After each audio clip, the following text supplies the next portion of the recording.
Oh, I need to go to. I'm live at live stream. I got jump scared by maldhound.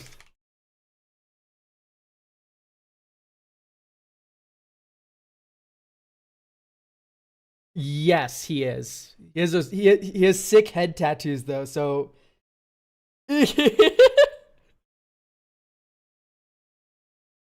also, if you said anything about that guy being bald, he would turn you into dust and particles immediately. He would explode your ass.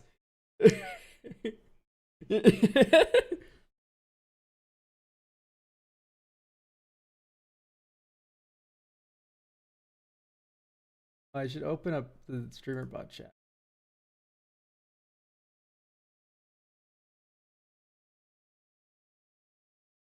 Oh, that's so cool. What flavor are they? Oh, are they both black? Are they like awesome like void cats, or do they still like bounce some light?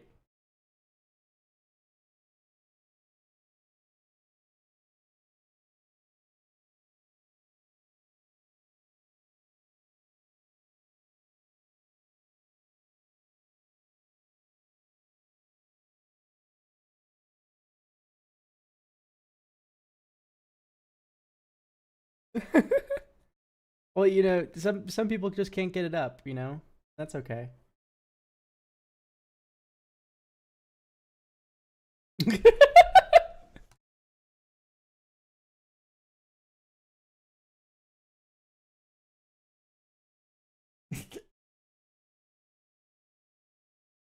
Well, I'm feeling awful.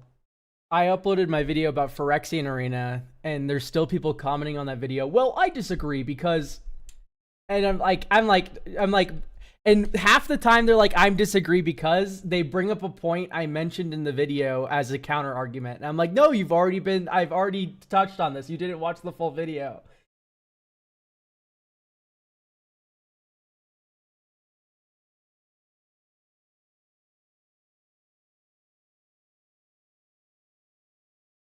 I think what people do is they watch 5 minutes of the video and then they make up an argument in their head about what the video is, the rest of it, what I say, and then they comment based on that.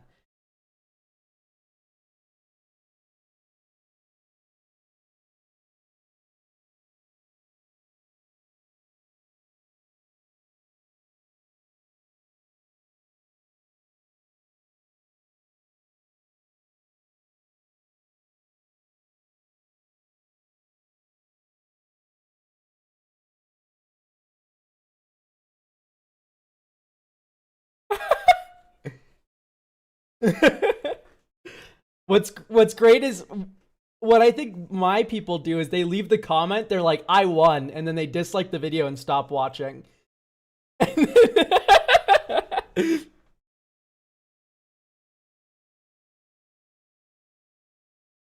Exactly, no, for sure. I think if I had a normal straight man voice, people would watch my videos all the way through.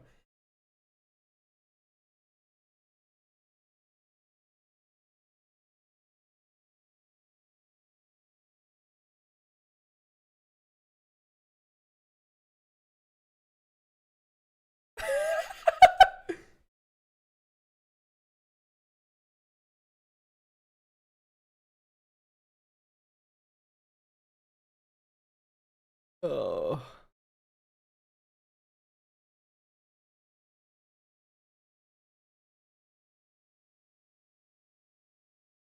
Mald can't be here. Oh Mald yeah, hold cannot be on. heard on my stream. Hooray. Elk hasn't even accepted my stream together invite, Oh, which is like, of course, he naturally sent it a year ago, and still hasn't sent it. Not me constantly clicking through my notifications this entire time to see if you've already sent. You still haven't. I mean, chat, we can back me up. We can clearly see Elk has had this invite out. And look, they're not there. They're not the oh, finally, at long last, we're graced with their presence. Sorry, I had the double. Okay, let me make sure this doesn't turn on the wrong camera. That would be so cool if it just like, huh? OBS virtual camera. I need to start that. Ah, blah, blah, blah, blah. There I am. Hello, Hello. Loaf. Hello, everybody on YouTube. Hey, Mald, hope we don't forget the Hall of Fame tonight. Well, now we're not doing it. No, I agree. Let's not do the Hall of Fame. It was kind of a waste of time, IMO. I You think you think I retain these custom cards in my head after I look at them? They are immediately gone the moment I think they're off my the screen. I can't even remember them. I think the Hall of Fame does have to be retooled a little bit because the Hall of Fame was originally a device that was come up with as a way to help this translate to being long form content, and now we have fully abandoned this as being long form content at all. It's dead in the water. No more. To the 10 people who enjoyed custom card long forms, bang, bang, bang, bang, bang. I'm very sorry. Look at the pretty flowers. But since we're giving up on that, I think we might like reminisce on our favorites, but I don't think the Hall of Fame is going to be a codified thing going forward. Okay. And I sorry, I did not listen to a word you said. All I heard was Of long course. forms are over. Yeah. That makes sense. No The one really custom card long cares. form specifically. It's just like the even at our wittiest repartee, it is not like funny enough to become comedic entertainment. And I think that the people who want uh oh hello baby girl, the people who want background game design yapping are probably listening to like Mark Rosewater's podcast or something. Uh so yeah, I might yeah, maybe one day I'll take another run at it, but right now cutting down the stream reviews to a long form video about custom cards is just like every time the views are just like the most horrid mathematical realization. I can't help but notice that the videos that I'm in do better than every other collaboration you do. Just a quick scroll And yet through. still horrible. And yet still The custom card reviews, I agree. the 30K is the definitely not worth it if you get 30K regularly. However, these set hmm. reviews are pretty sexy. The hybrid mana crash out, like that video was a gem. The very first custom card long form we did do good because we tricked people into thinking it might be interesting. I think that very first one, Yes. a lot of the audience was like, "Ooh, something new. Maybe this will be good." And then they tried it, and then much like a cat who has tasted sour for the very first time, went, "No more. Yeah. No more of this, please." Yeah. So really Hi, quickly, hi, little baby girl. can we dock our chats? Can we dock on stream right now? And number two, can you turn on your camera and the beautiful I've got a stream together? cat on my shoulder. How about you reprioritize your life? Uh, The cat has tried to turn off stream together that on would. account of your vicious words. I would have a beautiful cat if like two of my roommates weren't allergic to them. But that's weakness. It's survival of the fittest. So I should get a cat anyway. Exactly. Beautiful. Well, not like your dumb mug. I just mean it's beautiful you turned your camera on. DMC, thank you for the 50-bit cheer. Boss, I need your opinion on an update to the Whammon deck. Are Yathan Tombguard, Tursa Lightshatter, and the full art of Elegy Acolyte muscular enough to add to the congregation? Hold on. Elegy Acolyte. We'll go to scene 2 for this. This card sucks. It's really bad. Okay, we're not asked. No part of the question was how good is this? The question was, is the full art muscular enough to go in a deck filled with muscular women? That's all armor. I'm gonna need her to strip. I am inclined to agree that this does, because you can see on the left arm, which is on stage right, in between the gauntlets, does not look muscular at all. This looks like Onion Man armor from Dark Souls. This is like a twig person inside a mech suit. Bobberation. Thank you for the tier 1. Hooray. Oh my god, Bobberation, you're a fucking hero. Tursa I also Lightshatter. Josh but bad. And Tersa's a warrior. Yeah, Tersa goes in. Yeah, for sure, Tursa. Or Tursa for sure qualifies. Oh, not even a warrior. She's a wizard, but she's still like a muscle wizard. Hi. Are we docked? Or at least if we are, my Uh, stream together chat does not work yeah, on we've been Streambot. docked. We've been docked the whole time. Oh, naturally, yeah, no, of course. Oh, I'm a fool. How could I have not seen this?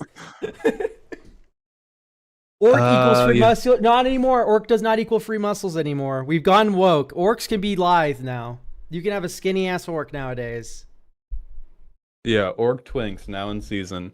I think Tomb Guard counts. Boomguard. Let's see this.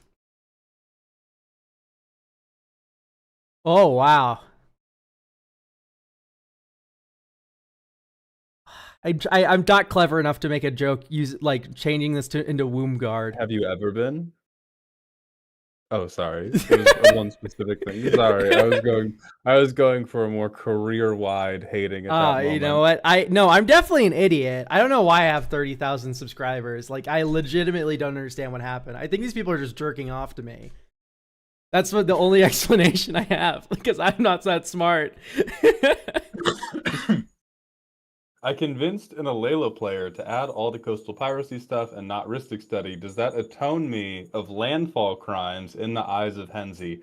Yes, it does, my son, in much the same way that if you murder somebody and then you drive downtown in the middle of the night and you convince somebody else to not murder someone else, you unmurder that first guy. God, what? Me and my friends were starting a new RPG. We're not playing 5th edition no more. We're hopping on over to Draw Steel, which is the most hilarious name for a role-playing system ever. Oh, so is it like an art game? No, so that's okay. All right, puns are the lowest form of comedy, my ass. That one made me giggle. No, it's Matt Koval DM's role-playing system, and it's hilarious because you know how like in certain systems you'll have like necromancy magic. This is raise dead. This is animate dead, right? Like it's all like pretty. All the ability names are really funny, or like not very funny at all. In Draw Steel, the names of the features and shit are hilarious. It's like infernal contracts, ellipses, but like actually bad. And like shit like that. It's really funny. Or like there'll be quotes like strike for me or something like that for the summoner, or like, you know, and they'll all have like little flavor text, all the abilities, and like one of them's like, you command a minion not to die yet, and I'm like, that's just the funniest thing in the world. Just picturing that in my head. Like I like the cheesy names of the features in that system a lot. Yeah, that's really. I like when systems do not take themselves too seriously. Our card review sold out yet. So the pre-sales did sell out. We are going to... Okay, we're going to do the manual ad break. 3, 2, 1. Beam lasers into Twitch chat. Have you been doing the crossword? What the fuck is a crossword? The EDH Rec crossword. What is EDH Rec? That's a good one. I like that one. Is this connected to New York financier Jeffrey Epstein? Does that have anything to do with him? No. Hang on, wait. No, I'm about to start a podcast with Joey Schultz. You can't say that.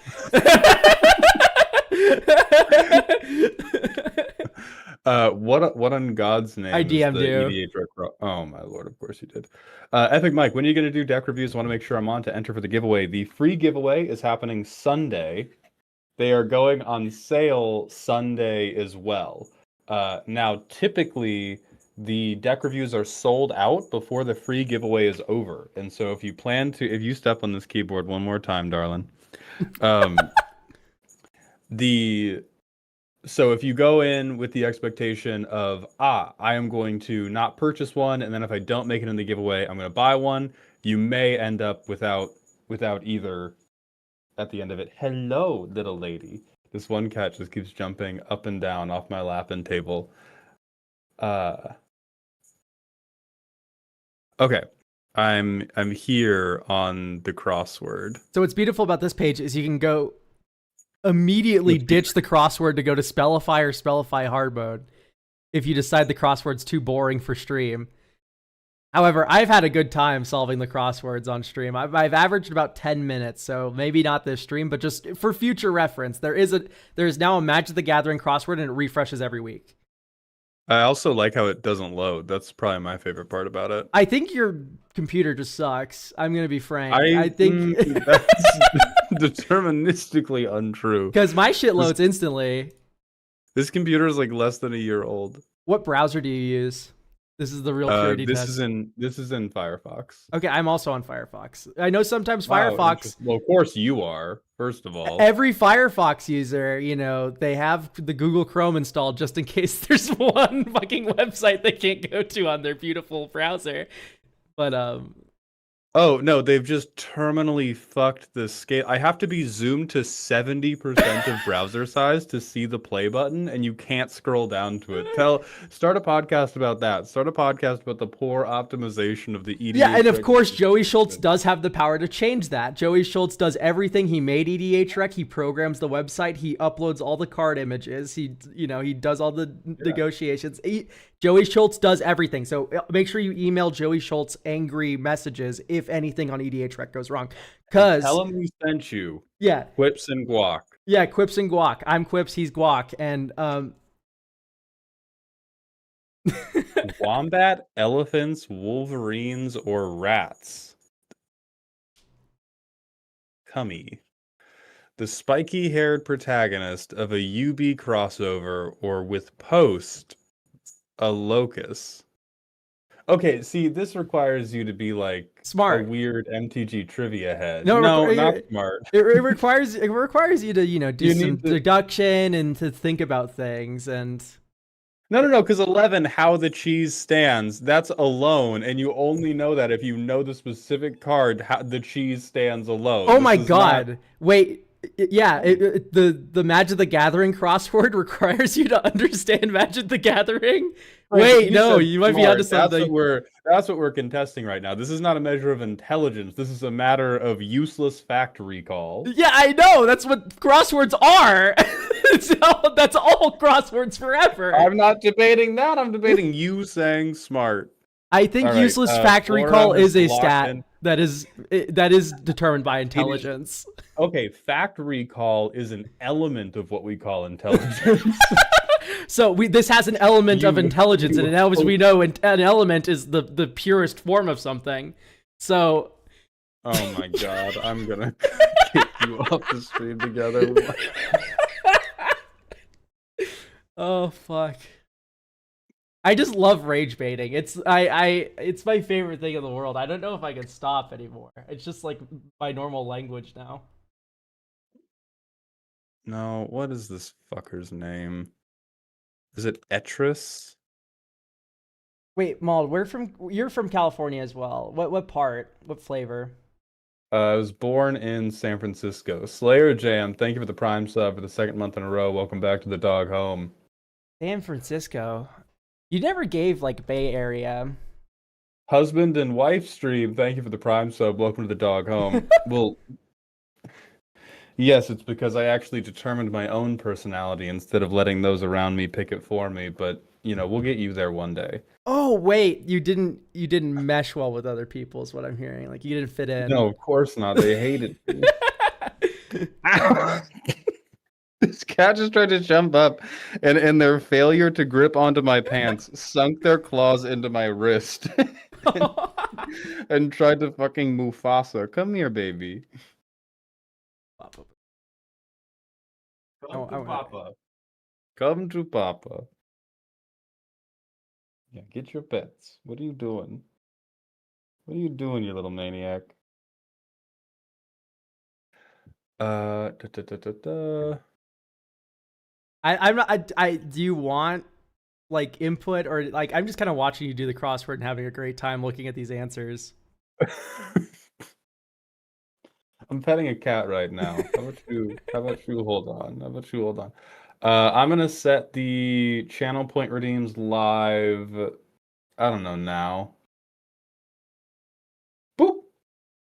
Elk, how is the artist doing your new VTuber? The artist is the same one as the artist that already exists. And And it's not going to be a VTuber. I've decided. I think I'm going to stick with just PNGs. It's kind of, if I knew for a fact it would look better and it would add to the stream, I would do a VTuber. I don't think it will. I really don't. Is the main issue. At least not how they're currently formatted. Apparently, in all caps, you forgot to set a limit. That's not true. Okay, Mothman Gerald was just lying for clout, I guess. Yeah, I mean, Gerald does that quite a bit. There's a limit for the stream, and there's a limit per user per stream.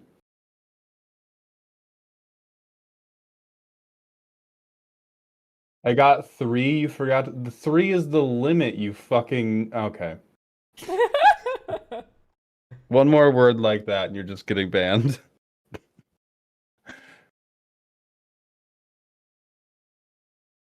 I mean, for overall, you think we have anything to do today? I promise you, if there was not an overall limit, this queue would still be filling. Yeah. I swear to you. Yeah. Well, Oh, baby Venus. Oh God! Yo, Oh no! We have to don't review stand custom there. cards for 5 hours. It sucks we didn't make any money off that. Like, I don't know what to really say. Like, I want it let's to be a million review. years long. Like, that means I made a million years of money. A certain rank of angel held by Bassandra, Zamriel, and others. I don't think that's 6 Milfer. Charix used to have the biggest black bordered one, but now it's a huge wall from Avatar. Go follower, dismissal, or dawnbreaker, or possessive of a certain merfolk.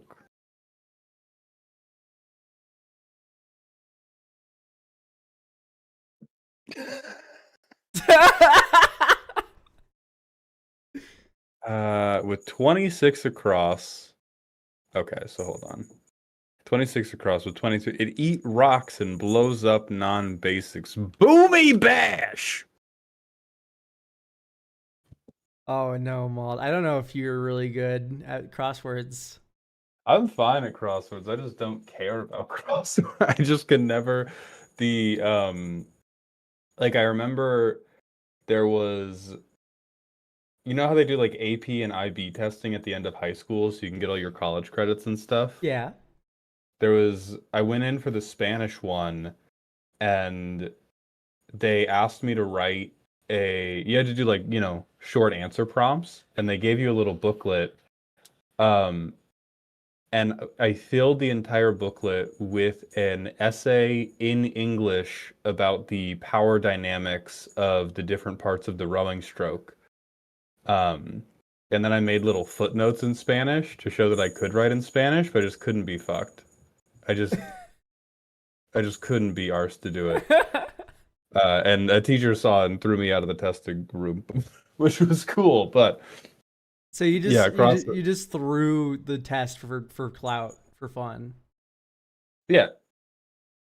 That's so because awesome. I had learned the like day before. I'd been looking at the major I wanted to do, and I had learned that the University of Washington, where I wanted to go, did not have a foreign language requirement for engineering students.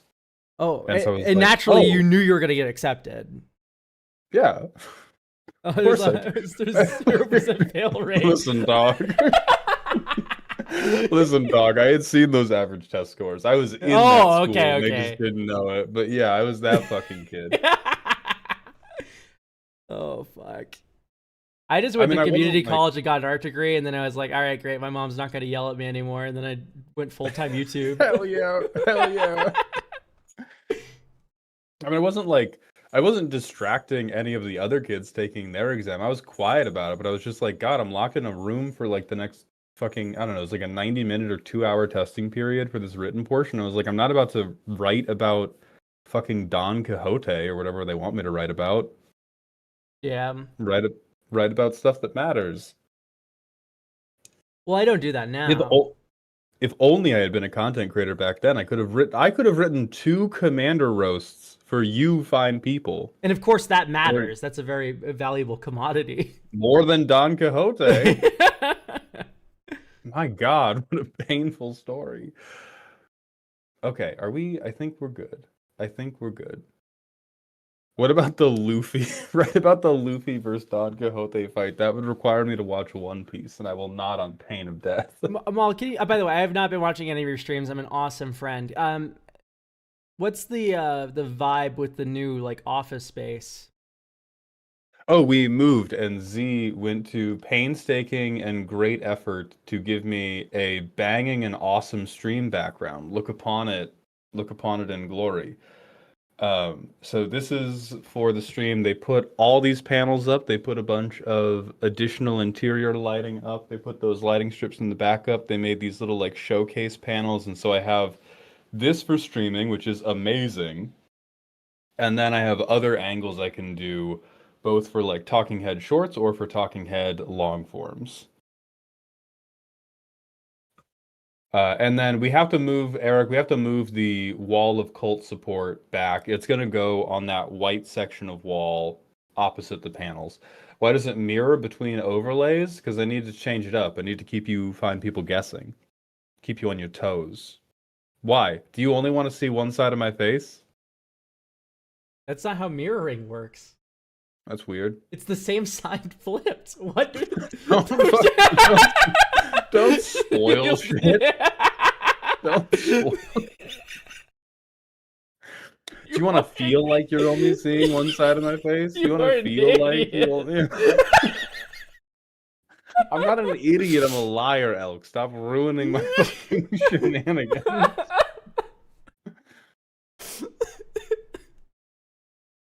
Do you miss the watermelon smell from the old Stream Shack? No, because I never smelled it. My nose doesn't work very good. Z is in the room right now playing with the kittens and can attest there are many times in which they will smell something and they'll be like, "Do you smell that?" And I'll be like, "What?" Very true. Elk is the worst magician's assistant ever. No, it's one of these like ironic magician's assistants where you like point out how bad the joke is. I'm the sad the clown. magician's ass. I'm the sad clown, you know. Oh my god. Okay, I think we can actually like cut it up with actual card reviews now. That would be insane, go. but I think we can do it now. Oh shit, Aegis is still banned. Good. All right, Aegis, you're back. Thank you for pinging me into your maldhound. My fault, goat. All right, let's go back to scene 2. Now you guys get to see the other side of my face because that is how mirroring works. Alex, shut your little mouth. Oh, fuck. All right, let's go to the thread and let's fucking begin looking at these custom cards. We're gonna start We're gonna start at the top, go down vertically. Yeah, fuck streamer mode. So we have a bunch from Nhander, who's also designing their own personal set. The first set of 5, we are most worried about limited/standard power level and color pie. I hope to God some of these are hybrid with a statement like that.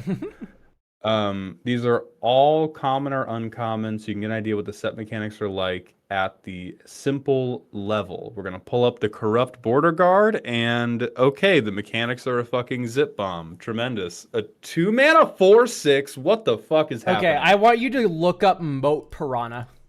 How much? It is a 2-mana blue defender that is a 3/3 at common, which is the same rarity. Like, this is a common.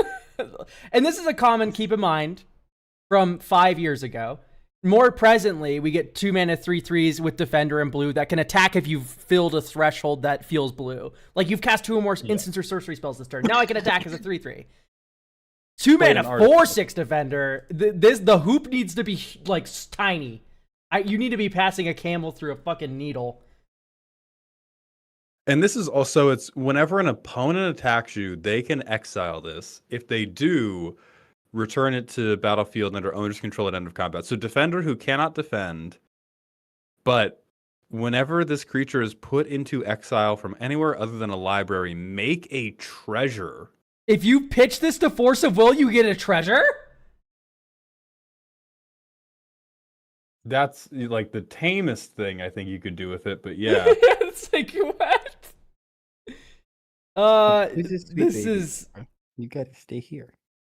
okay. Blue doesn't do treasure anymore. They originally tried to have blue treasure with like pirates and shit, and they don't do no more. It's been widely considered a mistake. Yeah, they don't do that no Um, more. No, so this is not blue, and it's also too powerful for a common.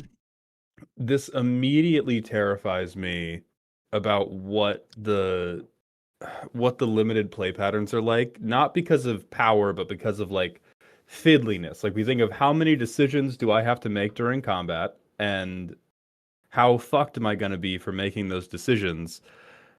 The concept this- is here. Yeah, but this is like, okay, at the common level, I want a ridiculously good creature that is going to force flickering and create treasures for me. That's immediately too complicated at the common level. Yeah. And I think 2-mana 4/6 is also, that's just way too fucking good, because this card just says like, hey, until turn 6 or whatever, you're giving me the treasure. Or just not attacking me. Right. Terrence asking why is it common? That's what we're crashing out about. Yep, that's what's going on right now. Oh, both kittens are on my desk. Oh, that's so sweet. Okay. Hire a bouncer. 1 blue mana sorcery. As an additional cost to cast the spell, you may transpose 1. If you do, you may cast the spell as though it had flash. Exile target spell or ability that you control on the stack. Activated abilities with a cost of exactly 0 cannot be exiled this way. So you can't like So this is the Adderall set. This is the like played only by the heavily medicated set. This is like champion a spell or ability. It's like if that's on an uncard. Return target non-land permanent to its owner's hand. If the transpose cost was paid, draw a card. So what you do is you go like you like activate something and put it on the stack. You tap something. Yeah, like if you have a tap ability like a Mother of Runes, I guess, you can go like that. This has flash, bounce it. Also, we're seeing this with like boomerang basics. Like this card's already good without any of this transpose shit. Yeah. Boomerang basics is a 1 blue lesson sorcery that just returns a non-land permanent to its owner's hand, and then if you control that permanent, draw a card. Like this card is standard playable, and it sees play in other formats too. Like it's actually pretty good. Yeah, it's like you summary dismissal your own thing as a kicker, which is weird. Okay, then we have Lantern Sprite, which is a 1-mana 1/4. Whenever it becomes tapped, deals 2 damage to each creature. This one is at least an uncommon. For 2 tap, sack the permanent, exile the top card of your library. You can play it until your next turn. And then we have made up a thing called Ritual Summon. You can cast it from your graveyard for its Ritual Summon cost. If you do, replace its card type with creature. When it is next put into a graveyard, exile it. Spell abilities it had gain when this permanent enters. Okay, we are burnt, dude. We are overcooked 37 right now. Okay, Ritual Summon is a cool idea. I have an artifact that sacrifices itself and then it comes back with a creature. However, you can't do this last sentence. This doesn't make any sense. Bradley Cooper. We got Bradley Cooper on the fucking ones today. Holy shit. This last sentence doesn't exist. I'm sorry, that's just not a thing. I like the artifact comes back as a creature mechanic, but this don't work in this isn't syntax. I sentence you to read like 1,000 magic cards. Just hit the Scryfall random. Sit in the corner. The Sulking Assassin, thank you for the 6 months in a row, Tier 1. Welcome back to the dog home. It's a 1/4 for 1, and this is also fucked because it's not supposed to be a creature the first time. And so I think the first sentence, or the first ring around the rosy, it's meant to be a 1-mana nothing that spends 2 mana to deal 2 damage to each creature and impulse draw 1. Yes. And then when you ritual summon it, then it is supposed to be the 1/4. And leaving aside that this would be a broadly hyper annoying play pattern for draft, if you did the like, okay, what if I soft board wiped and then soft board wiped every time I swung with this guy in the late game? Who let him tack a shock onto it? That's not a shock. That's a Mini Pyroclasm. Pyroclasm. Yeah, that is a Pyroclasm. Ritual Summon should probably do +1/+1 counters. Ritual Summon 3, it comes back with 3 +1/+1 counters. You just don't even have the power and toughness on this thing. Oh, Jesus. Okay. Next, we have Ralnos, Fearless Leader, a 4-mana Anaya 2/4 with Vigilance, Haste, Double Strike.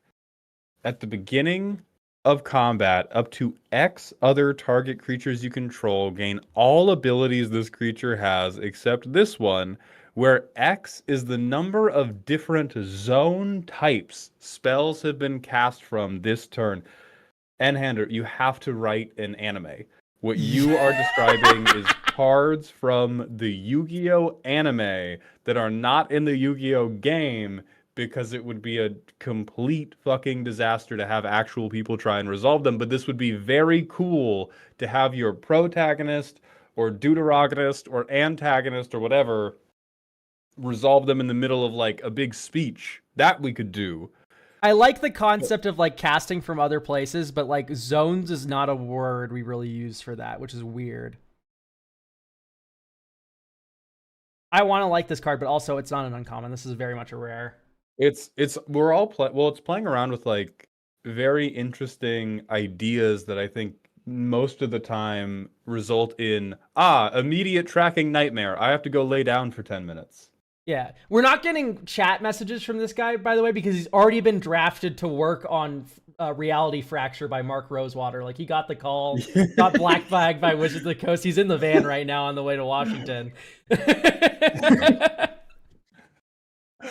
Next, we have Rested Adventurer, a 3-mana 1/4. When this enters, exile the top 3 cards of your library. Then you may realize a card with mana value 3 or less until the end of your next turn. Don't laugh yet.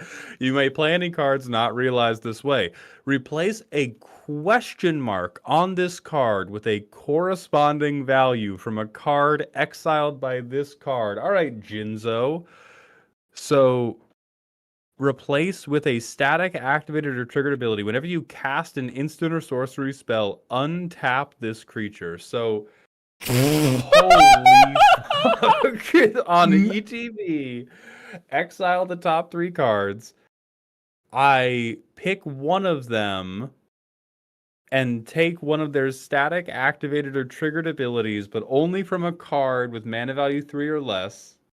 And then this card gets the ability, and then I have the untappy. This, I swear to God, man, you're gonna be such a good show writer. Do we get Planeswalker activated ability for the first time ever in custom card reviews? I am at a loss. I just don't know what to do. This is deep Yu-Gi-Oh magics. This is first draft set to exclusively have matches go to turns. I think this would be the first Magic set that required more judges than players. It's build your own card, basically, in a nutshell. Yeah, the compression on that nutshell is pretty tight. We've got about 3 million PSI also, on that nutshell. By the way, I do want to just point out, if we cut out everything weird about this card and just say, when this creature enters, exile the top 3 cards of your library. Until the end of your next turn, you may play any cards. Not realize this way, you ignore that. You may play any of those cards. That on a 3-mana 1/4 at uncommon is broken strong. Yeah. I get a 3-mana 1/4 draw 3. Like, that's already broken.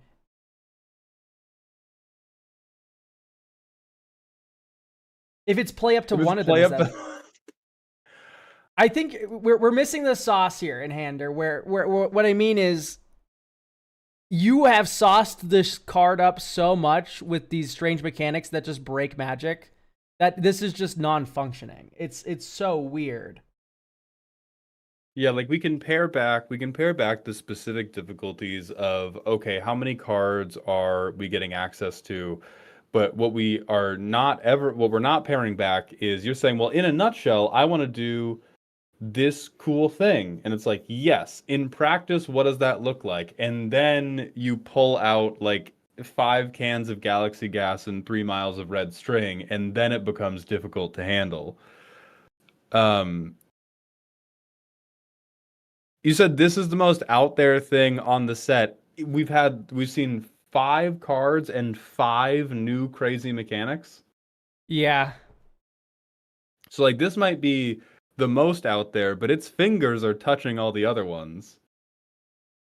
And so this isn't even like it's just genuinely, and this is not from a place of, oh, different always bad, but from a, if you're trying to figure out how something is going to work in a limited environment, a lot of the time you benefit from being able to look at the history of mechanics and look at the history of, well, how do creatures and spells at this cost typically do? When has this made problems in previous limited sets? And anytime you introduce something that's totally brand new, it becomes very hard to do that. And that's when you've just introduced one new thing. Oh, When we have honestly. this, where every color is doing some brand new, absolutely insane thing, it becomes like nigh impossible to balance power with it because we have no idea. Like, I don't know, maybe Rested Adventurer or Hire a Bouncer is going to be way too fucking good if you just like transpose, maybe there's some other common or rare in the set where if you realize it on Rested Adventurer and then you use it to get an ability on the stack to then hire a bouncer to get it back to hand to then play it again.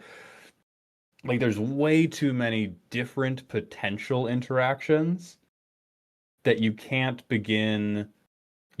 even try to approach the cards in a vacuum, because most of the time when you try to approach the cards in a vacuum, the vacuum we're approaching them in is, what if every other card was normal? And we have just sent a jet ski straight over that shark. Yeah. Like, chat's saying something really true. Like, go to just the Hell's Cube subreddit and just, like, Hell's Cube cards are, like, the limit. Where it's like, damn, these designs make sense and they would never get printed. These designs don't make sense and they never get printed, which is a bad Venn diagram position to be in. Maybe we get better with the rares, though. I mean, I think the intent of all of these does make sense. It is the translation of intent to how do we make it happen in Magic. So Dream Void, a 5-mana Grixis 4/4 rare. Haste fucking question mark replaced with a static ability that's one keyword. Whenever this creature enters or you attack, because we need it to be better than enters or attacks, because Jesus has turned his back on me, exile a card from your hand or graveyard, then realize, then blank, replace with a triggered effect that doesn't cause a player to win or lose the game. See, so okay, we question mark has its own unique bounds. Oh, no. Like, okay, I understand the concept now where it's like, whenever, okay, that's a trigger condition, so they can replace the trigger condition question mark, but you just can't do this. And the reminder text doesn't actually exist on the card. This is a very important lesson you need to learn. This is haste question mark, question mark, question mark, but these 3 question marks each have different things. Mm-hmm. Which is not how parentheses work. Oh, you're fine. What are you doing like that? Get in the bed. Yeah, this is like pack one, pick one. I'm passing this because I know that if my opponent takes it, they will concede for going to time. I'm drafting all the vanilla 3 ones, or as close as I can. I'm just going to kill you.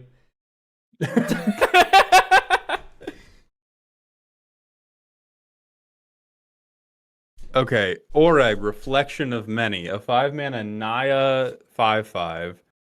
Indestructible. As long as spells have been cast from one or fewer zone types this turn, Oreg isn't a creature.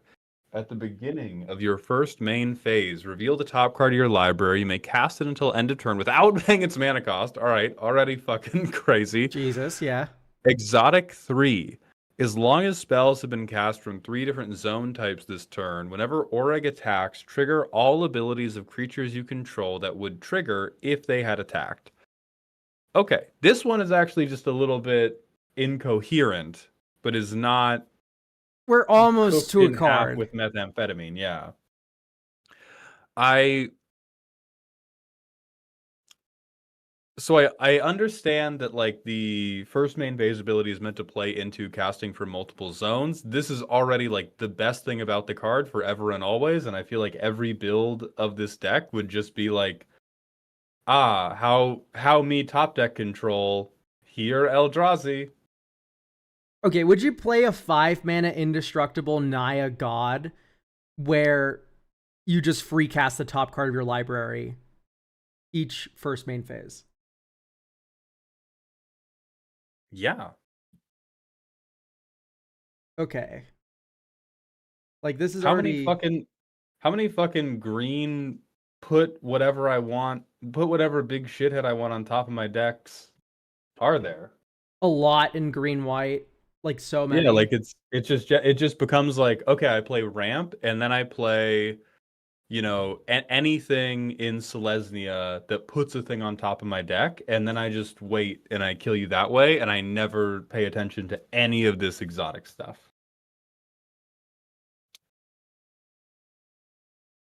Yeah, Prismatic Bridge is better, but anyway, this is the closest we've gotten so far. I don't like the exotic. The exotic's the only part of this card that breaks the game, I feel.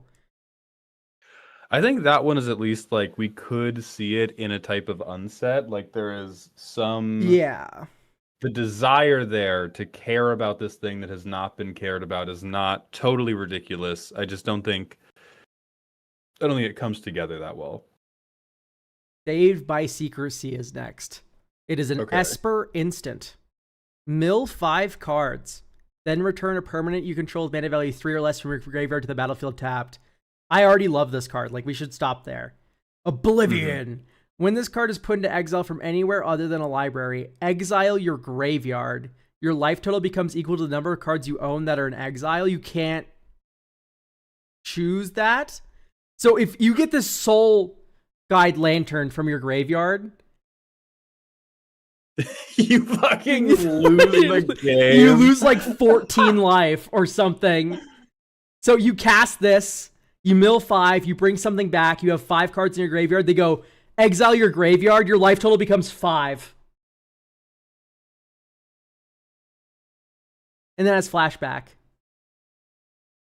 Yeah, so this is probably a good lesson because the question I get all the time, despite having no bearing on the design of Magic cards, is, why don't we get cards with downsides? Why don't we get cards like with real risks again? And this is fucking why. Because the risk is so heinous that most people are going to be like, oh, fuck no. Because they're going to play it once and their playgroup's going to be like, wow, that's really cool. And then every time you play it after that, they're going to be like, oh, by the way, I have a little thing called Soul Guide Lantern this time. And then every time, like, this will work 7 times, and then the first time it fucks you, you will cut it from the deck. Yeah, when you cast a flashback, you lose the life too, but that you have more control over. Like that, you can at least, maybe you're setting up some sort of self-exile thing. The normal cast of this card is just like putting your cock on the table and then taking a red marker and writing weak spot on it if you had enough room.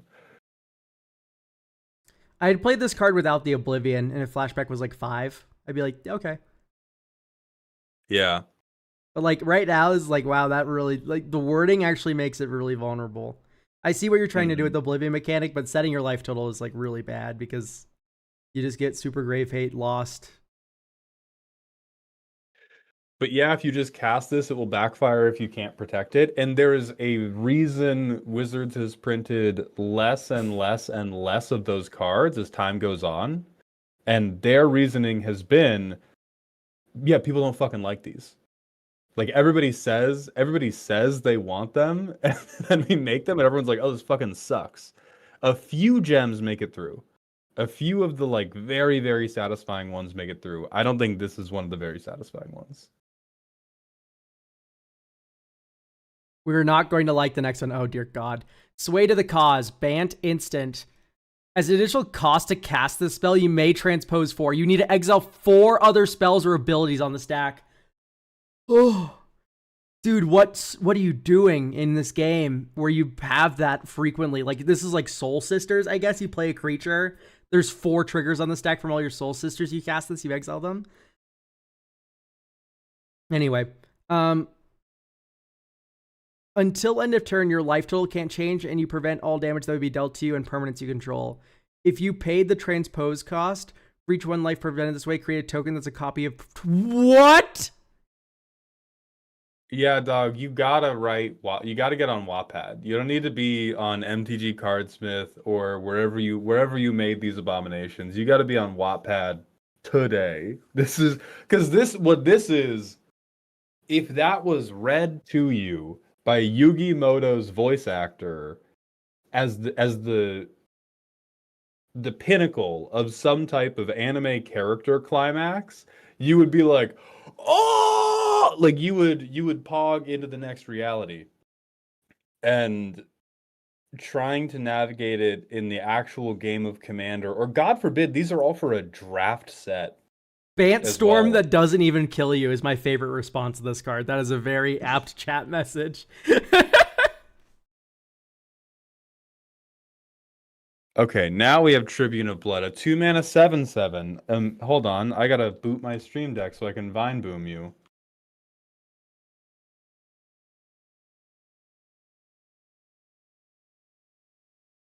Two mana 7/7.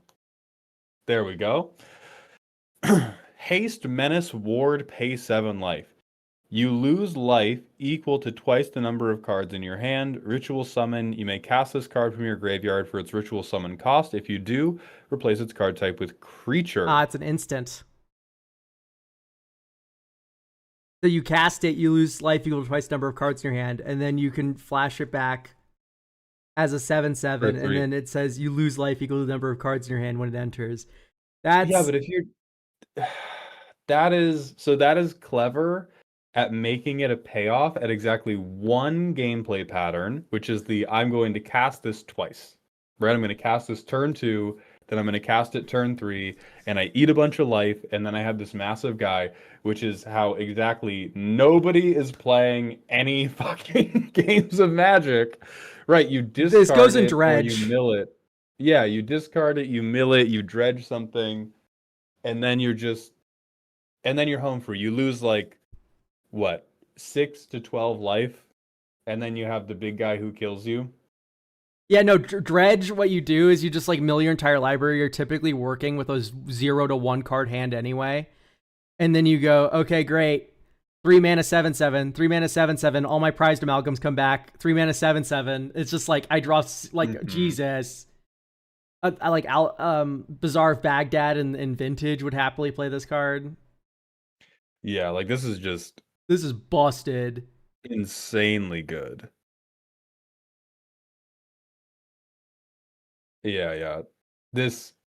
This just becomes the like your draft opponent puts this on the board and you just shake their hand. I want you to imagine a Vintage game where your opponent goes Lion's Eye Diamond, cracks it. Oh! Blazing Rootwalla, here's 2 Vengevines, also Tribune of Blood. Here's my 7/7 as well. Yeah, I would be straight pissing. Okay. Oh wait, we already looked at these. All right, last 5. These are the ones where we're asking about if they're too powerful. Extraplanar Dreadmaw, a 6 mana 6/6. Additional cost transpose 1. If you transpose, you can cast with flash. Enters with your choice of a +1/+1 trample, lifelink, vigilance, wreath, death touch, or shield counter for each different zone type spells have been cast from this turn. This is the most reasonable thing you have shown us all day. Yes. This is the most... This one, put it in an unset, I would open that and be like, huh, that's wacky. Yeah. What I want for transpose is not a number. You exile 1 thing always, and then you have like a bunch of cards with like shitty ETBs in the set. Yeah. Or like shitty triggers, and you go like transpose it, I exile it, and then I Dreadmaw. And it's like that would be fun. That's still very wacky, by the way. Anyway. Okay, next we have Guild Backup, a Bant 2/2. You can tap it to put your choice of a +1/+1 flying, vigilance, or lifelink nothing on target creature you control. When you cast your second spell each turn, untap Guild Backup. That's like crazy fucking good. Definitely can't be common. I require this to be an oversight. Yeah, you can't 3 mana common that can just give flying for the rest of the game to everything permanently. I mean, once you go flying lifelink, it's like I've cooked you. Yeah, you Good, win. good morrow, sir. I will see you in match 2. I've cooked you in half. Yeah, this does feel mythic. It's at least rare. Yeah. Mistvale Representative. 1 and a white for a creature turtle advisor. This creature gets +2/+2 and gains lifelink if you control 2 other attacking or blocking citizens. I just felt like I got punched in the gut. What do you mean citizens? Since when? White, tap, exile this creature, return to the battlefield at the beginning of the next end step so it can protect itself in a very slow manner. Whenever this card is put into exile from anywhere other than the library, you create a 1/1 green and white citizen creature token. Oh! So you have this in play, and you can pay 1 white to make a citizen each turn, right? Because you just do it on your end step, or do it before your end step. It comes back on your end step. I untap, upkeep, draw. It's back in play. And then you go pass, and then I go block, exile this creature, return on the next end step. So not only is it an infinite blocker, but it also infinitely makes 1/1s. This is not uncommon. Yeah. If you limited the tap to just being on your turn, then it becomes a little bit more reasonable because it's a fucking 1/1. But if you can hold it up to block and then, oop, it's gone. Nothing happens to it. I would not even make the activated. If you make the activated ability cost higher, it has to get so high that it's just unusable. I think putting the rails of you have to activate this ability at sorcery speed is what's going to hamper it in the way you want. All right, next up, Tethered Soul. 3 and a black for a 2/1 zombie spirit. Whenever you cast a spell from a graveyard, you may pay 2 life. If you do, return this creature from your graveyard to the battlefield. Tapped once again. This is just a dredge card. You have made a dredge card. Whenever this card is put into exile from anywhere other than a library, gain 1 life. Then you may return it to its owner's graveyard at the beginning of the next end step. Oh, this is a mega dredge card. Oh my god, never print this. I'm just gonna link you some homework if you don't mind. Aspiring Spike Dredge. Here, you are going to you are mandated, you are watching this video before you're allowed to ever put the word graveyard on a card ever again. You need to watch that video. Watch like 1 match, any match, take your pick. Like, this is look at this crazy shit. Look at this guy's glasses. Look at that Moxfield sponsor. This is a dredge card. You exile it from your graveyard, and then it comes back. So it works with delve and dredge.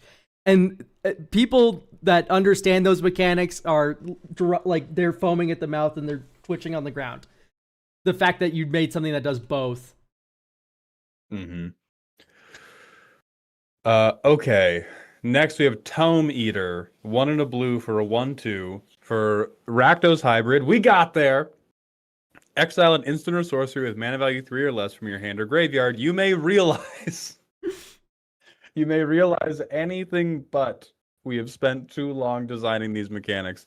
At the beginning of your end step, you may pay 1 and a blue. If you do, blank. Okay. I want to believe in this, but spell abilities just don't work in syntax, and I'm so sorry. Yeah, this is the one where the intent is closest to a thing I would like to see. I can understand it as, I'm going to eat this spell from my graveyard, num num num, and then this guy can pseudo recast it every turn. Just have yourself cast the spell every turn. Yeah, like you're trying to force you're trying to make fetch happen. Yeah. When instead there's already the templating of, okay, exile this, and then at the beginning of your end step you pay 1 and a blue, and if you do, cast a copy of the exiled card. Oh my without god, paying it literally is imprint. Oh my god. This guy just made Isochron Scepter mechanic. That it just connected because of Tangerine in chat. You just made imprint. That's all that's happened. Holy shit. Yeah, it's imprint. Like the red guy's imprint from library. This thing was imprint from graveyard. We're just we need to have a new word for it. I will never get the Nobel if I don't have my own unique keyword, I fear. Okay. So that's the end of that group. I think there are some cool ideas there, but I think we're overworking the dough in a lot of situations. Yes, absolutely. All right. Next, we have some things from Elikman's Age of Sigmar set. Free Guild Steelhelm, a 1-mana 1/1 common with a squad of 2. Whenever this creature becomes tapped, another target creature you control gets +1/+1 until end of turn. With squad, 1 and a white. So you get 2 of these for 3 mana? Damn, this is a very strong common. I don't want to say it's not common appropriate. I think it's common complexity. But if you cast this for 5 mana, I'm shitting myself. 5 fucking mana, you get 3 of these, and you get a giant growth every combat when you swing, and they can buff each other. Like it's a strong common.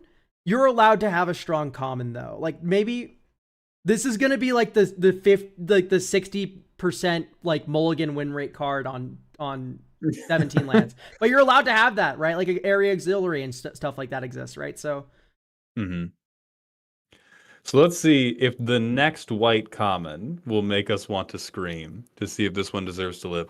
Stand Sentinel, a 1 and a white instant, untap each creature you control. Dude, 2 arms exists, and that draws you a card. 2 arms! Sorry, there was an exclamation point. I didn't say that.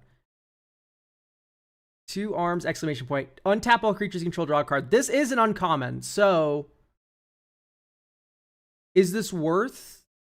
I don't know if this is worth a card. Maybe it is. This is a fine common. I think it's fine. This is the type of thing where if I had to pick that later in the set, I would throw up in my mouth a little bit. I think with Stand Sentinel, I would have it be like target creature gets +1/+1 until end of turn. Untap each creature you control. Or like instead of saying target creature, it's like up to 1 creature you control, so that way you don't fizzle when they removal spell it. That's how I would feel. That's weaker than drawing a card, but it still gives you like better blocking. And it's at least kind of a combat trick. Like that vibes, I feel. Okay, so you're referencing Call to Glory, and we've decided in a set that for the most part has power leapt rather than power crept, we're going to downscale Call to Glory. I literally actually, wow. No, you're right. I literally I made up this card in my mind and it already existed. But this is for Samurai only. Just make this like, all right. Yeah. Then we have Free Guild Fusilier, a 2-mana 2/2 with squad 2 and regiment of 4 and a red. This creature deals 1 damage to each opponent, but regiment is it's waterbending actually. It's doesn't involve artifacts, but it is waterbending. Yep. This I think that's fine. I think 5 for 1 damage is appropriate. And the squad is actually very aggressively costed, but I think that's okay. Yeah, I'm down with that.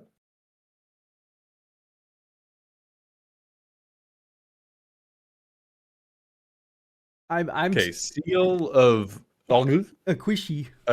A 2-mana instant. Target creature you control gets +3/+2, or Lightning Strike. Lightning Strike is already a broken common. I don't think you should also be allowed to have a giant growth. I am inclined to agree. Like, Lightning Strike is a common, yes, but it's also like every time I see it, I'm like, and every time I use it, I'm like, God damn, what a good fucking card I just cast. What a good fucking card I just cast. Yeah.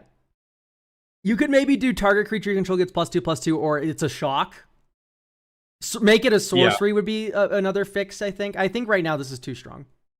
Yeah, you have a million levers to pull. Lightning Strike was a busted comment like 7 years ago. I don't know if you played Aether Drift, but it was in Aether Drift, and it was fucking good in Aether Drift. So I don't know what you're talking about. It was busted I don't know if 7 we're years playing ago. Avatar right now. That's true. Lightning Strike is still shooting, motherfuckers.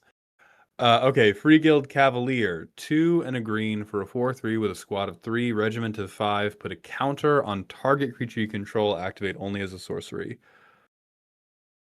Yeah, I think that's fine. That's cool. Yep. That's good. I like this regiment mechanic a lot more. I like that it works better with squad. This like works so much better.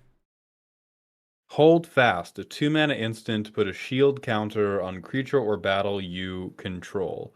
Ooh, that's kind of cute. I like putting it on a battle. That's kind of fun. Yeah.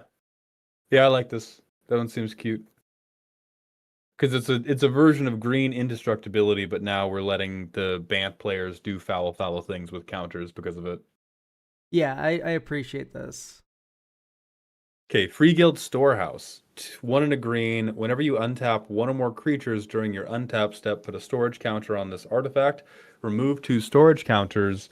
Create your choice of a food, map, or treasure token.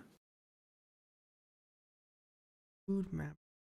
I mean, it encourages you to attack and use abilities, and then you untap, and then you get, like, let's say 3 storage counters because you get 3 tap creatures. And then you No, it's 1 or more. So you only get one per untap step. So it's every other turn you potentially get one little treat. I think this is. So I think that's. I would never put this in my limited deck. Oh, for sure, no, yeah. Yeah. Yeah, I don't remember exactly how much proliferate there is in the set. I know that there's a lot of like me when I move a counter from a thing to another thing, but I don't know. Even then, this is a shit proliferate payoff. I'll proliferate my +1/+1 counters and kill you. How about that? Yeah. Cute food token. You gain 3 life. Here's a 6/6 flyer because of +1/+1 counters. Like, make it remove 1 counter and I'd play it? Of course you fucking would, because then it would be awesome. Because then it would be, all right, I swing my guy, I untap, I get a map token, I crack the map token, I swing my bigger guy, rinse, repeat whole game as I beat you to death with additional card selection that you don't have. yeah. I don't. This one's still not capturing it for me. I'm sorry, Alec, man. I just not a big fan of this kind of design. I think there's a good idea here. I just think it's really difficult to balance between so good you obviously have to do it, or not quite good enough and you just skip it every time. From the previous iteration of this card, I am happy that it has become simpler. Yeah. All right, Free Guild Marshal. Ooh, this card's cracked. It's 3 and a white for a 3/3 first strike. When it becomes tapped, you make a 1/1 red human soldier. I think you just ship this one. This isn't uncommon. This is pretty good. Hell yeah. Beautiful. Good work. Bright Battle Mage. 2 and a red for a 1/3. Whenever you activate an ability of a creature you control that isn't a mana ability, this creature deals 2 damage to any target. Only triggers once each turn. Okay, I like that it's simpler. I am still very wary of this effect. Like, if you have an Apheto Alchemist in this, I go Apheto Alchemist, untaps it, ping you. Mm-hmm.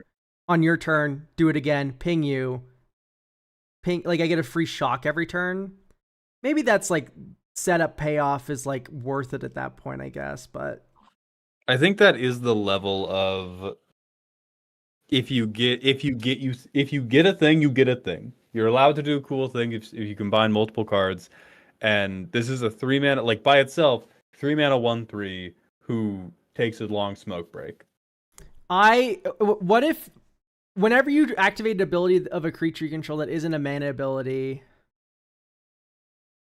if you control 3 or more tapped creatures, because that doesn't work. Because once you control 3 or more tapped creatures, then like, what if at the beginning of your end step, if you control 3 or more tapped creatures, this shocks something? I think that's a different synergy than activated abilities, though. But it works with the this is trying to work with regiment.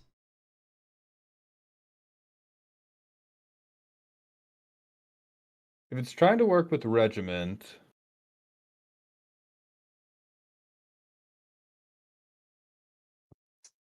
then maybe.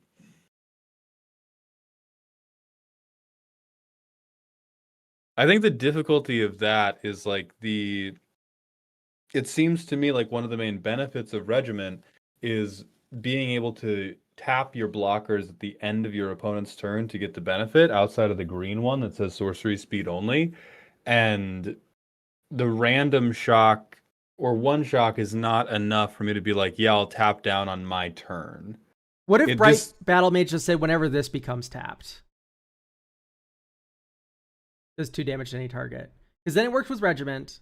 Then it works with attacking. Then it works with...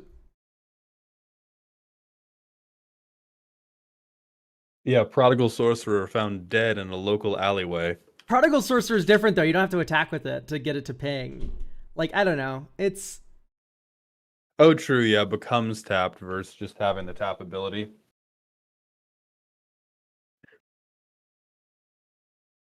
Yeah, I would like that. Free shock every turn is really good, though. It is. And it's also an uncommon. And it's also a 1/3. Like, I don't know. There's hope for that. Yeah, You play a 3/3, this thing stops pinging. It's like, that's it. Okay, next, Ironweld Great Cannon. It works a with 4-mana Crew. 4/4 regiment, 4 and a red, tap, exert it. Deal 4 damage to a creature or battle. Activate only as a sorcery and only if the vehicle is an artifact creature and has a crew of 2. That seems pretty neat. I'm down with that. I can rock with that. I can accept that. Yes, so you have to crew it, and then you have to regiment it, and then you get to blast something with the cannon. That makes sense to me. These made me very happy overall. Well, then you'll be even happier to see the next 10. I'm excited.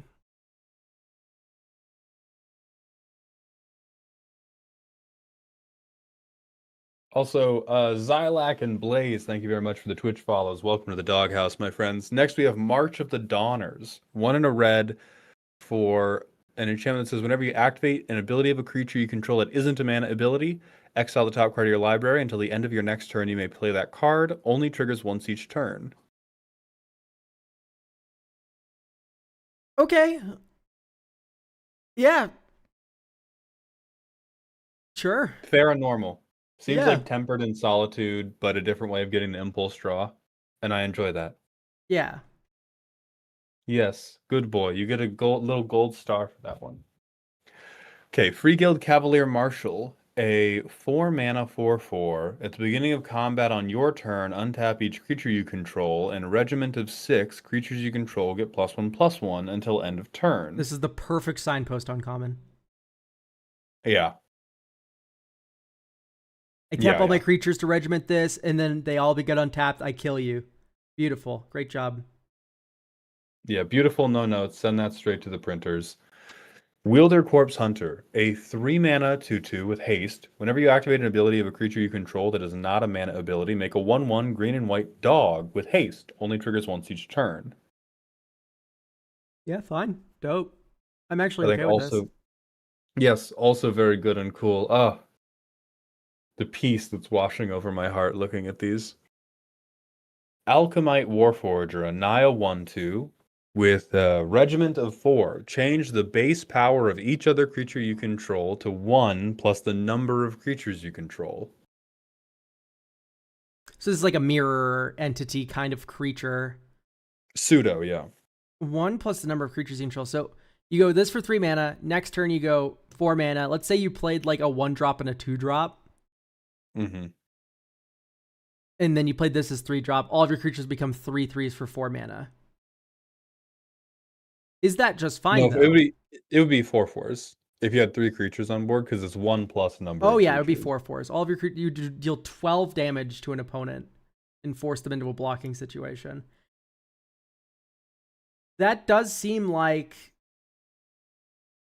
Oh yeah, I figured that it's until the end of turn, Alec man. I didn't. No, it is. Yeah, it is until end of turn. Anybody whose eyes currently deceive them in the Twitch chat, Poor Alec man merely typed the last bit of this in invisible ink. Yeah, This is exactly. 100% until end of turn. It's in a color that only streamers can see. Yeah, I do think that is still a little too strong, where you go like this for 3 mana, then 4 mana, and then kill you. Like, I think 12 damage of attackers is a lot. Yeah, it doesn't matter. Yeah, just for having gone idiot. I think for 4 you could do 1 creature. Other than that, bump up the regiment cost if you want it to be each other creature. Yes, I think the this is regiment a should cool be. idea. Yeah, I like the idea. I agree with Mald there. The regiment should maybe be like 5 or 6. Just so it doesn't curve as well as it currently does. Okay, Ironwool Cogfort. You can read this one. Oh, yeah, Ironwilled Cogfort. Thank you, pal. 4 and a red for artifact vehicle with menace. It's an 8/8. Exhaust. Regiment 5 and a red. This creature becomes an artifact creature. It deals 2 damage to each creature in battle you don't control. It's a rare. Okay. I mean, this is sick, actually. I kind of like this. That's quite good. I hope there's good artifact removal in the set, because damn, my opponent plays this and I'm like, well, fuck. Not only am I about to get my shitters wiped, but I'm going to have to double block this 8/8, and it's going to kill my 2 best creatures after that wipe. So I do like that it's a little risky in that, you know, if you play it turn 5, you have nothing to do with it except hope they don't abrade you. Yeah, you play this on turn 5, and then turn 6 you activate the regiment, and then they abrade you. Oh yeah, then I would cry. I like this a lot. Yeah, I think this has enough counterplay where I'm into it. Okay, Fusel Major. A 5-mana Naya 3/2 with reach. On ETB, make a 3/4 named Ogor Warhulk with trample, and creatures you control named Fusel Major have ward 1. For a regiment of 2 and a Naya, choose target creature you don't control. Each creature you do control deals 1 damage to that creature. That's cute.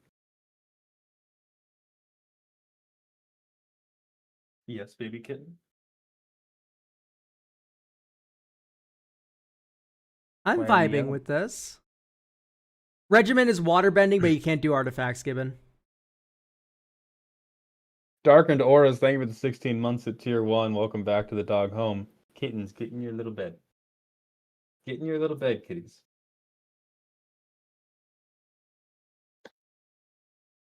Yeah. I enjoy this. I enjoy this as a way to make a wider board and then have big wide board payoff. Yes, I agree with that. Cast Light Formation. 1 red, green, white. Each creature you control can block an additional creature each combat.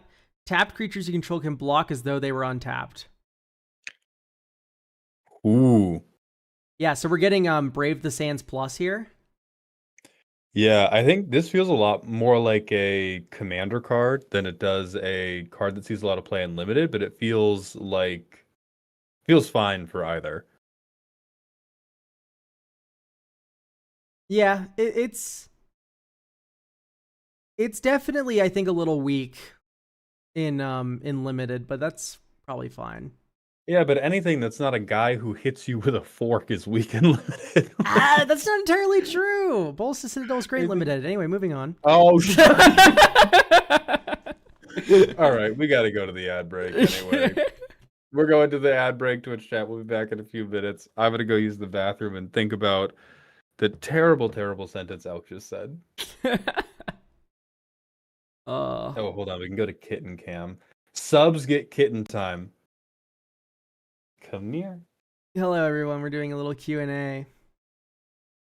All Mald's away. No. On my stream, there's a little baby black kitty up at the mic that you can only see if you've paid me money. Isn't that nice? Isn't that so nice? Look at her. Look at her.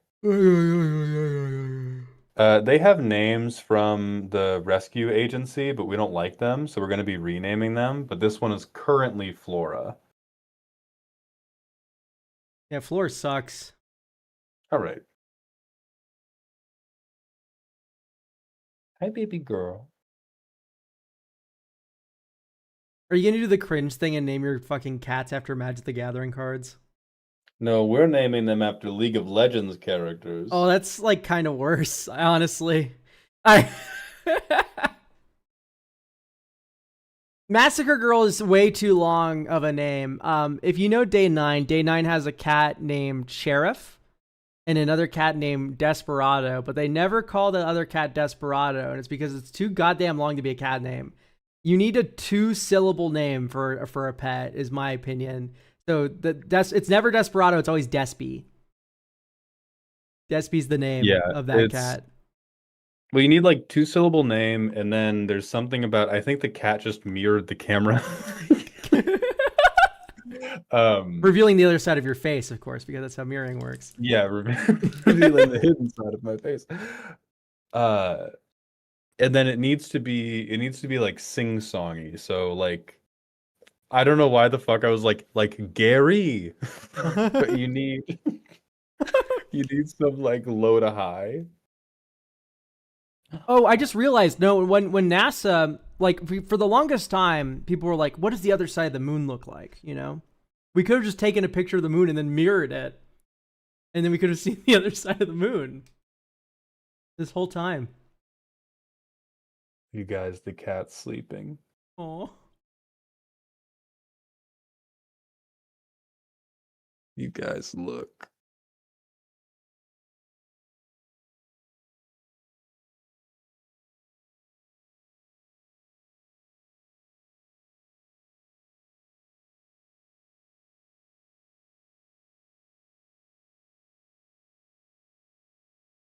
Oh, sweet baby. Ad break's almost over, pal. Okay, I gotta pee. Great job.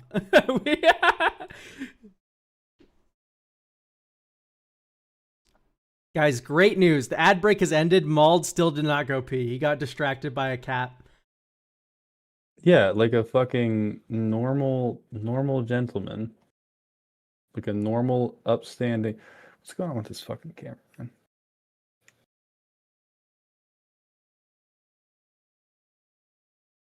Okay.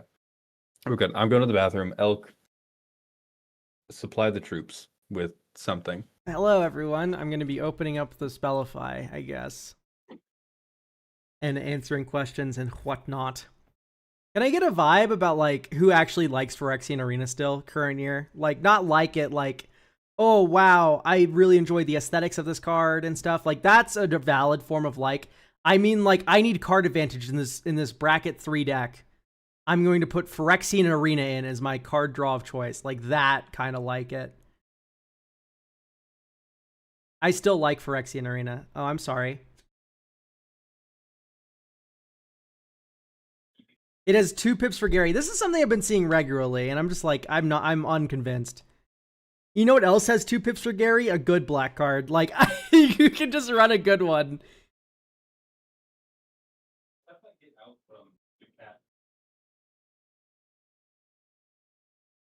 Immediately when I say this shit, by the way, there's like a lot of people that go like, oh, well, sorry, I don't want to play fucking Necropotence in every deck. And I'm like, that's like, please, God, don't.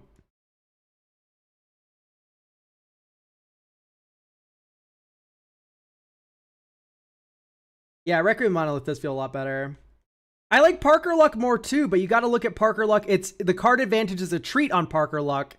It is meant to be a burn spell, Parker Luck. Like, I play Parker Luck and Keen Duelist in Cormella, and I don't play them because they are draw spells. Like, yes, drawing a card's nice, but I'm running them because they deal 8 damage to you.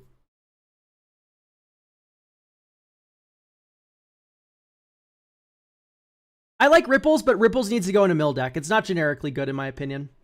It's generically fine. I'd say that. I've seen really animated PNG tubers. That's something I have been considering a little bit more. Personal question for Elk. You mentioned that you don't like cards that transforming / double face cards. Why is that? I've never said that in my entire life, I believe. If you're mentioning like a podcast take, the closest take I can imagine to that is like, we were talking about a set reveal and how Final Fantasy had transforming cards, Avatar has transforming cards. Like, we have so many transforming cards back to back to back to back to back, and it's a little exhausting. Like, can we just have a set where there's no transforming cards? Like, that's a take I kind of like. I don't hate transforming cards. Like, this is something that happens all the time, too, is like, there'll be a podcast take, and it might not even be my take. And then people will hear something that was not said, and then immediately apply it to me or someone else. Like, I'll say some batshit, like, take or something on the podcast to stir conversation, and then immediately they'll go like, Trinket Mage, were you defending Urza? Like, it was like weird. I do like transforming cards. I don't know. I've never mentioned I hate transforming cards. Like, I don't think I've ever said that in my entire life. If there are any left. Yeah, like I would never. I don't understand the Phyrexian Arena love still outside of like Yes, the you nostalgic would. argument. Come on, yes, you would. Why? What are we talking about? What are we talking about? You just defended Phyrexian Arena. And I would do it again as long as it meant attacking you.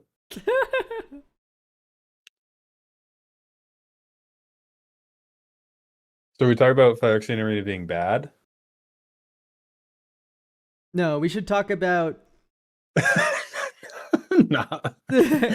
You know me too well. No. Anything but the topic at hand. We can't let Mald speak about something that is not a custom card. Like, for example, the Vandusian Guard. This 4 card's mana Naya cracked. 3/3 with Squad of Naya. Haste other creatures you control get +2/+2.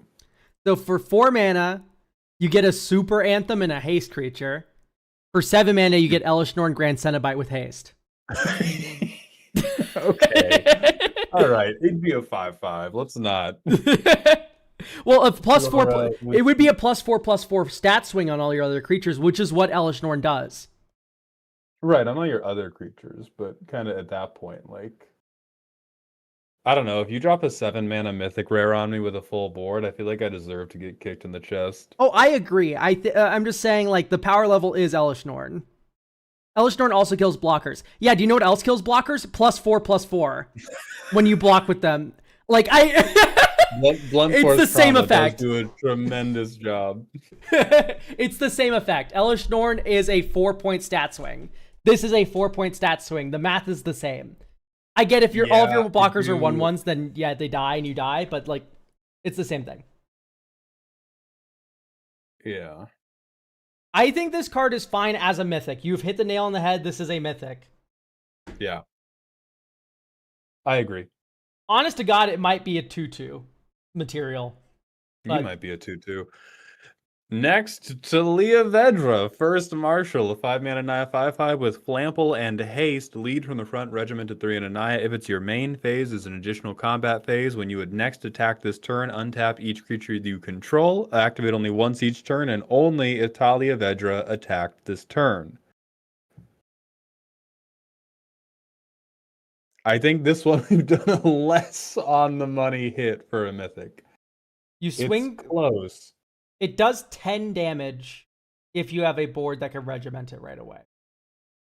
And it untaps each creature you control immediately. That's true. I guess for limited, for sure. Is this the most Agatha Soul Cauldron ability of all time? There's no way. You go regiment, and then you untap all your creatures, then you go regiment, and then you untap all your creatures, then you go regiment, untap all your creatures, then you go regiment, untap all your creatures, then you go regiment, untap all your creatures. But don't you have to be re-soul cauldroning? Yeah, but if you have a Lunarch Aspirant kicking around, Like you just put a counter and something Oh, go ding. all right. Okay, Yeah, I ding. can just start making. Yeah. If I also have any 7 cards I want, it'll get pretty kooky down here in Dude, the you D, have brother. red. You You have don't want. every single You fucking don't Goblin want to. Rabble Master on Earth. You don't want to be around. You don't want to be around me when I get the 9 cards I need to execute my combo. You have every Goblin Rabble Master on Earth, and you have green white to tutor for them. Like it's Right, but those are deck building costs, and that is a level of work that you have to achieve. it goes infinite with to... Felia. That's true. Wait, no, it doesn't because Felia brings back on the end step, so that's not even true. Okay. Yeah. I think this card's actually just fine. I think it should maybe have 3 power. I would compromise to 4, but yeah, like this is 10's a lot. 10's a lot of damage. I mean, flickering it can get you extra combats if you have like Sword of Hearth and Home, and at that point we're just at Aurelia. Yeah, like you're at Relia, Helm of the Host at that point, which is just like, okay, Yeah. you got me. Everyone knows Dead what you can do Rights. with this card. Yeah. This is a Pontifex. really good Gift of Immortality or God Pharaoh's Gift card. Bring this back, Regiment. Bring another thing back on the next combat, Regiment. Bring another thing back, Regiment. Like that's sick. Okay, next, Pontifex is Anestra, another Naya. This one 4 mana, a 0/5 ward, tap 4 untapped permanents you control. Whenever you activate an ability of a creature you control that's not a mana ability, you may pay 1 and tap an untapped creature you control. If you do, copy that ability. So like Conspire, right? This is like Wart the Raid Mother almost, but we're doing it for abilities rather than for fucked up spells. Yeah, this is fine. In fact, I think even this is weak. I think you don't have to tap an untapped creature control in addition to paying the 1. I think you should just be allowed to pay the 1. Because if we look at cards like there's already cards that do this. Like it's Eartha Joe doesn't even have a cost associated with it. It just has to commit a crime. It has to target something. And you also have the Argus Cost, which copies it for each creature you control. And you know. So I think this is Yeah, we could pump this one up a little bit then. Yeah, so just axe the copy that ability and it's pretty decent. Or axe. All right, and now I'll kill you. And now we are moving into the point redeem. So what I'm going to do now to help the layering of this go a little bit better is I'm going to set new Ko-Fi redeems out now while we go through the point redeems. And then when we have to take the next ad break, we can just move straight into the next round of point redeems.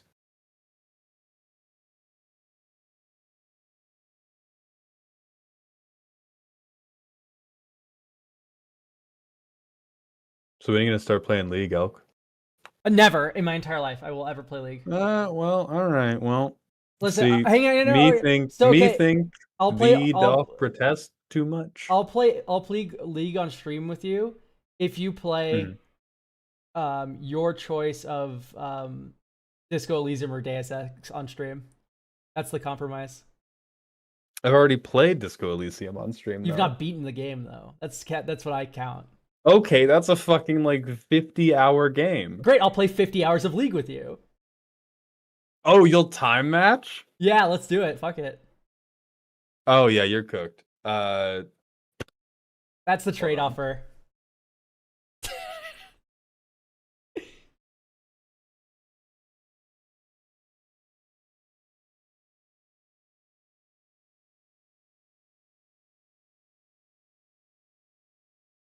One second, I'm pulling up the next group of Magic cards. You're good.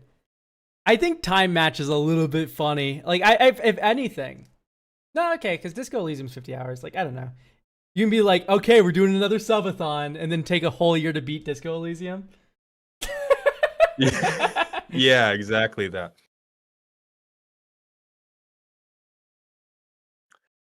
But yeah, they got a new League season coming out. It's gonna be great. It's gonna be great. You're gonna like it a lot. They've got a ton of little deer creatures you can be. Yeah, I know. I'd probably play Here, hold that on. stupid cat that attaches to you like a leech, and then I can like watch You're YouTube not shorts. playing Yumi. You're not playing Yumi. I'm You're gonna, playing League of Legends. I'm gonna play Yumi so I can watch YouTube shorts on my other monitor. No.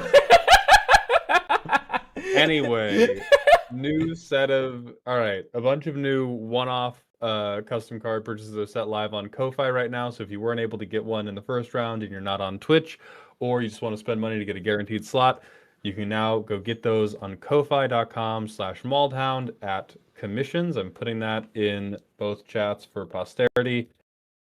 And now we continue. Mimetic properties.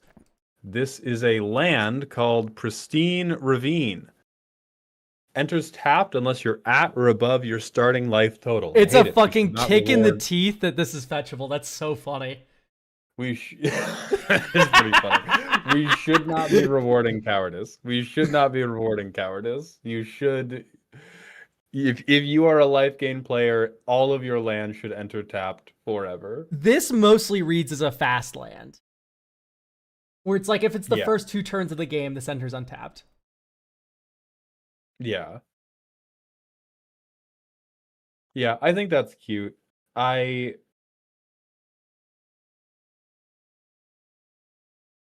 Yeah, it's gonna exist in like fucking 2026. I think this is like actually kind of a cute land design. I feel I'm a bit into it. I like their description of I wanted to make a fetchable land that you wouldn't want to fetch. Yeah, you can still mountain or forest cycle for it, which is pretty strong. And then it also counts as both types for things like Dwarvish Mine or whatever it's called, and Gingerbread Cabin. Like both of those cards count the number of mountains and forests you control, which is actually kind of valuable. To have those types. Those are good cards. They are! You're laughing, but they are. Libra, creature of night, a 4-mana Boros 5/2 with haste and trample. When it deals combat damage, put a trance counter on Libra and draw a card. If Libra has 3 or more trance counters on it, transform them into Big Elk. A 2/5 with lifelink, vigilance, and ward 3. As this transforms for each opponent, exile a creature card at random from their graveyard. At the beginning of your end step, for each card exiled with Libra, create a token copy of that creature. That's fucked. For each card exiled, Jesus. Yeah, so you rip 3 random creatures from your opponents, and then you get a token copy of them every end step. And by the way, guys, the cost to flip this is I've hit you 3 times and drawn 3 cards with my like. Oh, it's a pain in my heart. Oh, but you see, I ramped instead of playing Phyrexian Arena. I need these cards. I didn't get my Phyrexian Arena cards. Why can't Libra be Boros? That like makes sense to me. Macy Hearts, if you wouldn't mind explaining the vision. I mean, it's a night creature, sure. So it's like, oh, there's a sun on the white symbol, so the night creature. Yo, the toughness is dubious. Have you heard of Mother of Runes? You're not blocking. People are like, oh, the monocolor player gets destroyed by Iona. You know, Mother of Runes is out here. You can't block for the rest of time. Yeah, I think it's pretty well telegraphed. I think that these colors, you have difficulty, like, if you're going to guarantee you get a good thing, it's going to require a relatively high, like, deck building cost. Like, you're going to have to build a deck meant to sculpt these piles into the thing you want. Thank you so much, baby. I know, the kitties are so cute. Yeah. I do think exiling at random is a little bit annoying, but because you only have to do it once, it's not the worst thing in the world. Exiling at random for a specific type is annoying. Because you have to, like, I'm going to take these cards out of my graveyard, shuffle them face down, and then you go, like, Judge, he reordered his graveyard. And then... Okay, so annoying to do around you. What about around normal people? I think you could rock with this, actually. I think the backside should be an attack trigger still, where you go, like, you attack, and you get one of the creatures tapped and attacking, you exile at the beginning of the next end step. You can pick your favorite one. Oh, that is kind of neat. And that feels Borosy versus here where it's like you just you get a copy of it every end step. Like that doesn't make sense. And that does feel more like Dark Souls is a combat game. So that does feel a little bit more on theme than like now I am incentivized to sit back and wait until I crush the table with the weight of my free guys. Yeah, exactly. I agree with that. Okay. Oh, Then no legs. yeah. You got to read this because I have eggs to eat. The cats are though. trying to rob me. We have the most mid anime character here. Freerin Spell Collector. 2 blue. Legendary creature, elf wizard, 2/2. Flying, prowess, protection from demons. Each instant and sorcery card in your graveyard with mana value 1 or less has flashback. Flashback equal to mana cost. Well, at least the card imitates art and it's mid. Yeah, there's a lot you can do with 1 mana value stuff though. I don't think this is broken. I mean, yeah, but I think it's super legal. I lost all respect for his statement on Freerin. Oh, here come the Freerin fans. Okay, have you even watched Freerin, or are you just rage baiting right now? I'm rage baiting, but also I have watched Freerin. I think its themes are abandoned for a shitty tournament arc, and that ruins the pacing. And it kind of destroyed everything for me. And maybe I'll watch Freerin. I love a tournament arc. Yeah, okay, you actually like Freerin. I think it gets way too shonen-y, and I was really just not a fan of that twist. Where something like I think Dungeon Meshi tackles the themes of Freerin a lot better too, in just one of its characters. Like, I don't know. I'm Yeah, but that's a slice of life anime, so like why would we I think this is cute. I think this could be, I guess, prowess. You can try to go for Voltron kill. I don't know, I just don't want Freeman to get so punked by Uncle Iroh. Dude, this is a high tide commander. Well, like I know it is, but I would love if it could be more than that, you know? like right now. The prowess is saving this card from getting mogged by Iroh. I somehow hit you with the the cantrip beam. High tide cantrip crusher, which is the name of Freerun's ultimate ability, or I do nothing. I guess it's not limited to your turn, which is also neat. You know what? Never mind. I approve. Dungeon Meshi is shockingly good. I love how that implies that like you looked at the Meshi's art and was like, "This is gonna suck." That's what I did. Meshi rules. It's probably my favorite manga. It's really good. How about you read me Annabeth? I'm gonna read Annabeth, Biting Gale, and that's never mind. I'm not gonna comment on art because I'm very polite. I'm art cop, you know, it's my Kappa type. That's letting my colors show here. 2 and a Jeskai. Legendary creature, human, wizard, knight, vigilance. Whenever 1 or more counters are removed from a permanent an opponent controls, if it isn't your turn, Annabeth does 1 damage to each opponent. Tap X target creature defending player controls and put a stun. Oh, so it's stun counters. So you remove all their stun counters and then you go, boom. That's so fun.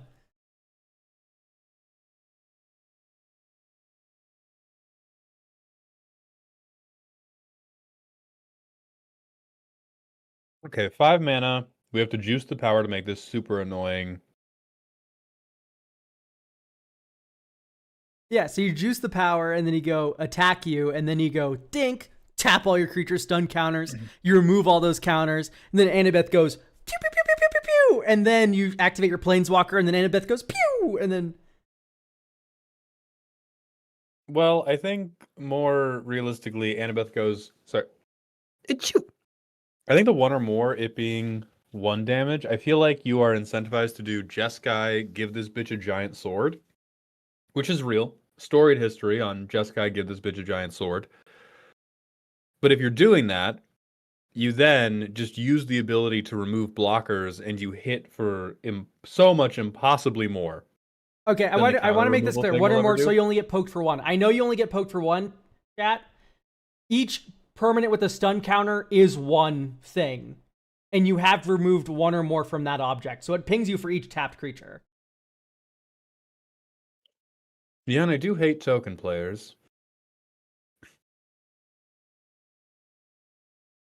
I think it's okay. I think the only thing I dislike is I think that like kooky play pattern in the first act will be immediately eaten up by I've given her Excalibur and you can't block. That is now the only relevant damage you are taking. Oh yeah, from for her. certain. This is a Brotherhood Regalia deck. You know what I mean? Like, Mm-hmm.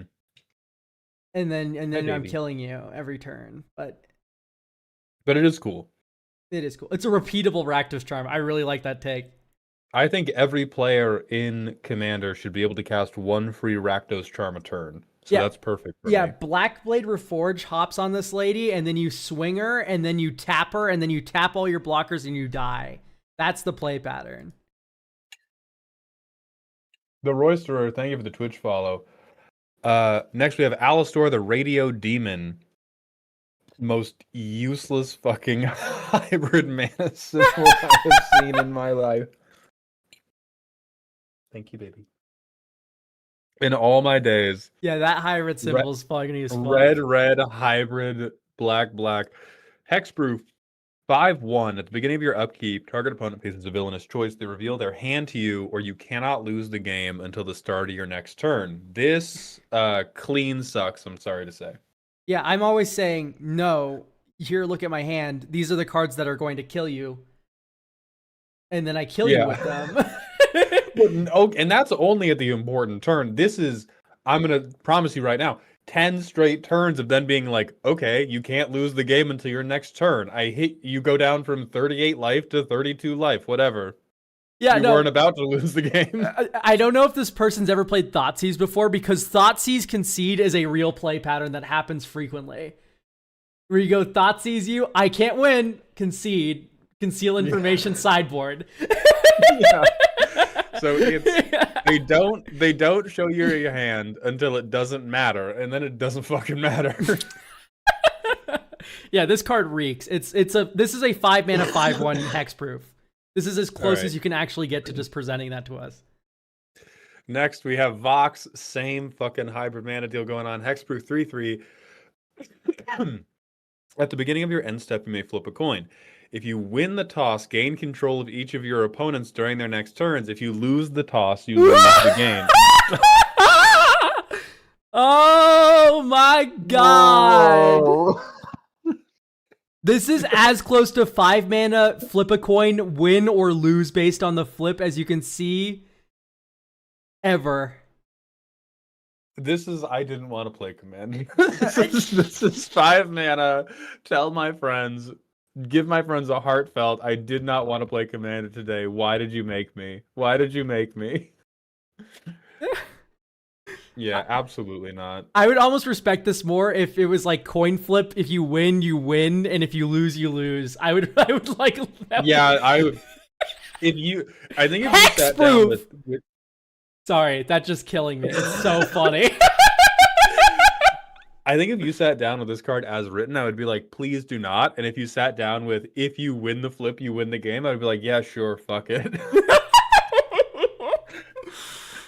Because controlling your opponents is also just like, you can't even make that. It only matters if you do the fucking like Naruto tournament arc thing of like, when controlling my opponent, I can make them concede. Like, that's the only thing that matters. Have you gotten your turn control before, Mald? You've played with me, right? I have gotten my turn controlled, and I've controlled other people's turns. Like, you can woefully fuck up the game. Oh yeah, but it doesn't like. Emrakul has made me appreciate how close I am to losing a Magic the Gathering game at all times. It's like you can always just like fucking ruin their life. Okay, next we have a new designer, Silas Ice Shaper, a 4-mana 3/4.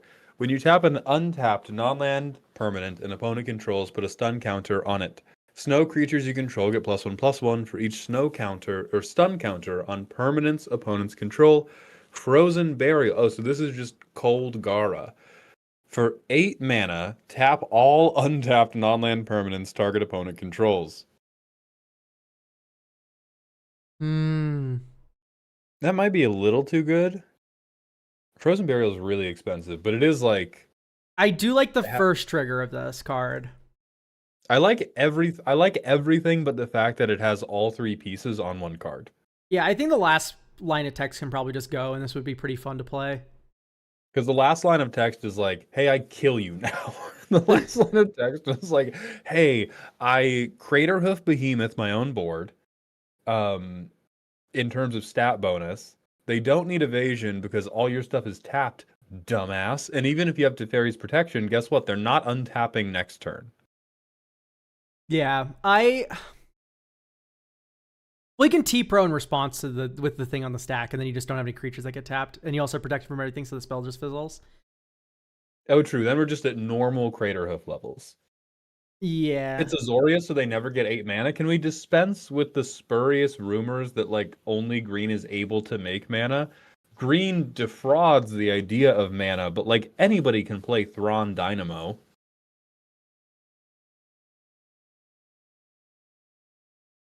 All right, read me this next card. All right, we have Dread Balloon, Armored Behemoth, 4 red-green, legendary artifact creature Balloon. At the beginning of each upkeep, choose a card type. Dread Balloon has protection from the last chosen card type. Okay. Until end of turn. Okay, never mind. That would be a better way of wording it, in my opinion. Whenever it attacks Earthbend 1, that land becomes a balloon in addition to its other types. Other balloons you control have 2 change a target of spell or ability to this creature. Okay. You just like always choose creature and kill you, right? Yeah, I think what is getting lost here for me, we have an interesting dynamic we're trying to create, where Dread Balloon is giving you a bunch of throwaway spell skites to defend your board of like Gruul shitheadery. But if we do that, then we have to like turbo ramp out to this 6 mana. This is like a 6 mana glorified protection piece. This is a Gruul asceticism in the command zone almost. And so I feel like it would be more interesting if this thing was cheaper and the only meaningful thing it could do was the balloon stuff. Or if it's going to be this expensive, it has to be a bigger ass beater and the balloons are only to protect it. Yeah, it's the fact that the 2 mana ability like actually is Spellskite is so annoying for the Auras player sitting across from me, like, and they just can't do anything. That's really funny, actually. That's really funny. It's not broken, Frost Giant. I'm not. This is, if anything, I think too weak for what I would want.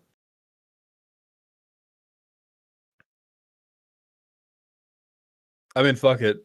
Buff the stat line, and then this just becomes a Gruul Voltron commander.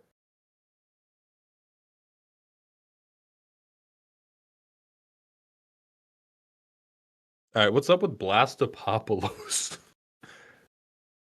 Okay, red for 3/6 with haste. Whenever you or Blastopopolos are dealt damage by a non-snow source, put a heat counter on it. Remove 3 heat counters from it. Does 3 damage to any target. Remove 5 heat counters. Creatures target opponent controls cannot block this turn and must attack this turn if able. Whoa. That's pretty funny. Every For, like, 3 red. sources of damage I take, I get to lightning bolt something. Every 5, I can also instead do no blocky. Yeah, I think my only complaint about this card is that his ass is too fat. And that's Oh yeah, this is a normally thing I Pyrrhemia don't card. fight back. But like if it's gonna be that good at transferring him and myself taking damage into a bunch of value, he should be in a little bit more of a risk. He shouldn't be this safe. Even if you wanted to make him like safe, 3/4 hard max. Hard max.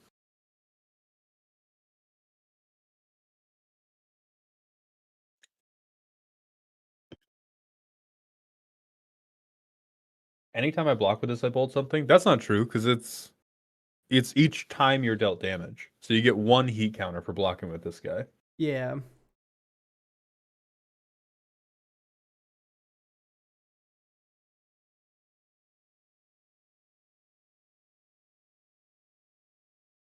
Okay, next we'll move on to Mothman Gerald.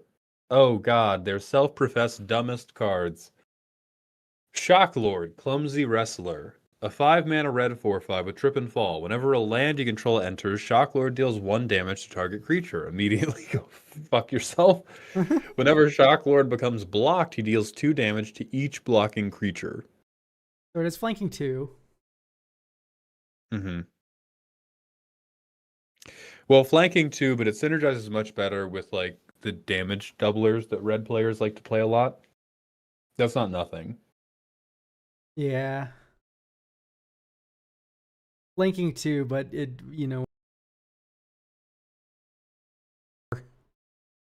Mm-hmm.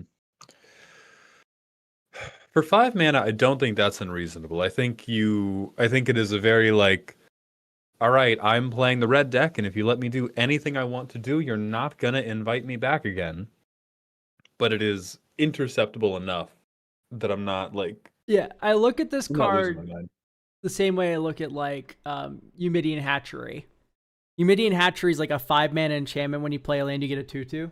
Or not Eumidian Hatchery. I forgot what the name of the card is. It's like Eumidian whatever the fuck. But there's a lot of 5-mana enchantments that make 2/2s. Chocobo Raceway, right? There's a lot of cards that do this. Landfall make 2/2 for 5 mana. Mm-hmm. Mm-hmm. These are not game changer kind of cards. You know what is a game Yeah. changer kind of card? Field of the fucking Dead. Right? Or maybe Horrible Old Man. Here, Shocklord is 5 mana landfall effects. Great. You know what else does that? Valakut. So I think this is on par. Like, I actually think this is fine. Yeah. All right, next, Horrible Old Man, a Rakdos 5-mana 4/4 with Convoke. When it enters the battlefield, sacrifice each creature that convoked it, draw X cards, then deal X damage to target player, where X is the number of creatures sacrificed this way. I think this can say any target. Yeah, this could definitely say any target. This is kind of neat. Yeah, I like it.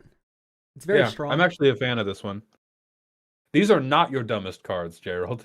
These are your most reasonable and awesome cards. Cormag, 1-Rider Army, Jeskai, 5-mana 4/3. Flying, when you cast a creature spell with flying, you can put a 1/1 counter on something with flying. Otherwise, make a 1/2 Drake Knight creature token named Wyvern Rider with flying. It's not unreasonable, but I heard you like flying and you're flying, so we gave you a way to make flying creatures who flew that only interacted with other flying creatures while you played your flying deck. Flying. This seems to work. Shit, you. Fuck you. Fuck you. Flying. Yeah, flying. What's in a name? I need to run this past you, Mald. Do you think flying should stack? What the fuck did you just ask me? It should flying stack. If a creature has flying, Like, flying so should be allowed to flying. If it has double flying, it flies over normal flyers as well. I'll kill you. What about Menace? Like, Troll of Cause of Doom should have Menace. I'll disconnect your internet. No. No, they should not. Well, then you can put like Gianter Spider with Reach to block the flyers.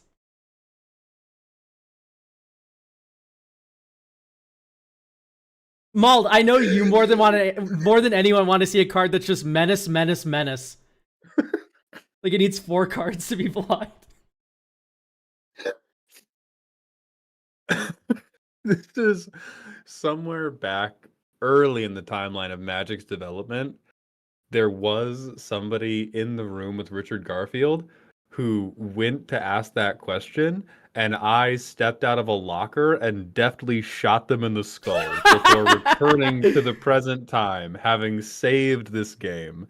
And please do not make me take up my righteous blade once more. I think Cormag could cost 1 mana less, by the way. Oh, I forgot this is what we were doing. Yeah. I think Cormag could be 1 mana less, because this is really not a crazy ability. Like, go look at Castrol for how fucking good 5 mana bird or flying type things are, and this is counter on each bird whenever you deal combat damage to a player. So it's 1 or more birds, but you can trigger this 3 times in 1 turn without even having to cast anything from hand. This is like per spell I just get 1 counter. That one can soup up. All right, tell me about Whitebread's cards, Elk. You little rat. Dirt Bone Marsh. Land. Hideaway 4. Tap. Add blue or black. Blue, black, tapped. Tap. You may play the exiled card without paying its mana cost if an opponent has at least 20 cards in their graveyard. No, sir. You make that shit 10. Give it to me. I deserve it. I have been a good boy. This reminds I'm me just a a baby whole kitty. lot Where is my mama? of Please. what's the blue one? The blue hideaway land? Shelldock Isle. This is basically Shelldock Isle, but worse. But it's better because it taps for 2 colors. And it's easier to activate. Yeah, I think Hideaway having multi on it is good. 20 is like 20 is pretty steep. This is Shelldock though. Like Shelldock kind of does the same thing. It's Oh, you mean Shelldock Isle, the card I've never seen played in my whole life because of how terrifyingly bad it is? It's in Vintage Cube. Oh. Shelldock's the best one in Limited. Let me get a little cigarette for my 3 feet long holder as I play Vintage Cube again. All right, you fucking child. All right, you fucking. It's a real format. Commander's the child format. No offense. I love Commander. Right, it's a child format, and you're making me, the baby, work too hard to cast my Hideaway card. I mean, maybe it should be 7, like Threshold. I kind of like that response. I think that might be a little too strong. I think 10's a happy middle. Yeah, I'd cut it to 10, and then I think it's cool. 20 is fine. You're attaching a free card to a land. Frost Giant, I dare you to dream. Anyway, next card. Toski, knowledge completed. 3 blue-green. Legendary creature, Phyrexian Squirrel. Indestructible Infect 2/2. Toski attacks each turn if able. Whenever one or more creatures you control deal combat damage to a player, draw cards equal to the number of poison counters that player has. Holy smokes, that's way too strong, I think. Okay, here's why it's too strong. The reason why Toski's fine currently is because it's a 1/1 without Infect. Meaning you block and you're fine. Because you don't get a -1/-1 counter. This actively -1/-1s your creatures. Yeah, it's not too strong as in it's going to break Vintage or Legacy. It's annoying as shit, is what I mean to say. It's also very annoying that the game is going to feel more and more impossible the closer this person gets to winning. Because it's like, oh, we're supposed to be in this locked battle. We're supposed to be in the clutch. And then you hit me, you draw 8 cards, and I'm now meant to stop you from hitting me that last time. It's 5 mana, no impact. It's an indestructible blocker. That is impact. Okay, I mean, 5 mana, no impact is called a turn 3 play in Commander. Yeah, like this is also green. Like I've had to do a number of these decks because people have been like, oh, the run out doesn't work. It is perfunctory. It is like a elementary academic exercise to fill a deck with enough ramp to be like turn 1 ramp, turn 2 ramp, turn 3 play my 5 mana thing. Silas, Infect is an aggro strategy though. Okay, listen, I have Thrumming Bird in play. I have unblockable Infect creatures. I hit you with my unblockable Infect creatures. I hit you with Thrumming Bird. Okay, you have 5 poison counters. Toski comes down turn 5. I hit you with these 3 creatures. I draw 12 cards. Infect is also an aggro strategy because it gasses out, because it loses its creatures easily and fails to draw cards. 2 things that this commander is instantly solving for you. This is 5 mana, draw 12, make an indestructible blocker, and it also has Infect. Like, I don't know. I think you're also just like, you're not... Once again, we're analyzing this card on is it powerful or not, and not is this a good design or not. It is not a good design. Right. We're going like, but my bracket 4 deck could beat it. Like, yeah. So could a walk at the park. So could one genuine smile. It is a very annoying card to play against. Yeah, I like the toxic change. Yeah. Like if this had toxic instead of infect, all my problems would probably be solved with it. I also enjoy toxic more. Okay, next we have Deru Tamashi's Medic Field Operative. Ooh, I'm excited. These cats are so fucking cute, man. Holy shit, they have their eyes closed right now. A 4-mana Azorius 2/4 with Lifelink. Tap, prevent the next 3 damage that would be dealt to another creature you control this turn. Put a charge counter on Medic for each damage prevented this way. Remove 5 charge counters. Medic and another creature you control gain indestructible until end of turn. Okay, this is super flavorful and thematic. We need to tie this to something else. I'm begging. Preventing damage and then putting a charge counter for each damage prevented this way is very thematic and flavorful. However, and this is the biggest however in the world, it's really just bad. 4 mana for prevent 3 damage that would be dealt to another creature is just like, yay, this is bad. It is too expensive for what it's doing. Could we just drop him to being 3 cost? Because I really like I have limited TFT knowledge, but I really like what it's doing. I do agree that it doesn't feel very powerful. Like, I just can't think of a reason I would run them as a commander other than, oh my god, I love TF2. I think it should maybe be like a life gain sort of deal. I like the Uber charge, like you charge up the medic and then you Uber him and then you get indestructible and so does your healing target. Mm-hmm. I think this is a very bad way of going about that, though. I don't like... This is not a card that gets me excited to be medic. I don't know if medic is white. Medic is certainly blue. White, he needs to be just for the effect. Philosophy-wise, medic's not white. I think he's more black. But I get what you mean. All right, we also have Soldier, the Patriotic Fighter, a 5-mana Boros 4/5 with haste. When he enters, you may have it deal damage equal to its power to any target. Rocket Jump for red. Soldier deals 2 damage to itself and gains flying until end of turn. So I think spiritually these guys have partner, and maybe you give them partner and that fixes some of the issue. Yeah, that would be slightly better because you can like heal, and that's cute. And then you have like a repeatable thing that Medic's trying to heal from the Soldier rocket jumping as the Soldier tries to deal like Voltron commander damage. This doesn't. Still though, like let's play through the play patterns. We go medic into Soldier. Soldier shoots something, haste, and then you go next turn medic tap, prevent the next 3 damage dealt to Soldier, and then you go rocket jump, and then next turn you get indestructible and your creature already has flying. Like this doesn't excite me. This doesn't excite me, and I'm so sorry because it's flavorful.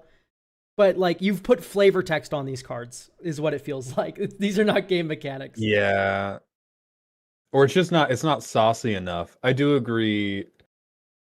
My vote would be, I think Uber Charge should do something more than indestructible, even though in TF2 it gives indestructible. I think being indestructible in TF2 is better than being indestructible in Magic the Gathering, and so look for something that is as excellent in Magic as being indestructible is in TF2. Dude, just give Medic the Kritzkrieg. You can make him give double strike.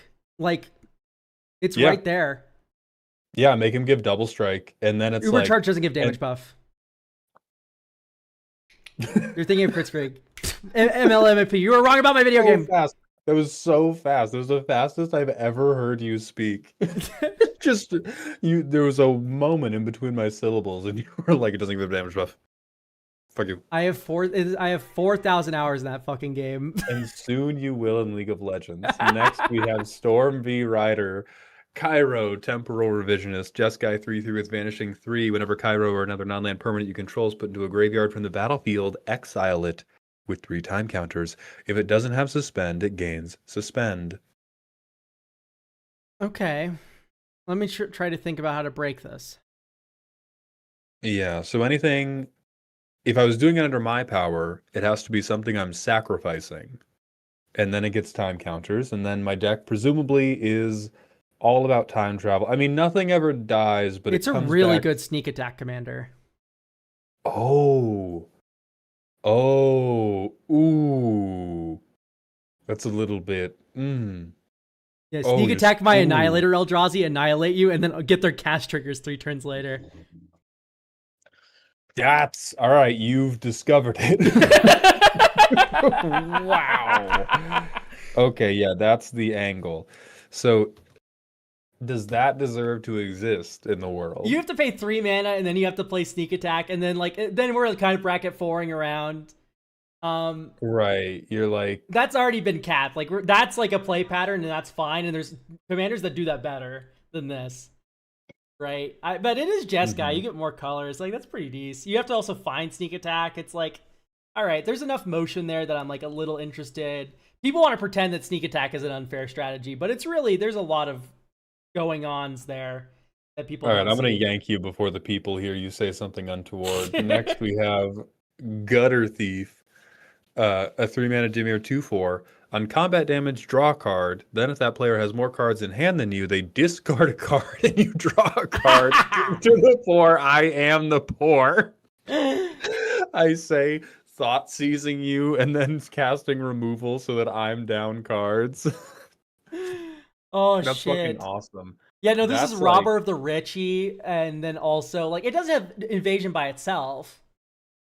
This is fair. I like this. This is cute.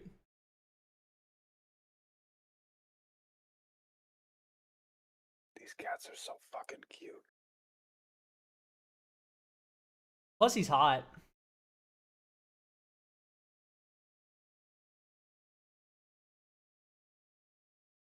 No, I can't rotate it. I don't have the full rotational powers of my camera at my disposal, so I can't get the camera directly on the cats, but they look so fucking sweet right now. Just mirror the camera. Oh, true. If I just mirror, it'll show the other side of the room, and then we're good. Okay. This is a Chaotic Order Ko-Fi Shop Redeem. Calypso. Hedron Fisherman. 1 blue-green. Legendary creature. Cephalid Druid. Cephalid doesn't exist anymore! This is an octopus. We're trying to bring it back. Crabs you control have Ward Mill 3. That's funny. Land all. Because there's a space there. Whenever a land enters, enters under your control, to be clear. Choose a card name that hasn't been chosen this turn from among Hedron Crab or Ruin Crab. Create a copy of a card with the chosen name. You may cast the copy. That's a joke card that's way too good. That's way too fucking good. Crabs you control have mill 3. Landfall, make a Hedron Crab token is what this card should say. And then it should be 5 mana. Yeah, 5 mana, that would be okay, but this is like turn, because my deck doesn't need to have anything but like ramp and protection because I'm getting all of my mill engines from landfall. But it's just like turn 1 dork, turn 2 this bitch, Yeah. turn 3 play, fetch land, double crab you, cast cultivate. Ruin Crab isn't worse than Hedron Crab because Ruin Crab can target you. That's the major difference, MLMP. I don't like mixing them, though. I think mixing them's a little bit weird, and it makes the math really bad. I like it when it just hits each of your opponents, each of your opponents, each of your opponents. Yeah, I think for the type of dickhead engine we wish to assemble, 5 mana is your price. 5 mana is your price, and then go ahead. Next up is Storm V Rider, right? Yeah. Dr. Saren, Living Reactor. 1 and then non-white mana, which is based. I'm happy to finally see a card that just doesn't drop black for the 4 other colors of mana. Legendary creature, human scientist. If you would lose life from rad counters, not from radiation, you get that much energy instead. 3, tap, proliferate. Then, if 2 or more different counters were put on you this way, draw a card and lose 1 life. Okay. So you put an energy counter on yourself, you put a rad counter on yourself, you draw a card after proliferating, you lose a life. Yeah, It's 5 mana for a 4/5, and then you pay 3 mana, and then you get stuff, and then you also prevent damage from. That's true. This being, this is one of those cases where it's like it's 5 mana to get the engine going. The lawnmower can be a little bit fucked up. Yeah, I mean, I see how it's Uberg. You get the card draw proliferate from blue. Black also gets a little bit of fun in there from preventing life loss. I do agree that red and green are a little bit loose here, actually.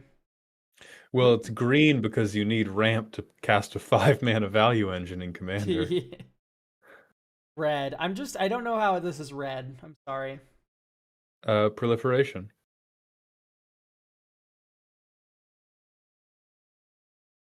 All right. Huzzah. Thank you, Doctor. God damn. I don't know what else to say. It's like, I don't know why this is red. I mean, maybe energy's red. Yeah, it does feel relatively salty.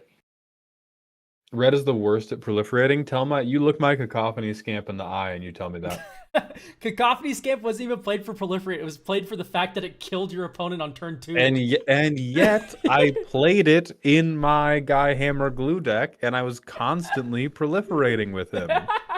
I made What the fuck is that? so many counters happen when I also shot them in the head for another 10 damage. Yeah, when they took 20, there was a proliferation trigger on the stack.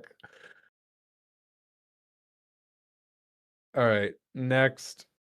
Aegis Athene. Aegis Athene, Thirst for Blood, a 2-mana black sorcery. Draw 3 cards, then discard 2. This is very strong. Right. I think saying limited format is saving you here because it is the weakest in limited, and it's still really good there. Ooh, Dredge loves this card, by the way. Any sort of Right. effect like this where you're like, draw 3 and I go dredge, dredge, dredge, discard 2 dredgers. Right. Any sort of, well, I mean, any like reanimator deck, any deck that cares about the graveyard, even if you don't care about the graveyard, getting 3 cards and then just keeping the best one out of them.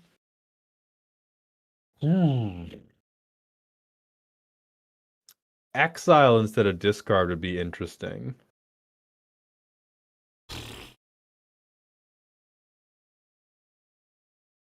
Yeah, it is better than Cathartic Reunion in that it doesn't say as additional cost discard 2 cards then draw 3 cards. Yeah. Like that's, I could see black getting this effect is the crazy thing, chat. Like this effect can exist for black. God, this is, it's so dangerous to do this. And in fact, black already kind of has this effect. They get connive. But connive, And people in chat yeah, talking about like, oh, I'd play this here, I'd play this here. Let's be clear, you would play this in every non-CEDH deck that had access to black, or you'd be wrong. this should be draw 2, discard 1. How do you feel about that? I feel better about that. It's still like, but then at that point, why does it exist when Night's Whisper is a card? Because then the discard synergy, like it's really good to discard. Oh, cards true. Then yeah, maybe you would have to do like draw 2, discard 1, give it a big flashback cost like Resentful Revelation, because then that's a little bit more limited. Then it's Rebound? like, ooh, I'm gonna get 2. I don't know about all right, Rebound? Haas. Huh? Bravo, Haas. Okay. No, that's Faithless Salvaging. That's way better. Yeah. So, yeah, I guess you just do like flashback 5. Yeah, and then I'd be down with it. Yeah, draw 2, discard 1, flashback 5. Yeah, I'm into that. Yeah. Okay, next we have Vlurin the Misked. And they're dispatch cards. Sonar the Brains. A Dimir 2/1. Talk shit. Whenever this creature attacks, he connives. If a non-land card is discarded this way, he can't be blocked this turn.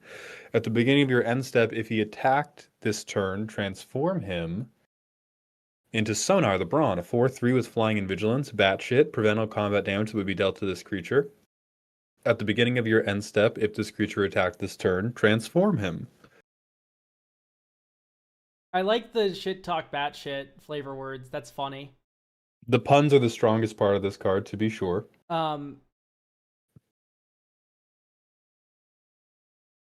It's not that interesting.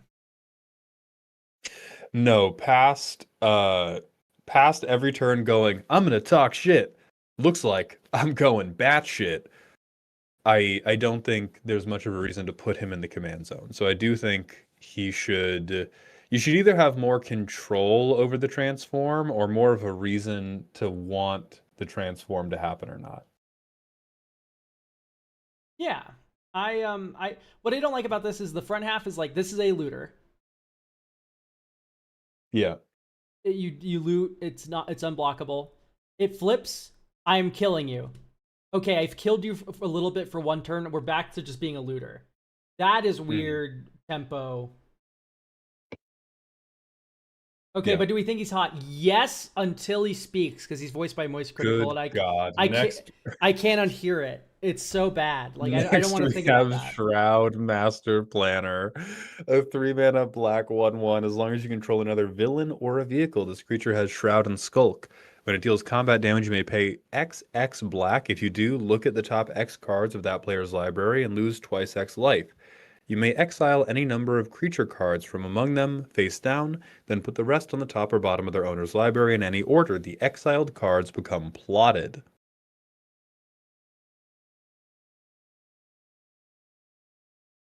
Okay, so I get Okay. to dump all of my mana into emptying your pockets of little goons,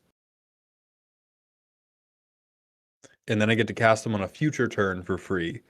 So I get cast triggers, I get ETB triggers. Plot is face up. Yeah. So like, if I hit your Gristlebrand, you see that you're going to lose. Yeah, the biggest mechanical struggle this card has is that in actual Magic Land, you're out of words to spend, and you need that last sentence to stretch into like those exiled cards become plotted for you and not for the owner. Also, hello, decked out. Yeah, true. You need to make sure that you're plotting them. What I would do is like maybe this just scales on in size to the number of villains you have, and then when it hits someone, you then look at that many cards and you plot that many, something like that. Oh, do like a Jasper Flint thing? Yeah, like a Jasper Flint. Yeah, I could see that. Okay, next. Fucking water boy, Jesus. Blue for a 2/2. When you cast a non-creature spell, you may waterbend 1. If you do, tap up to X creatures you don't control, where X is the number of tapped creatures you control. Then if X was 5 or more, all non-basic lands you don't control become islands until your next upkeep. Pack this motherfucker up. No. I'm going to argue this is too cool for Waterboy. He should be a blue 2/2. I'm gonna argue you are a bitch. This is no. No, fuck this. All right, we can't keep coming up with cornier and cornier ways to do non-basic land hate. I don't know who this man is. He looks like he sucks, and so does the text box. Put the whole thing in the trash. It should be a blue 2/2 with like ward 1. That should be Waterboy. He's so slippery, you know, all your spells just slip right off him. That's his superpower. That's the gag. Beautiful. All right, next we have Pedgman. Updated Utsuho. Hell's Art. What in the fuck am I looking What are at the in that jiggle casting physics on cost? this? No, No I didn't pull up jiggling? the jiggle physics one. Why did you make hybrid energy mana? It can either be paid with white or one generic mana and an energy. Okay, so it's not even that broken. What if I sent the police to your home, Pedron? You can just mana fix with energy? Yeah. That's really mid. It's like, this is not worth a new mana symbol. At the beginning of each end step, you get energy for each rad counter you lost this Do turn. not symbol rad counters. I'm going to lose it. Get Tohoed on, child. You get energy for each rad counter you lost this turn, and rad for each energy you lost this turn. When Utsuho dies, remove all energy and radiation you have. Each player gets X radiation, where X is the number of counters removed that way. If it's 30 or... Oh, sprite hiccup. If it's 30 or more, exile all non-land permanents. Okay, just to be clear, Stormvi Rider and this person are different people who decided to combine energy and radiation counters. That's what everybody does because it's the it's the Sultai fiddle button, and they're not quite good enough by themselves. It's all the Fallout players who played with the fucking Jeskai energy deck and went, this is not quite good enough, and then played with the Mothman deck and they were like, this is almost good enough, but the 1/1 counters are better. Took their rad counters and took their energy counters and then sat in a corner and came back with this fucking Full Metal Alchemist chimera of a thing. This is fucking. I don't even know what to say anymore, Mald.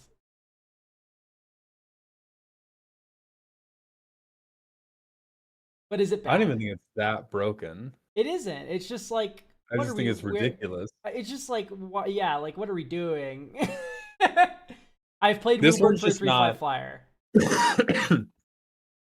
This one's just not active enough, I don't think. Yeah. Yeah, like it's. All right. We're moving on to Reimu. Reimu soliciting Miko. One in a Jeskai for a 1/4 with double strike flying ward 1. At the beginning of combat, each opponent may pay 1 for each player who does. Reimu can't attack them or a permanent they control this combat.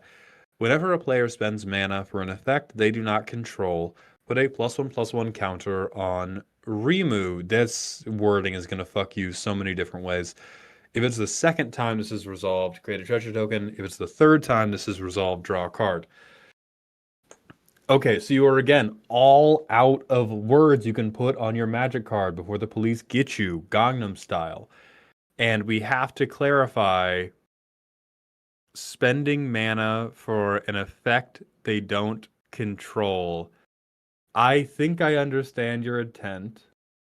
Yeah. Like if you pay into Ristic Study, this counts. If you pay into Rimu's thing, this counts.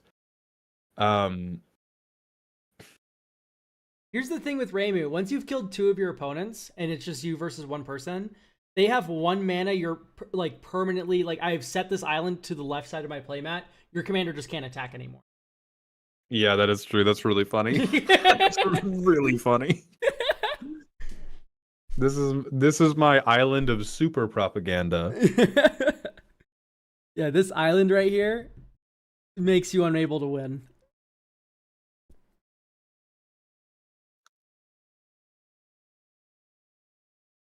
Yeah, that's it. It's like Yeah, it's everybody's saying fling. I have played against so many people with fling decks. I've never seen a fling successfully resolve. You people never fucking have it. I swear to God, the card fling is some like shared delusion here's the in the Magic. crazy shit about Fling is that it's great. It's so good, but you need to build the right deck for it. It's like if I go Xenagos, Malignus kill you with combat damage, you're the blue player. Fling kill a second person with Malignus.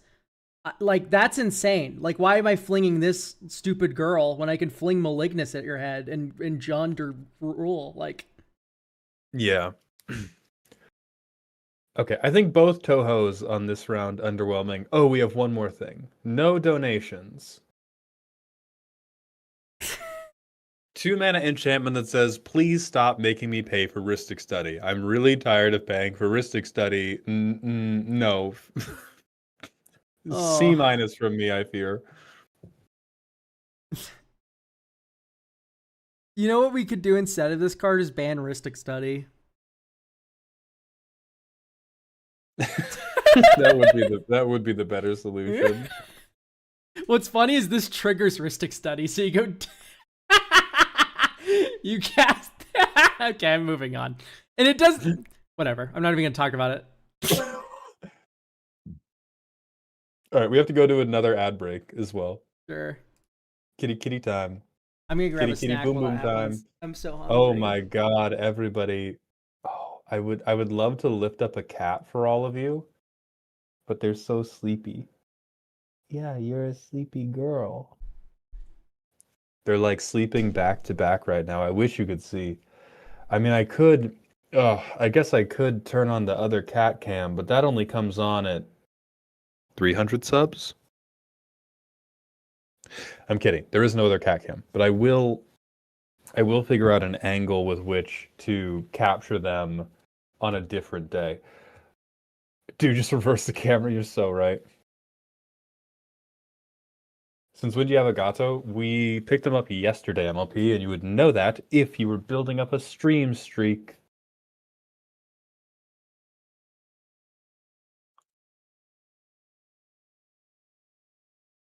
Just post pics in the Discord. I couldn't possibly do that for less than 7 million subs.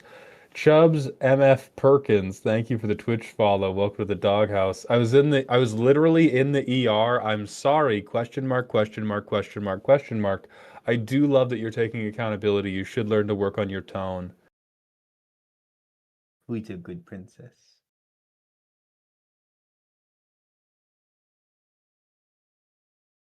What if the cats love planeswalkers though? That can't be true. I'm teaching them to be ambush predators towards planeswalkers. That's it. I'm clenching my fist. Okay, life updates, everybody. By the way, if you are on TikTok, we are also live streaming on Twitch and YouTube right now. The free point redeems are going to be available via Twitch. There are paid redeems available on ko-fi.com/maldhound. That's ko-fi.com/maldhound if you wish to get a card reviewed for United States dollars. AG Gravity, thank you for the Prime sub. Welcome back to the dog home. What colors do they play? I mean, none yet. They're cats. They don't play Magic. Who's a pretty baby? Who's a little baby girl?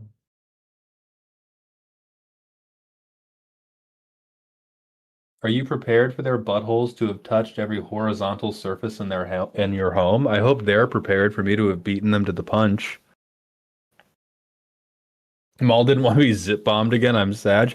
Pejman, I do want to let you know, as a matter of precedent, I am not downloading custom cards. We are not, nothing that allows you to send me a thing for free is going to involve me downloading a file to my PC.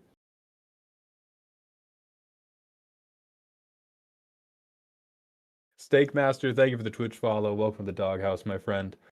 Other content updates. We are close to the resurrection of the World of Warcraft stream. All right, guys, I got French fries. Oh, of course you did, you little rat. What do you mean? French fries. Duckman,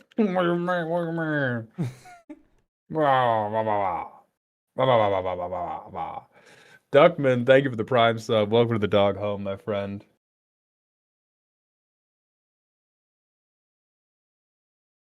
We still on for the Saturday mold? Yes, right now. Yes. We're still on for roast, rescheduled roasts happening Saturday. Free deck roast stream is Sunday, and that is also when the purchases for the month are going to go live. Elk, do you like fries soggy? Fine. Potato at that point. Like, I don't mind potato. As soon as like a true ungulate.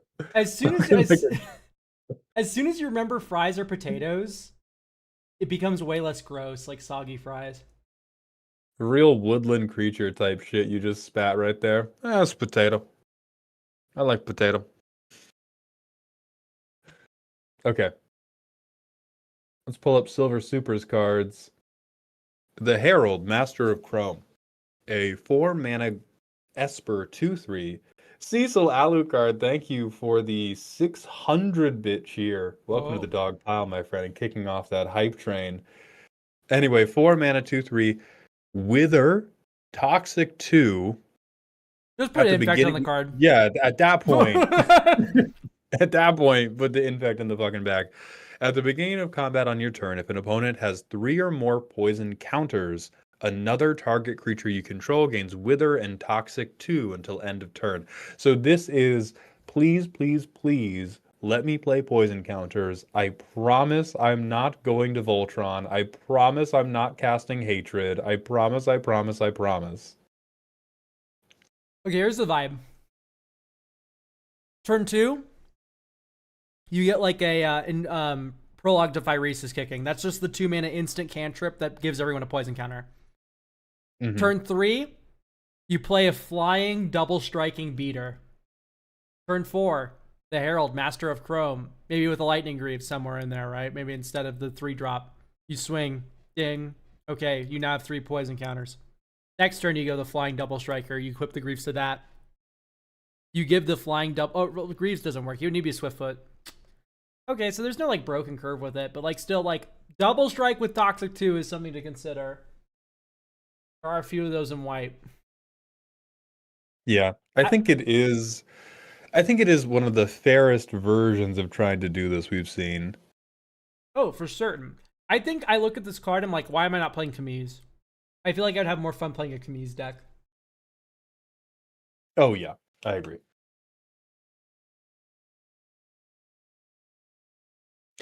The Cube Queen, a Esper 3/3. Whenever a creature with one or more counters on it dies, you get an experience counter. At the beginning of your end step, make a 1/1 colorless elemental, and then put X +1/+1 counters on it, where X is the number of counters among all players.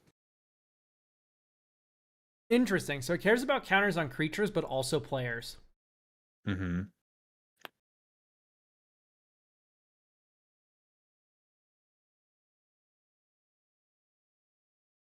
Hmm. So it works really well with Infect, of course, where you go like, I attack you with my Infect creature, you block. You already have 2 poison counters. I make a 3/3, and then your creature's dead, right? Yeah. I get an experience counter. And experience counters are counters on players, I guess. So Yeah, they are. It's insurance to make sure that you're always making something that matters. And these are meant to be like swapped face commanders of a Esper bad counters precon. I like the Cube Queen a lot more for that than. Yeah, the Cube Queen at least seems a little bit interesting, a little bit wacky. Yeah. All right, Elk, give us Helios's card. Cassian, Shadow Avenger. 1 Grixis. Trample, Firebending 2. Whenever it deals damage to an opponent, you may pay X. When you do, it deals X damage to each other opponent. At the beginning of your end step, create a clue token for each opponent that was dealt damage this turn. So this is an Arena of Glory card. And, and then I just gotta ask, like, why am I not playing Azula? It's so all right, but that's a really hard sell. Come on, man, shut up. Come on, shut up. Don't do that. Don't do that to them. It's why am I not playing Teysa? Like, I don't know. There's a few other commanders that do this, like, kind of like it. Azula does the firebending better. Teysa does the clue and peck your opponents better. Mm-hmm. Yeah, I think the issue is the gulf between how good a clue is in the mind of a commander player and how good a clue is on on the table of a commander game is as large as the gulf between Dick Cheney and the gates of heaven. Like it's just we're always like, oh my God, you're making a token, you're making an artifact in blue, and you're getting card draw. That's so good. And then it's like, oh, you get to make 80 clues. All right. Okay.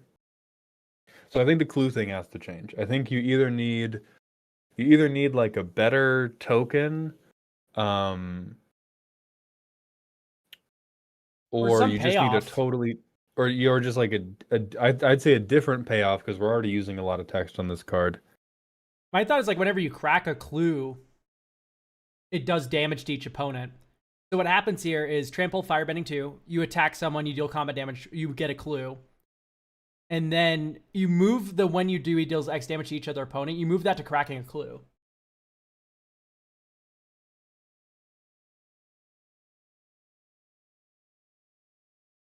Yeah, that's just like self-propagating clue machine, right? Because you get the first clue, you crack it, you deal the damage to each opponent, and then in your end step you make 3 clues.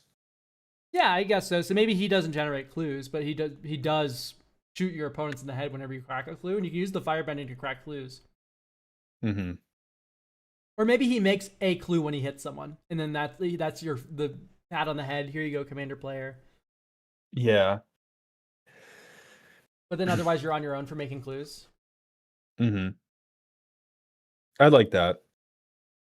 Just to get a little bit something like more going. The payoff, yeah, the payoff being clues is just feels whew, woefully depressing.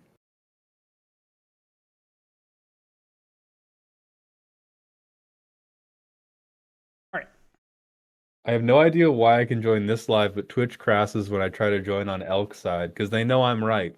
Because this is the right side of history, and I'm streaming with the wrong side of history, 3-3 Elk. Okay, way to call gays the wrong side of history, Mald. I don't know what that's all about. It has nothing to do with your homosexuality. It has everything to do with everything else about you.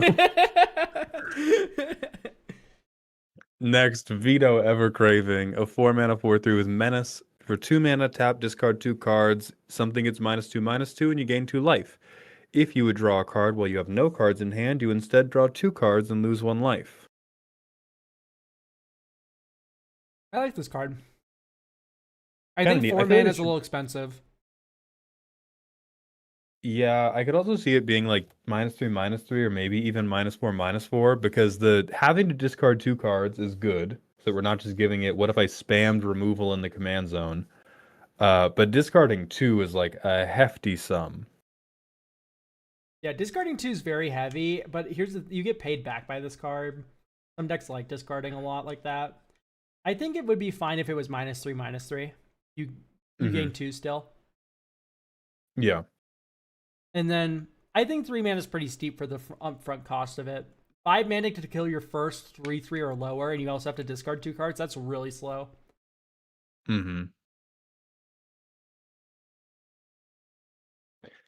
Everyone's been like, it's in black, so you want to discard cards anyways. It's like, that's true sometimes, guys. Can we be real? It's not just like any hand of 7 you could rip. You would be like, oh yeah, here's my 4 cards that I want to chuck in the fucking bin.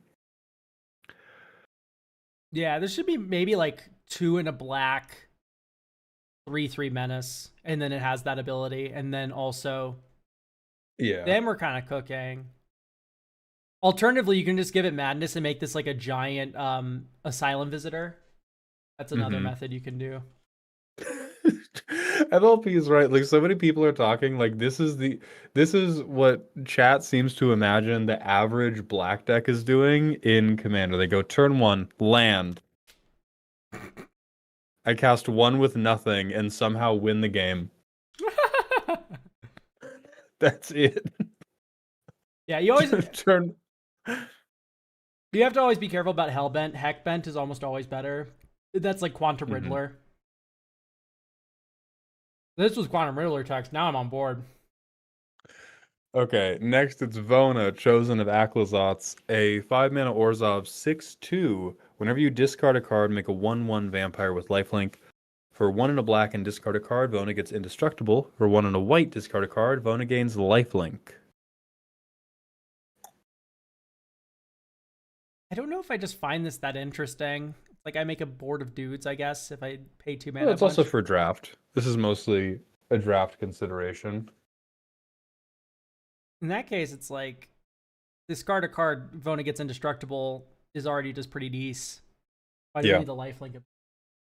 That's what's weird. Yeah, I think it might be thematically appropriate, but I doubt you're ever choosing it, because you probably just go, indestructible, I kill you. Yeah. I make them indestructible and I beat you to death with a large hammer. If she's chosen, why is she not a demon vampire? I agree. Ooh, so true, so true. Me when I choose, me when I choose. I just wish it was more interesting. Old Vona was kind of fun, because you like hit them and then you play this fun game of like, I gain 4 life off my vigilance creature and I'm also shooting your creatures to death with my life total. Like, that's kind of cool. This is kind of like, I have a 6/2 and it makes tokens. It's like, okay. That doesn't feel like Vona to me. Vona kills. She's a butcher.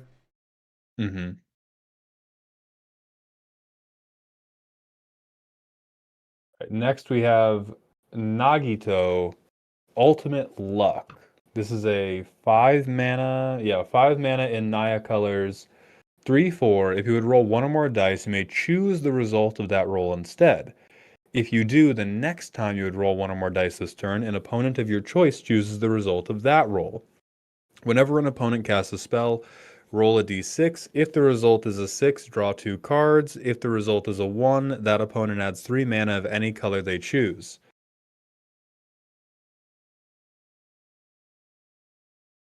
This is like the worst thing I've ever seen in my entire life. Hold on, we're finding it. We're finding something nice. I think this is very close to 5 mana do nothing or 5 mana lose the game. And it's in your hands what it is. Because if you go 5 mana 3/4, you're just like the D6, there's like it's 40% of the odds are options you don't care about, right? Mm-hmm. Or it's even less. 40 would be a 5-sided die. Anyway, so most of the die does nothing. You're just rolling dice in the corner like a fucking idiot. But no, that's not this card is. This card says, I am running the 3 ancient dragons, and also, when you cast a spell, I draw 2 cards, and then if you cast another spell, you get 3 mana. Yeah, and I'm saying, why would you ever want to do that? Because giving you 3 mana is actually just horrific. I don't think they have to double spell to get 3 mana. Who, like, at that point... I guess so. Like maybe you don't want to do it with, like, you wouldn't want to do it with the Is It Storm deck, right? Like that's like, oh god, oh fuck, please don't.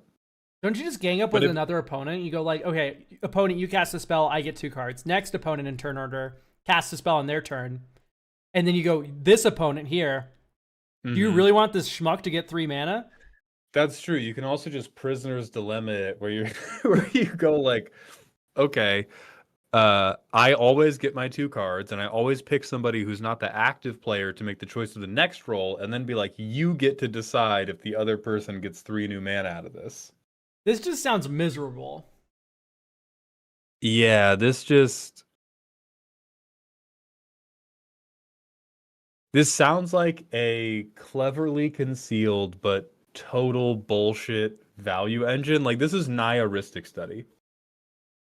Yeah. Except you can't choose to pay. Consecrated Sphinx. No, it's the non-secrated Sphinx. Yeah, this is... Because you play this, you pass. Next opponent casts a spell, you draw 2 cards. Opponent after them casts a spell, and you go, hey, non-active player, you want this idiot to get 3 mana? And they're like, of course I don't. As much as I hate you, pointing at you, I also don't like this guy. No. Elk. This says this turn.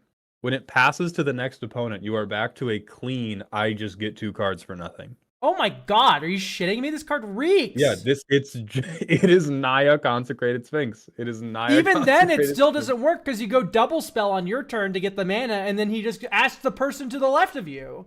Right. What other dice roll cards exist? So the high roll for this is you're playing, like, you're ramping into Nagito so that you can claw through your deck like a weasel to play the Ancient Gold Dragon. And then when you hit with the Ancient Gold Dragon, you choose 20 on the D20 and you make 21 ones. This and is then even group hug. And then you cheer. Yeah, this isn't group hug. This is I win, but I pretend it's group hug. Yeah, exactly. Or like, I hope the game is slow enough that a 5 mana value engine is in a position to win. Okay, next we have Cruel Space. Golrand. Undying Informant. Black Red 2/1. Death Touch, Toxic 2. Golrand attacks its controller each combat available. That's not how this game works. You can't attack yourself. We gotta stop dreaming. We gotta get up off that roof. You can't fly. When Golrand dies, return to the battlefield tapped under an opponent's control. Okay. When it dies, it comes back into play under an opponent's control. This ability only triggers once each turn. So it dies, an opponent gets it, and then it starts attacking you when it's on the opponent's side. Nope. Controller, not owners. So their intent is Golrand tries to chew your butthole out. You sacrifice it somehow. It comes back into play under an opponent's control, and then it chews their butthole from their own board. Yeah, so, okay, and the thought is like, oh, I get to block it, but it has Death Touch, so it's a cost, and then you give it to a different opponent. This is a very cute idea. It's not one that works in Magic, and it probably never will. I'm so sorry. Sorry, Cruel Space. You can make a card that's like this, but it can't. This is not the formatting. You can't attack yourself. It's just something that Magic doesn't allow. And because you also can't block for yourself.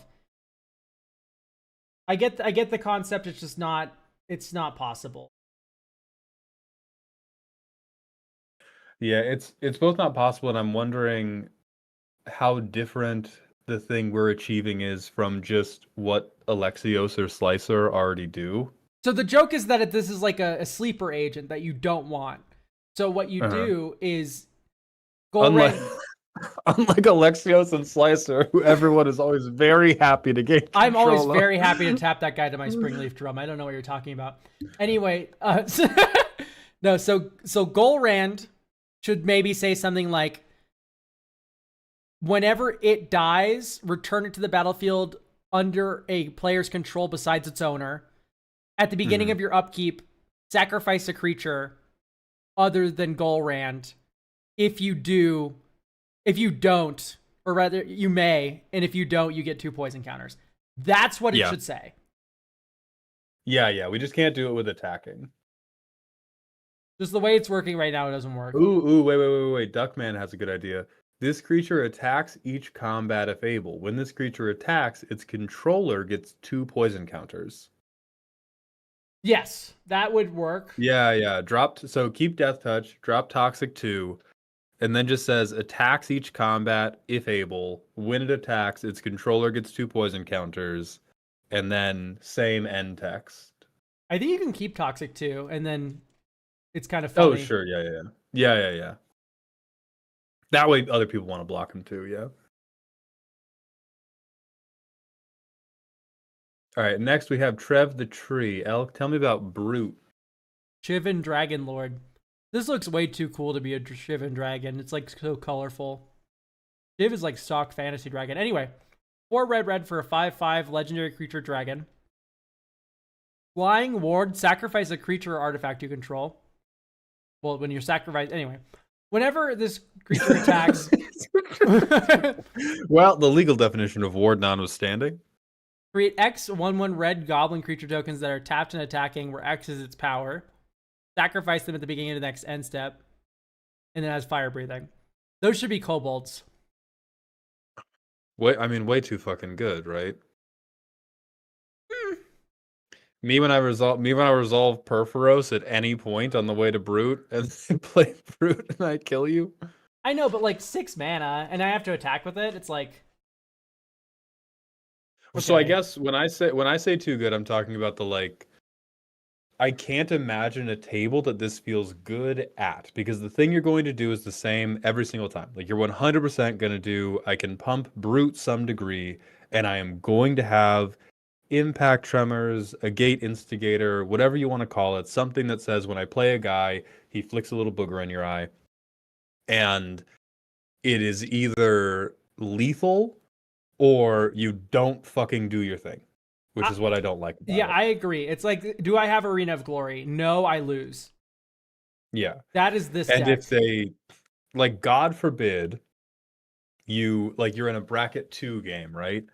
And you're just land dropping, playing dipshits, and the only 2 things you do are you play Perforos, and then you play your commander, and then the next turn, you miss your land drop, you make it an 11/5, you make 11 goblins, and you dome everybody for 22. Yeah. And that's with, like, you've land dropped, played 1 card. Like, most fair, honest, whatever.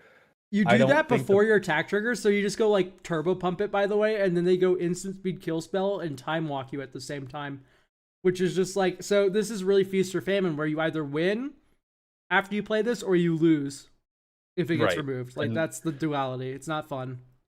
And I know that the mono red players, typically they're like, yeah, that's our home, witness me, and then they jump off a car and get crushed under a fucking bus.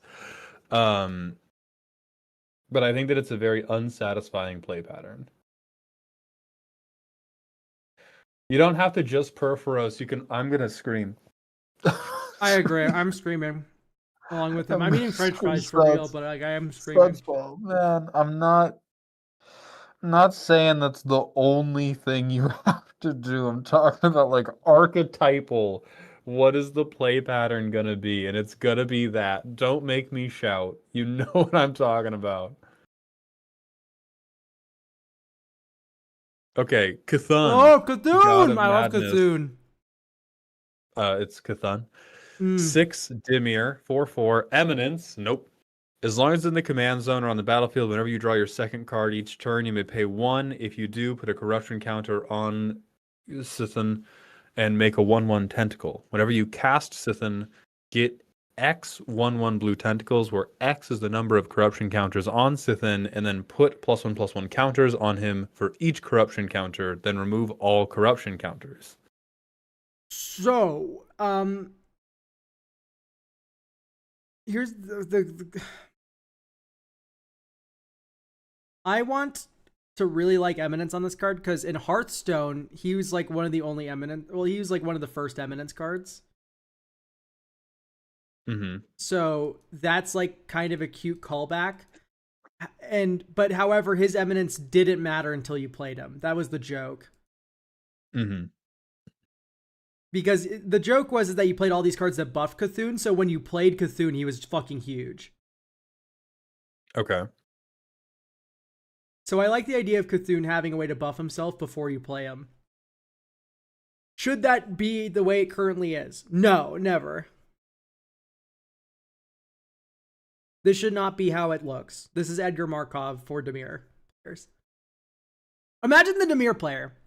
Imagine you're attacking the Dimir player, and they go, instant speed, tainted indulgence, draw 2 cards, pay 1 more mana, I get a 1/1 chump blocker, I block.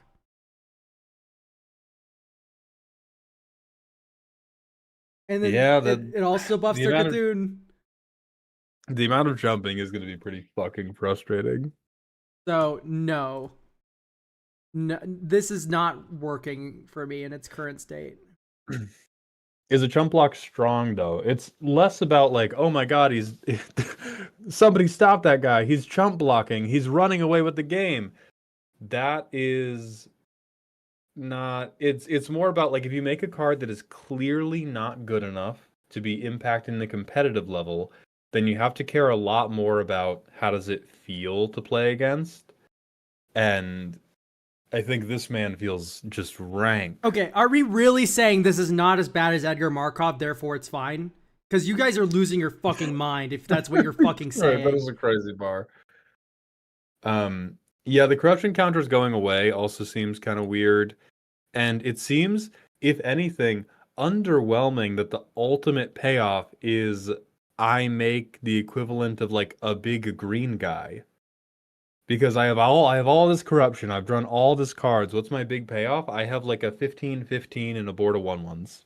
What I don't like about Cthulhu is you don't have to commit him to board at all, and he suddenly makes every single draw 2 or more spell like super good. Like he just buffs them. Here's the benefit to casting a draw 2 spell. You've drawn cards. Like, that's one of the most strong things you can fucking do in the game. And at least with, like, a landfall creature, when you do the strong landfall thing, you've spent mana, you've put something on the board that your opponents can shoot in the head. That's not how Eminence works, right? Like, this is actually egregious the more I think about it. Yeah, it is doing the opposite of growing on me. Now, Tony Chopper, thank you for the 4 months at Tier 1. Welcome back to the dog home. Get trampled over, shitter? Yeah, the Dimir deck definitely did not draw any removal with their whole gameplay loop of looting.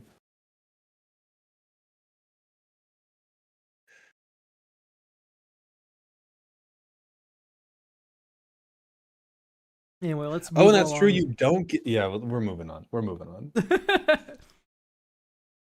Skullbriar would like to have a word with you, by the way. Anyway, moving on.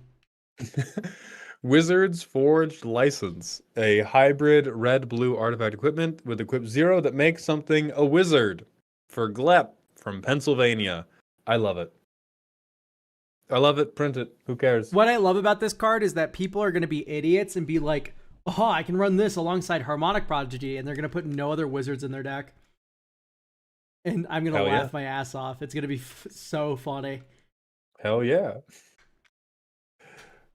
Next we have Princess Twilight Sparkle, a blue-white 2/2, flying partner, other hooved beasts get +1/+1. Hooved beasts? I don't see an elk on there, motherfucker. What are you talking about? Oh my lord, alright.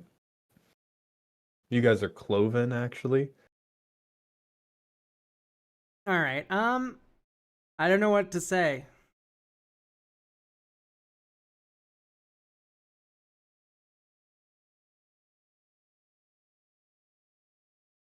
This is a card.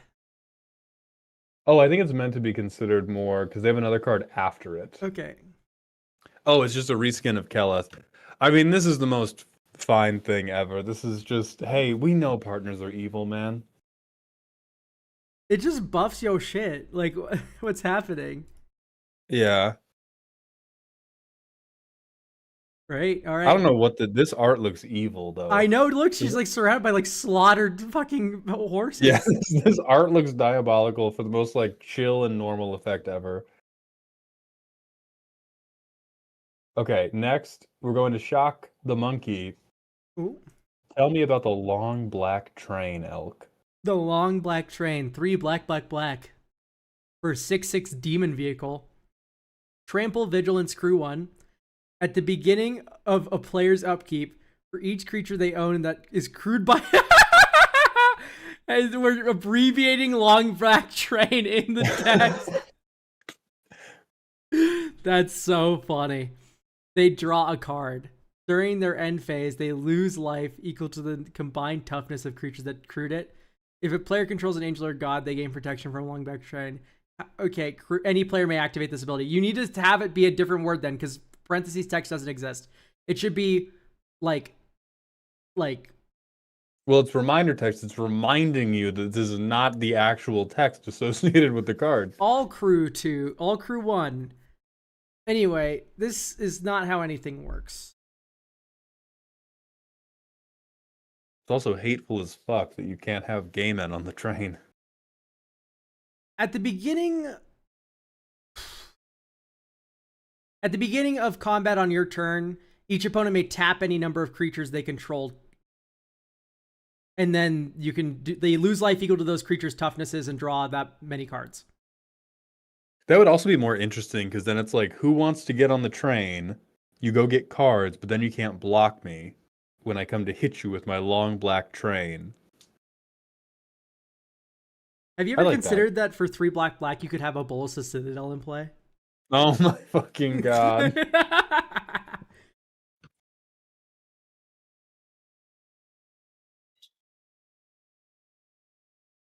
Next we have Nina Watari, Truth-Eyed Mirage, a 5-mana Esper 1/1. Oh, this card's gonna be fucked. Whenever you counter a spell, exile it instead of putting it into its owner's graveyard. You may cast spells exiled with Nina Watari without paying their mana cost. Immediately, no. Truth. 2 and tap. Change the target of target spell with only 1 target. If you don't control that spell, choose the target at random instead. This is just fucking annoying. Every aspect of this card. Yeah, this is, I mean, maybe it could be, you could ask Gavin Verhey and maybe he's like, oh, we can print it for 5 mana, but I think the true problem here is this says like command zone. I am turbo ramping to this and then nothing fun is happening ever again. Yeah, once you get to 7 mana, you just kind of play this card and then you have like 2 counter spells up and then you win. It's just like, whatever. This is not fun. But more specifically, you don't win. You wait for somebody else to do something that can win, and then this is what green players think blue players want. Yeah, this is a green player's caricature of what a blue counterspell deck is able to do. And then she also just like, even if you don't have the counterspell in your hand, you can just go truth, and then you kill spell your own creature. It's like, fuck off. This card's awful. Even if it isn't strong, it's just on principle. This card is just like the unfun play pattern. Yeah, I think this is the type of thing where you can't tweak it because the dream that you want is hateful. Oh wow, you could counter your own spells. Everyone's in all caps. It's infinite casters with 2 counter spells. You have to listen to me. That's a good thing. At least that way they might go for like a storm count win the game line. That would be so much healthier than anything else happening here. Dark Ember, thank you for the Twitch follow. Welcome to the doghouse. Next we have Ami Sensei's Mastema, Angel of Hostility. A 4-mana Esper 2/4 with Fidget Touch. Mm-hmm. Whenever a creature attacks you, that creature's controller loses a life and you gain a life. At the beginning of each end step, if no combat damage was dealt to a player this turn, draw a card. I am getting a smile. I am smiling when the game is stagnated. That's like my least favorite kind of design. We're doing nothing. We're doing nothing this game, and when that nothing happened, I draw.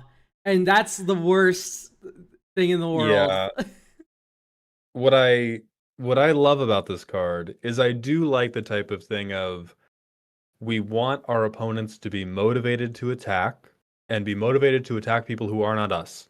Which is why if nothing happened, I draw cards. So therefore, right, everyone's like, no, this is great. It's going to force people to swing. Yeah, until the masses get their hand on this card and they're like, oh, I really like cards. If only there was some way to guarantee this, I know how. And then you get win conless stacks. Yeah, exactly. No, so it encourages people to swing at each other. Yeah, insofar in as like here's a card that encourages people to swing at each other.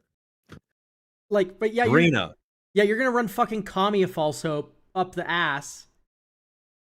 You're gonna Orum's Chant like lock people with like this is the Orum's Chant lock like commander. Because this is not a proactive benefit for something happening at the table. This is a thing you get that you're hoping other people are going to want to turn off, but you are motivated to keep it on. Like you, the Mastema player, are like, you're softly motivating people to attack each other, and then your entire deck is going to be based around making sure that shit doesn't actually happen. Guys, this encourages you to swing. What are you talking about? And it's like, this is Isochron Scepter included in 75% of decks on EDH Rec. It's plus 70% synergy. It's like, this isn't even good with propaganda effects for those saying that. It's gonna be like fucking, I don't know, a Hellbent deck that's like, yeah, I'm encouraging you to swing. Anyway, this is Ensnaring Bridge.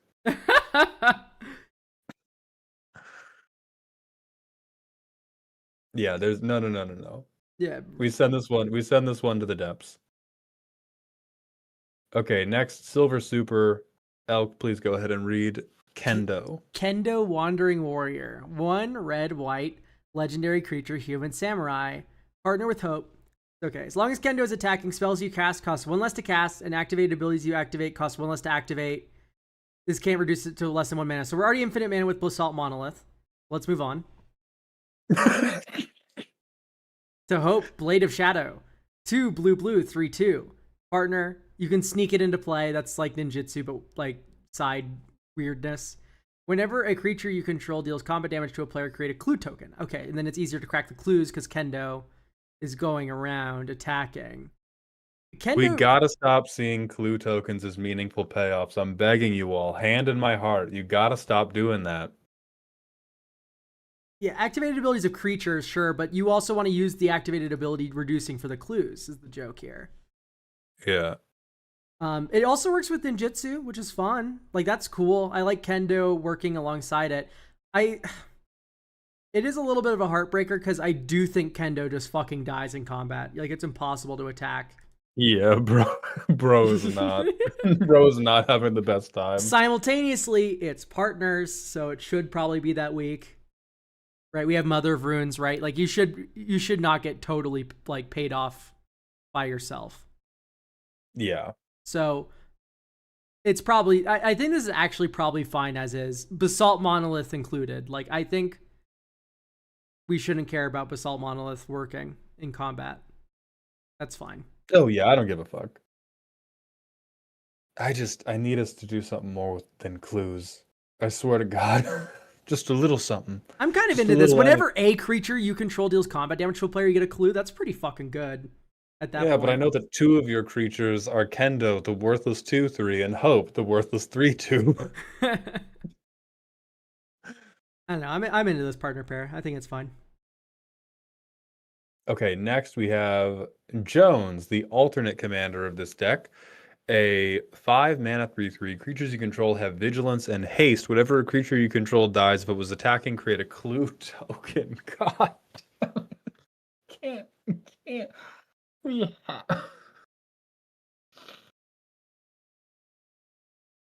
Guys, none of you are Mystery Incorporated. Stop trying to stand where they stood. Yeah. It's, I think this one's a little just like, I think not only is it like a weak payoff, it's a boring one. Sometimes boring's good, especially if like pre-con face commander, I mean, I think this is entirety that like the value of a clue in the simulation and the value of a clue in an actual commander game, heaven and earth, so far apart. Yeah, I mean, so far apart. I think it's totally fine that viewers here aspire to create target clearance aisle commander precons. It's a good dream, a healthy dream, a safe dream. Yeah, because I think all of these are pretty cool designs, and then the payoff being make one clue token is what's killing it for me. All right, next. Ami Sensei, congratulations on the raise. Let's look at Carnivore, Overlord of Blood, a Jund 3/3 with Flamaced. At the beginning of each player's upkeep, that player makes a blood token. Whenever a player sacrifices a blood token for the first time each turn, they pay a life to draw a card. Carnivore gets +1/+1 for each blood token on the battlefield. Ooh.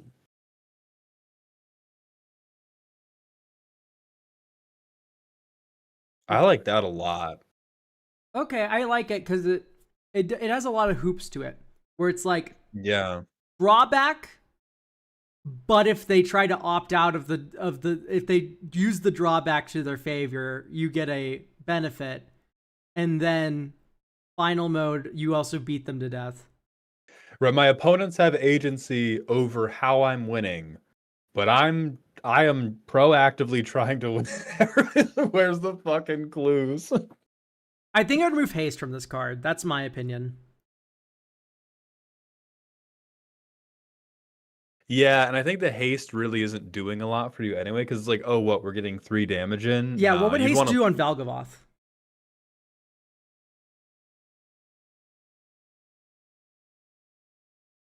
Oh, you're talking about Rakdos Valg. My brain's always on the mono black Valgavoth. To be clear, my heart is with 9 mana Valgavoth as well. However, okay, 4 mana Valgavoth is the one that everyone loves. If one more person says the blood token should be clue tokens, I'm banning you. I swear to God I'll do it. I swear to God I'll fucking do it. No, Jomi. You want it to be collective punishment. That's a really important part of commander politicking. Oh, hell yeah, Iceberg. Congrats on the Valgavoth deck. I like this card overall besides the haste. I think once you get rid of the haste, maybe even the menace might be too strong. Once you're flying 3/3, like, has all these abilities, like, I'm pretty happy with that. I think the bird player should have to pay a hefty price to defend you, to defend from this man. I'm okay with the menace. Yeah, I'm just growing wary of, like, the Valgavoth, Voya. Like, I grow, I value engine, and I'm like, I'm the whole package. That's true. Yeah. Pay 2 life for the draw seems good. Like, that's possible too. I think this is slightly too strong right now, but the design is very well thought out. Right. Let's say intent is like perfect. I love the intent. I think you quibble over the numbers after that to balance it, but that's all genuinely way easier than when the intent is in the wrong spot. Next, Spoils of Sin. 2 and a black for an enchantment. If a player would create a treasure token, a food token, or a creature token, they make a blood token instead. At the beginning of each end step, the player who controls the highest number of blood tokens loses life equal to the number of blood tokens they control. Yes, perfect. Ship it. What this translates to is I'm just not playing my treasure generation card. Good. Old Gnawbone. Old Gnawbone. Yeah. It's in my hand. This is old fuck ass. Yeah, old fuck ass. Yeah, old fuck ass here has been nevermored by this card. It's just like, guess what? I no longer feel the need to pay for Smothering Tithe. Cool. Nice Hobbit deck, by the way. Go off. Food is funny. I almost wish this would say, like, for 4 mana, if a player would create a non-blood token, they create a blood token instead. That would be do that. Put another black tip on this and do that. That would be so awesome. I would put that in every deck. I would put that in every deck until the end of time. I'm gonna argue if you do that, you need to make it a creature. No, you don't. Put another black tip on it. Make it 5 mana. I'm still paying. I'm your guy. I'm the customer. That would be so fucking funny. All right, next, back to Sage Curse. Cyrano, Immortal Iceberry. 5 mana teamer 3/3 with flying. Gets +1/+1 for each experience counter you have. For 1 mana, you can regenerate Cyrano and get an experience counter. What the fuck was that noise? The joke with the experience counters is you create a deck that generates experience by jumping through hoops repeatedly. Fucking here, it's what like if you got it for a mana? if you give me $1 United States dollar, you get an experience counter. I'm sorry, this is America. That's capitalism. What the fuck? Yeah, that's how it goes. That's how it fucking goes. This person, Sageker, I'll allow you to defend yourself by saying right now, repeat after me, I fell victim to the belief that you could only regenerate a creature that was in the process of being killed. Then you're okay. Or you can tap something, put a stun counter on it, and then Cerno fucking kills it because you dump mana in and beat the hell out of it. Cerno should say something like, whenever it does damage to a creature, it gets an experience counter. That's the joke. So if it gets blocked, and then you do a bunch of luring effects, or you do the fighting line, and then it grows equal to experience. Like, that's cute. Yeah. As it stands right now, I don't like how this card is. I don't like regenerate being on a card. Yeah. I think you should just remove the fight from it, and it should just say whenever it does damage to a creature, you get an experience counter. It gets +1/+1 for each experience counter you have, and then flying, and then there you go. Now you do like fights and stuff. Although flying does make it a little bit more sad because you can't work with allures, which is a very fun part of the green color identity. Mm-hmm. Oh boy, oh joy. Next, Madra has come back to share four unique commanders with us. The first, Shohei Yakumo, Time Lost, a 4-mana Jund 3/3 creature with Planeswalker abilities. +1 to time travel. -3, put 3 time counters on a non-land permanent. Permanents your opponents control have vanishing. You can time travel on opponents' permanent and suspended cards.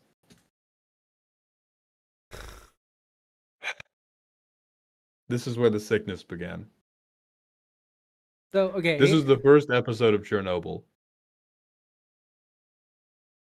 So time travel lets you put a time counter on shit, right? Take off. Take off. Only take off for time travel. You cannot put on for time travel. Yeah, pretty sure.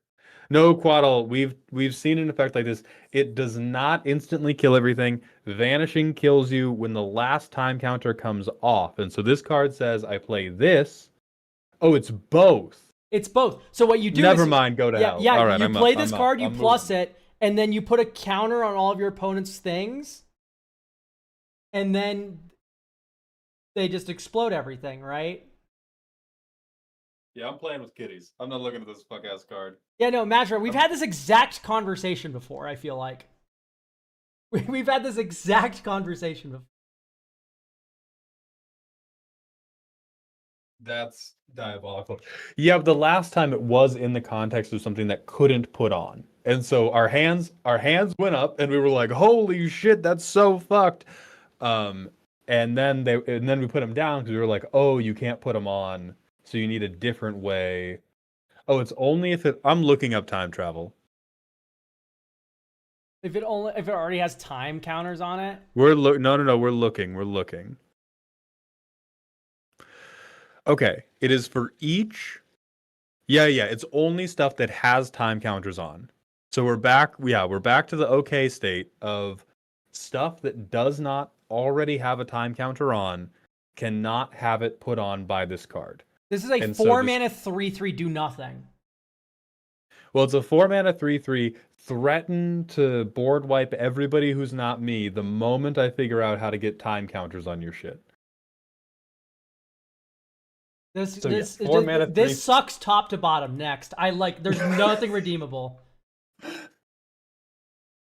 Even I'm a hater. It's a furry. You'll like this one. Maplia, the Philosopher. A Naya 4/4. Whenever a modified creature attacks an opponent, it gets +2/+2 until end of turn.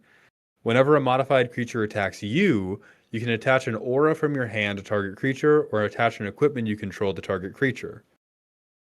Okay, so that's kind of cool. Like you want to find ways to modify your opponent's things so that way they can't attack you with them. Like I'm thinking like Nils. This is the first card, Madra, that you've put before me where I'm like, oh my god, there's almost something here. Just like right out of the gate. I feel like this is like, there's almost something here. I don't think, whenever a creature attacks you, you can just move auras around if you want. Yeah, I like this one. And really the advantage state is just not that heinous. It's just like, I fight a little bit gooder. As compared to Shohei, I board wipe you. I know. So I would just remove the modified creatures attack you part, I think. That's the... You should just be allowed to move shit around. Okay, Natasha, Heiress of the Holder. A 4 mana 3/4. 7th daughter of Fabrizio. As long as you control 7 or more creatures, Natasha's a fox. Whenever you cast or copy an instant or sorcery, make a treasure, food, or clue. Nope. Yeah. I've seen Stormkill, an artist. I do not want to give him to you in the command zone. Yeah, Stormkill. And then 5 mana, shuffle 7 cards. Natasha deals 7 damage to any target. Only once each turn. That thing's mostly whatever. What does the first ability fucking do? Makes it a fox. Yes, okay. Elk, come on, you know the script. There are 99 other custom cards we have not seen that no doubt make sure that foxes have lifelink, can't be killed. You have to tell them that they're cooler than you at the beginning of every upkeep, and if the fox has an even mana value, it also gets double strike. Come on, you know that's in there. All I remember is when I was saying like Mashra, your deck, your precons are impossible to upgrade. Their response was, good, I'm not going to take them apart anyway.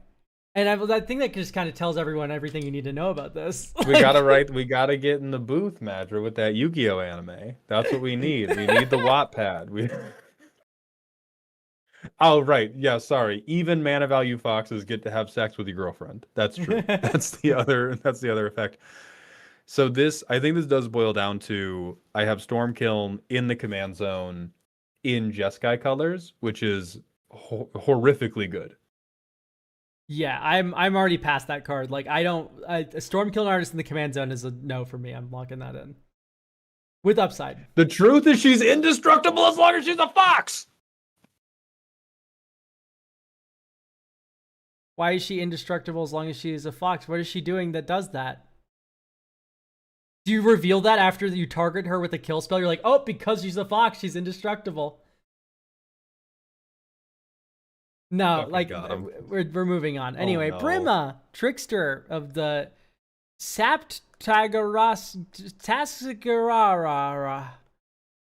Legendary creature, Siren, Rogue Noble. Lifelink, Death Touch, Ward 1, 3/3. Whenever you sacrifice a permanent, you gains 2 life. Whenever an opponent sacrifices a permanent, that player loses 2 life. You've transposed the S from loses to gain. Anyway, whenever Brima attacks, you may reanimate target snare card with a finality counter. Okay, snares are the funny mechanic that you have, which snares are the trap card. Yeah. Okay, I like this card enough as is. If you make cool snares, this could be a fine card. The fuck is a snare? We're not gonna go through it with it, chat. It's a trap card. it's a trap card from Yu-Gi-Oh! Translated reasonably well to magic words. Yes. Reanimate is not a keyword, Royster. Those are the questions you got to stop yourself from asking. It was reanimate a keyword. We're not. It's a magic card. When you indulge in the Madra experience, you must abandon these thoughts. Madra the Gathering. Oh, we have one more Madra card. Hell yeah. Vera, daughter of Sekiro. Well, I love Sekiro. White, black, green. Legendary creature, Snake, Shaman, Assassin, Noble. Put the fucking Simic watermark on this. Death Touch. Whenever Vera or another legendary snake or shaman enters or dies, proliferate. Jesus. Remove 7 counters from among permanents you control. Gain control of target creature. Whenever a land enters the battlefield under control, put a -1/-1 counter on target creature. I can't freak out because my cats are sleeping, but holy, how deep did we bury that lead, huh? Landfall, I kill your creatures. Also, legendary snakes. Legendary snakes. I'm opening Scryfall. Hey, shamans too, Elk. Shamans too. Okay, I'll do in parentheses type snake or type shaman. There are 104 cards, but how many are in Abzan here? Abzan. 38. 4? Wait, what? There are 38. Oh, I didn't do partial type matches. Yeah, so type legendary in parentheses snake or shaman Abzan, and there's 38 of them, and most of these don't even have synergy. Like, I'm not putting Drana, Kallistra, Bloodchief in any fucking deck unless it's a Gunnar deck. Vortuk Bone Rattle is fucking worthless. Ashling's okay. Ionawan's mid because I don't want to sack my other... I guess you could sack your other stuff. But we need to keep in mind, after saying all of this, that this is part of a precon. And what that means is every single creature in this deck is a legendary snake or shaman. So this just says whenever a creature enters or dies, proliferate. Because it's a Madrid precon. So every single one is proliferate the -1/-1 counter I put on your fuck ass when I played my basic forest. Well, what you do is you put the -1/-1 counters on your own creatures. You proliferate, and then you remove them all, and then you take control of your creature. Oh my god. So, no, I don't like this. We've hurt Elk so deep.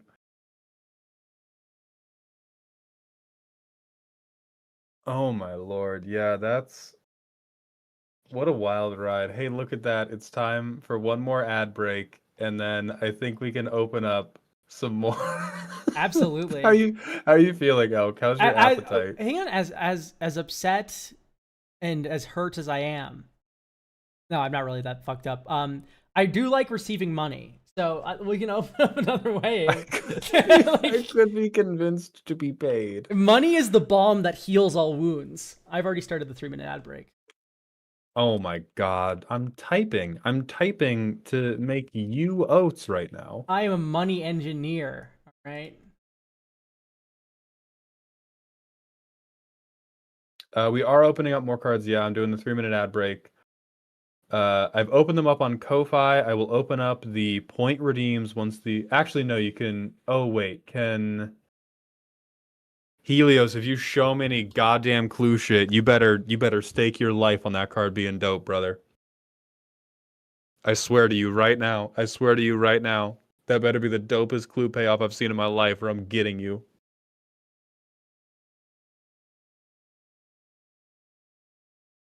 There could be a Wizards designer stealing ideas in chat, you never know, then they will peg this stream as the moment it all went downhill. Yeah, I don't, believe it or not, guys, I don't believe Gavin Verhey's taking notes back there. I think Gavin Verhey just, like, has a brain for design. I think if you hired Wizards of the fucking Coast, like, you can kind of just make Magic the Gathering cards that work somewhat. Well, it's most of the time. He is using this stream for things not to do. He's just taking screen caps, putting them up on the wall of no.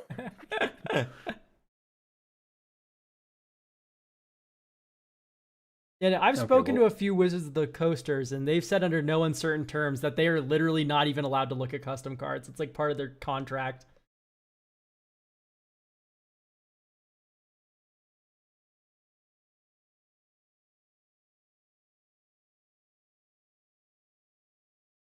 That's wild. I mean, it makes some amount of sense. If you look at it from Hasbro legal, it's like, oh, I saw a custom card.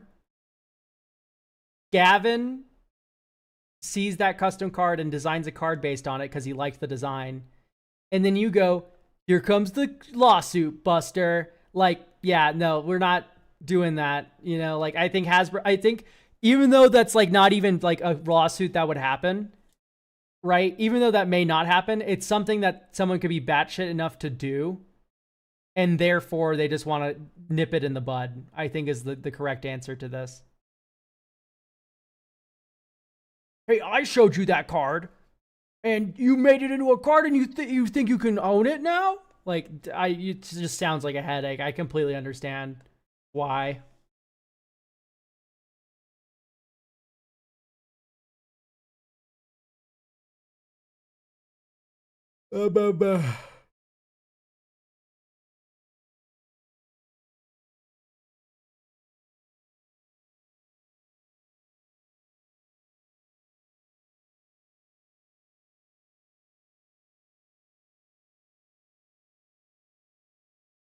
Sorry, guys. I'm going to go quiet because I'm going to go...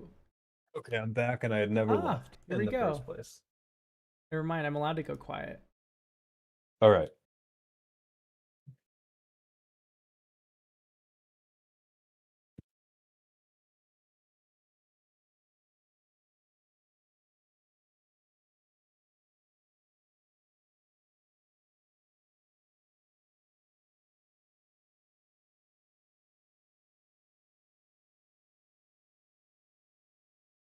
Okay, there we go. New round of point redeems has been set up. If you had already hit the authorial limit of 3 earlier in the stream, that has not been changed. Blah, blah, blah, blah, blah.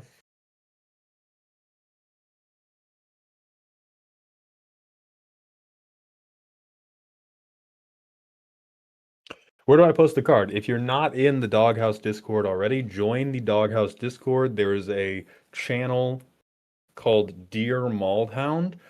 Elikman, I will throw a chancla at you from betwixt your fiber internet cables. The authorial limit has been 3 for point redeems for like a quarter of a year at this point. My man.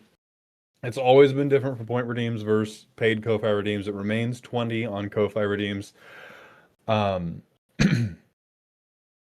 Anyway, in the Doghouse Discord, there is a channel named Dear Maldhound. There's a thread in Dear Maldhound named December 4th Custom Card Review. You put the cards in there.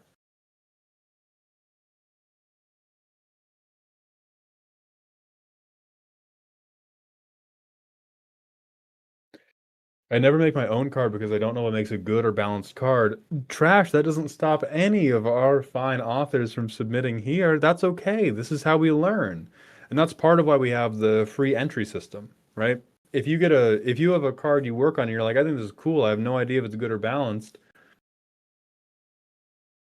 I thought we had the free entry system to keep viewership up. Well, that too. I got 2 redeems here. I get 2 card reviewed. Yes. 1 redeem equal 1 card. Good old trusty Dusty. Thank you for the tier 1 sub for the 5th month in a row. Welcome back to the dog home. And Blue Trinker 2. Thank you for the Twitch sub for the 2nd month in a row. Welcome back to the dog home.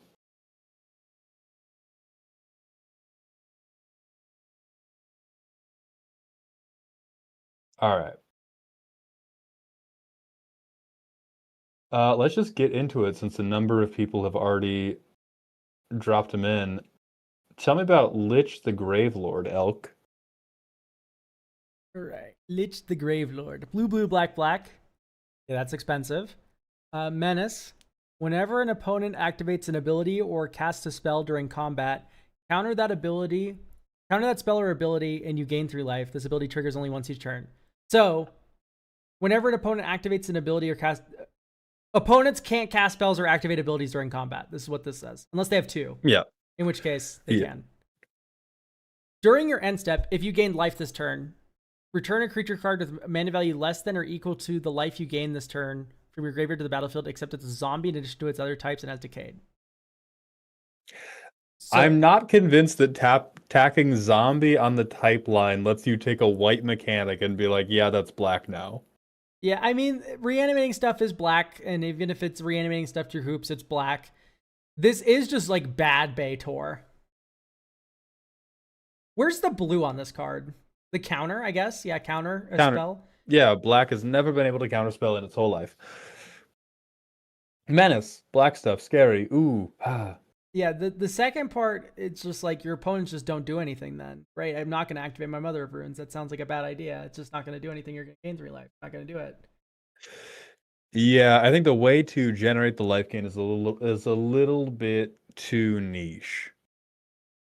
And it's fully in your opponent's control. Yeah, that's weird as hell. I don't this doesn't make sense. I do think the decayed, like the potential looping of something over and over makes a little bit of sense. That do be how Lich works. Okay, I think we're failing to understand though is that we're trying to translate this character from a game that exists or a property that exists and bring him into Magic. The way you want to do this might be how Lich works in that game, but in this game, this ability is worthless and it does nothing. Yeah, it's kind of one of those things where you should always have a great degree of cynicism, or you should accept that you're probably never going to get a one-to-one translation for something that is from a PvE property to a PvP property. And I think this is one of those times. This should be Esper's the farthest criticism from, in my mind, Voice of Madness. It's like you've made your card into flavor text. This is just a flavor text card. Mm-hmm.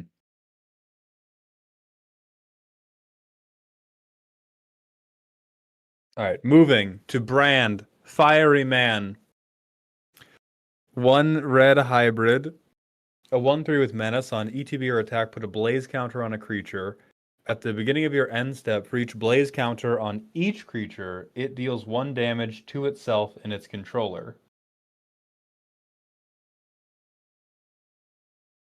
I think we've worded this wrong, but I think I understand the intent, and I think that makes sense.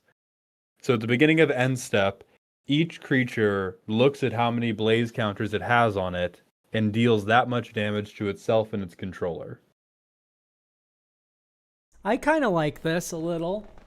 I like the idea behind that. Yeah. I would just start sticking these counters on an indestructible creature if my opponent had one. Just go think, think, think, think, think, think, think, think, and just start loading them up. You proliferate. It's funny. Yeah, because it does matter a lot whether you intend for it to work. Where like if I have a 1 blaze counter on each of 5 different creatures, do they each deal 1 to themselves, or do they each deal 5 to themselves? It deals 1 damage to it. For each blaze counter on a creature, it deals 1 damage to it. Sorry, can you repeat? I was peeing. All right, moving on. For each blaze cat, yeah, it would deal 5 damage to each of those. The way it's worded right now doesn't work.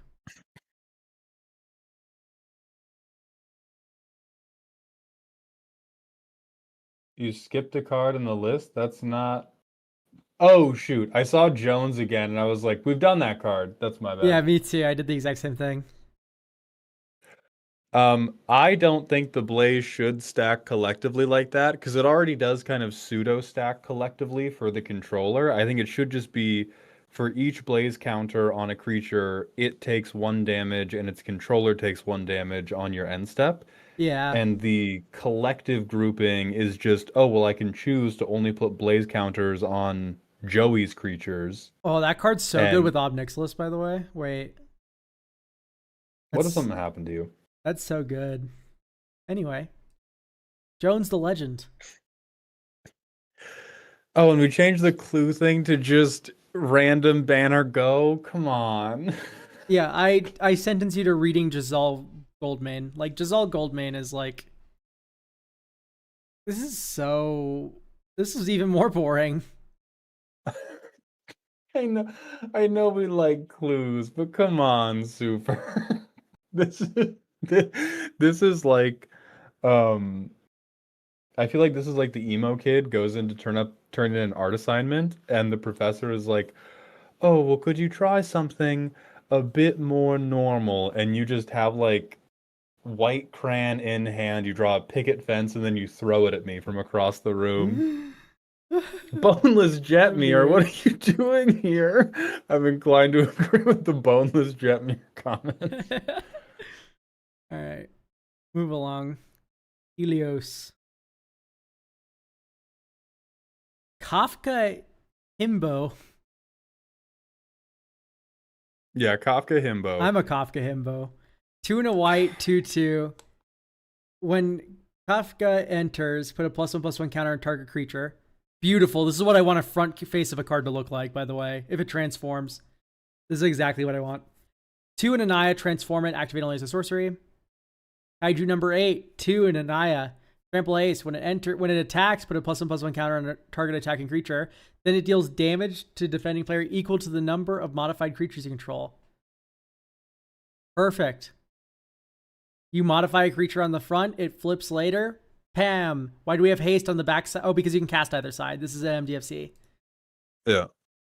Nope, this card's fine. This heat. You've done it. Stand tall. Be proud. You're not fucking insane when it comes to designing Magic cards. Yeah.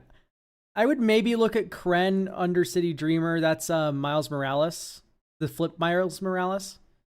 Mm-hmm. Because this feels like a similar vibe to that Miles Morales, and I just want to make sure you're not jacking some style.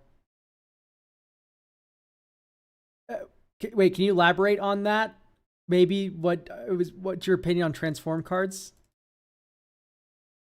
Huh? I don't even know what you're talking about, Elegman.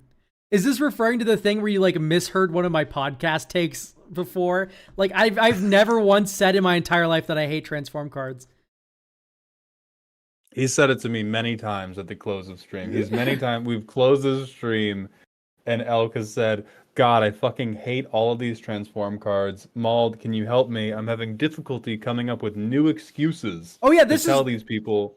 This is what a front side of a transform card should be.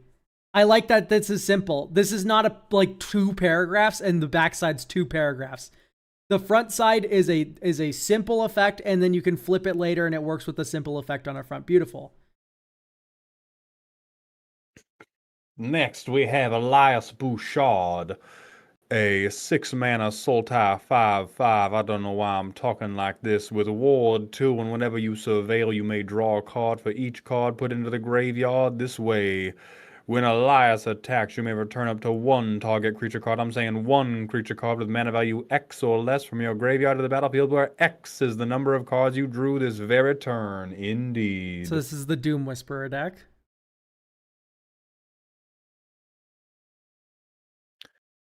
Yeah.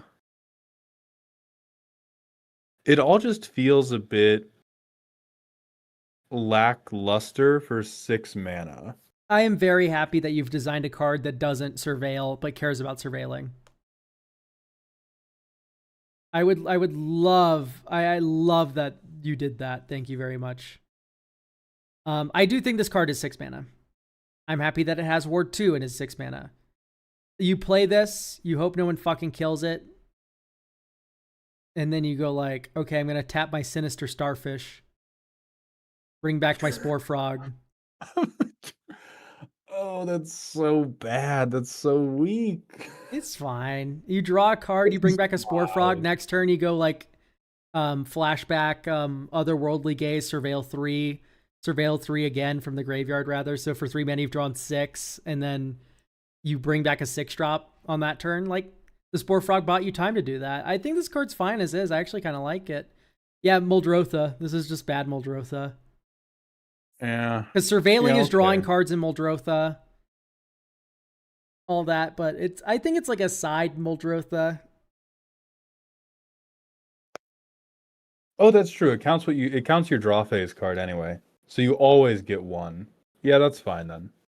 Ugh, I hate letting the Spore Frog players have any fun, but I guess I am duty bound to allow them. What about pay 2 life surveil? Yeah, in fact, there's one good card in the whole game that makes this card seem crazy, cuckoo, bananas, bonkers. That is most cards, though, and I refuse to judge them by the existence of one other card. It's like, yeah, let's pull up one of the weaker commanders from earlier, but what if you just had Rhystic Study on the field the whole time? Yeah, then exactly. Jones the Legend is actually fucking broken. All right. Moving on. Oh, this is exciting. The card for me. Go tutor something, Elk Boy. 3 mana in Selesnya. Target creature loses all abilities, becomes a green elk with base power and toughness 3/3 for as long as you control this saga.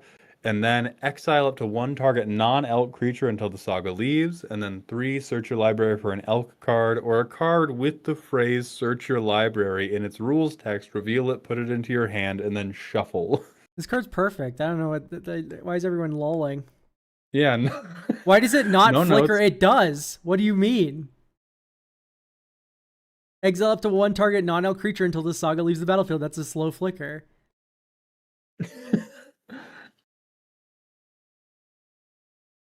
No notes. No notes. Nobody Yeah, laugh. Nobody laugh at my friend. This is perfect. I don't know what we're talking about. Why is everyone laughing at me? This is perfect. I think that, yeah, that's funny as hell. All right, next. Oh god, more from Madra. Okay, I think these are all part of one deck. Oh dear God. Ada, Pappas of the Mouse Bay, a Temur 1/4 with Miracle.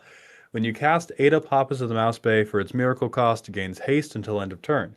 When it deals combat damage, you may have it deal damage to each opponent equal to the number of cards in their hand. If you do, shuffle Ada into its owner's library at the beginning of your end step. Then you and target player draw a card at the beginning of the next upkeep. Wow, this is actually a Madra design where like top to bottom, I'm like, this is a card that maybe like with some small tweaks could exist. Like this is not the worst thing I've ever fucking seen in my entire life. And in fact, it's rather cute with how it's playing with Miracle. Great job. Like this is like a Yadaro Wandering Monster sort of deal where it like plays with cycling in a funny way. This plays with Miracle in a funny way. Yeah, and it's honestly a little bit weak. Like a 5 mana 1/4, and you're hoping to bomb somebody because they have a lot of cards in hand. Yeah, I think maybe you do like a Triumph of St. Catherine. Yeah, right. What? The French military maneuver? No, what are you talking what do you about? mean? You've not seen, oh, well, you don't play Legacy, of course. My fault. Triumph of St. Catherine is a creature, and it has Miracle for 1 and a white. And when it is put into your graveyard from the bat, when it dies, exile it and the top 6 cards of your library in a face-down pile. If you do, you shuffle that pile, put it back on top. So it's always in the top 6, somewhere randomly there. Okay, yeah. Yeah, that's cute enough. All right. Yeah, we all know that. we all equally knew that. Okay, then So here with Ada, you would maybe remove the upkeep, draw on the beginning of next upkeep with that player. And what you do instead is you just shuffle in the top 6 to make room for that text. And that would be a lot better. Yeah. Okay, then you have Vera and Ovelia, Mouse Bay's princesses, just Temur, first strike pro white on ETB, make Ovelia and Vera a 1/2 cat rogue noble with death touch and pro black. Both have cats you control power toughness 1 or less are unblockable. Okay, so this goes in the command zone, and then Ada is forever unblockable. Okay. I remove protection from white. That's my only response to this. I think a 3 mana 3/3, and then they're both unblockable, and they make other cats unblockable, and they attack and stuff. And is this not? It's not simpler. I would say maybe this enters. You create a token copy of it that isn't legendary, except it's a 1/2. That would make a lot more sense to me than how it's currently worded. Yeah, but then you wouldn't make Ovelia and Vera. You would only make Vera and Ovelia, which doesn't make any sense. Yeah, like it has death touch and they need to pro have black. death touch so that nobody can attack me. Yeah, I'd remove the protection from both of these cards. Protection is just a very unfun mechanic to play against. It's just the sad truth of the matter. That's the Madra special. Yeah, see the other token, like, okay, great. Yes, still, just remove the protections from these, I guess. Why not just make them partner cards? Because that's not what the card does. I don't know. It's different. All right. What about Next we protection have from clues? No, you're right. Oh, true. Yeah. Pro clues. Pro clue. Next we have Peely, Eternal Survivor. 3 mana, 1/1 food creature with vigilance. If Peely would die or be put into exile, instead exile him and choose a player at random. Return Peely to the battlefield tapped under the chosen player's control at the beginning of the next end step. What the Very f- cute joke card. If only there was ever a reason to play it. Yeah, this card reeks. It's really bad. He's a jump blocker. Yeah, he is a chump blocker. He's also like, how many times can I get him back while I'm grinding stationing? Yeah, that's fun and fair for the whole family. I thought you liked gambling. You play Legacy. It is true. Well, no, that's not legacy. That's vintage. Okay. I like Peely. Galaxis Cosmo Hazard, a 5/5 with no casting cost, But you an can emerge. of X and 2, and then Golgari. You can cast from exile using its emerge ability. When you cast this spell, each opponent loses X life and you incubate X. And then you can unearth it for colorless red and black. Just fix your fucking mana symbols, dude. Like, you're not clever. You're not cool. I'm sorry. The mana symbols on this card are fucked. It's also There's very... a lot going on. Oh, it's not very weak because you can discount the X with the merge, right? Like, that's... Yeah. I think incubate seems kind of out of place as a payoff compared to each opponent loses X life. Like, I would just be like wound reflecting and then ramp emerge for a big amount.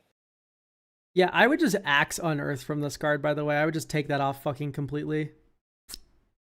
Unearth does feel like we wanted a special little mechanic for the red.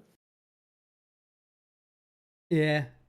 I would just go emerge X 1 red Jund, or like 1 X Jund, and then you can cast the spell from exile using its emerge ability. And then, yeah, like it does work with food chain in a way, but it's really weird in the way that it works with food chain. This works with pitch spells really well. Where you go like pitch this and then you still have a very good card. Yeah. Madra, thank you for the 30-bit cheer. We did read the text before the card. We do read the design notes. We merely do not narrate the design notes, but we do. I did have that emblazoned across the inside of my eyelids. Today I will pitch this to grief. God damn it. Madra, I like. It's crazy that you had a critique for us there because I feel like that's the best cards you've ever submitted, and I didn't even read the design notes. Oh, for the next ones, I see. For the next ones, okay. All right, here we go. Get ready. Oh, the weakest of the 10. A 6-mana Mardu 3/3 trampled. So already alive. We put trampled double strike on a commander. Rabbits you cast via Prowl gain haste until end of turn. Other rogues get +2/+2. At the beginning of each end step, you draw as many cards as mercenaries you control made you discard that turn, and you lose that much life. Madra, the fact that you think this is the weakest one tells me so much about you. It tells me so. It tells me that we are judging strength by ability to create Yu-Gi-Oh style chain effect, because you just showed me a 3-mana double strike trampler in the command zone and told me this one's not any good. Isn't Prowl when you hit them with one of your things? So why do we care about haste if we're casting them second main anyway? Because we're gonna have, I presume we have no fewer than 12 ways to make extra combats within the deck. I mean, Mardu extra combats is like a real thing. The effect, right? Murder is an effect. That's what I'm saying, Madra. Yeah, the rest of the effects on this card are nothing because everything on this card is a 3-mana 3/3 with trample and double strike. Yeah. The rest of this is like a random smattering of You vaguely randomly positive generated the other words. 3 abilities on this. Pin the tail on the donkey. All right, what if the rabbits had haste if I cast them post combat? And then what if they were also, and I'm sure everything has +2/+2. By the way, I'm sure everything's a rabbit. I'm talking about the other this last paragraph. Yes, that effect is not very good. Yes. The last paragraph turning discard effects into rummage effects is not earth-shattering. I will agree with you there. Oh. I just don't know what this card just confuses me in a vacuum. I'm sorry.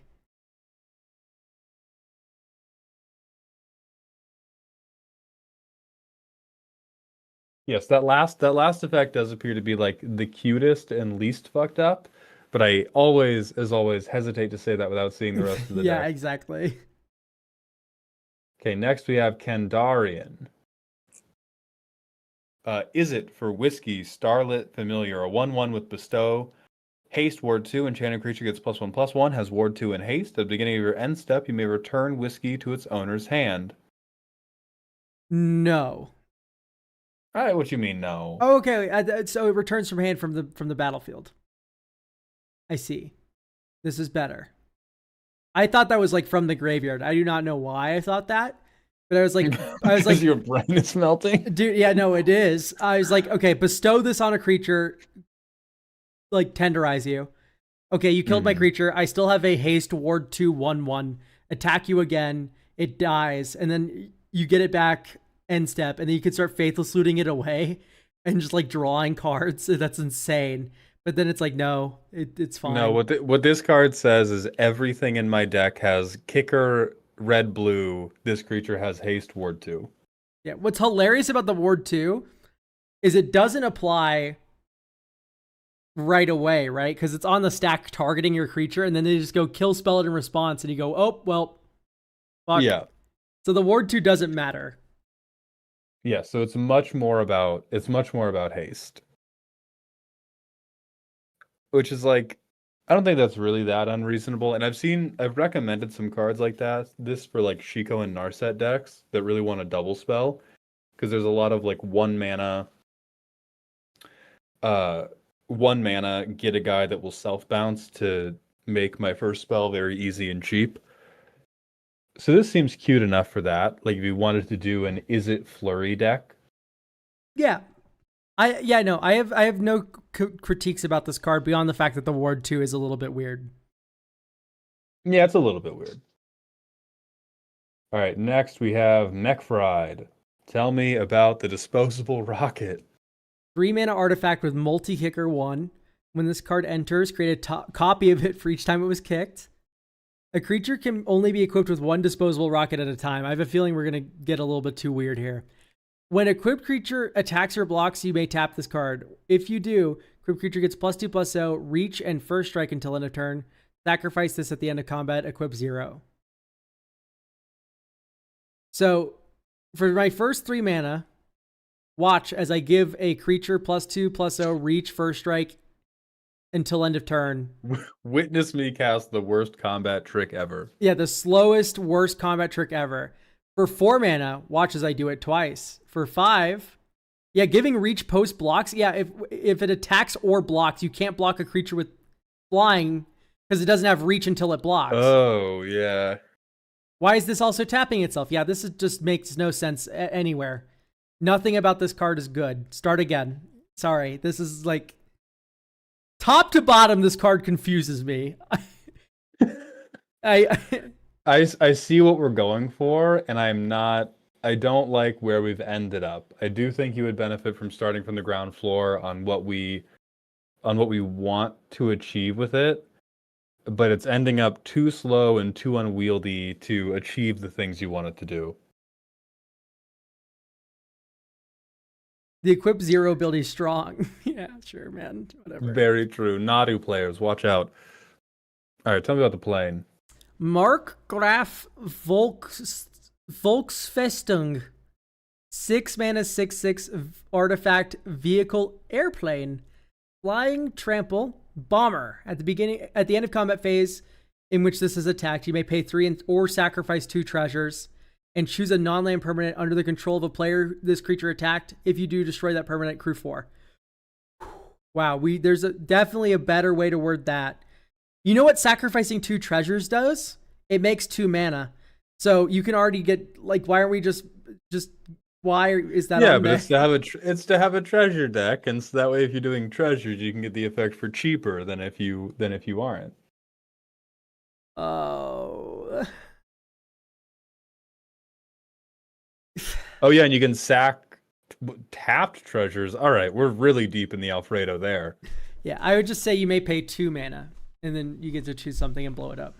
If you do, destroy target permanent defending player controls, and instead of end of combat phase, whenever this does combat damage to a player. Or if you, when this attacks a player, but you want to do it after blocks, sure. If you want to do it after blocks, end of combat phase, pay 2. There's still a defending player at the end of combat, by the way. Like, this is still an attacking creature, and they are still a defending player. It should be sacrifice 2 clues. You're right, Duckman. I don't know why I didn't think of that. Oh my god. Get the hell out of here. Bork, Big Frighten, Bolvin, Life from Rebel, a 4-mana Abzan 3/4 with lifelink. Whenever an artifact causes you to gain life, put a counter on up to that many non-creature artifacts you control.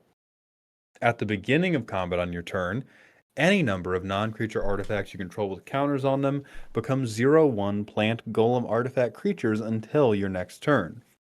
This is very cute. Yeah.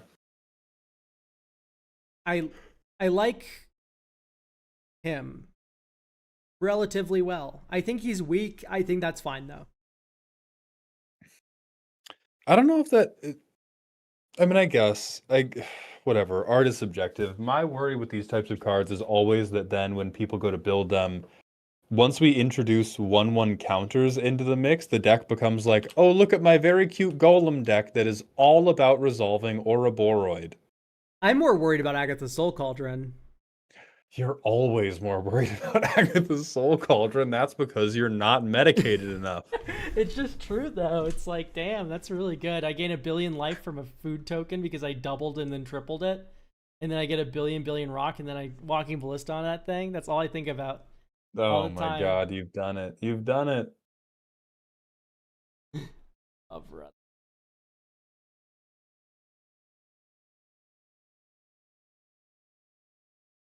Very good with clues.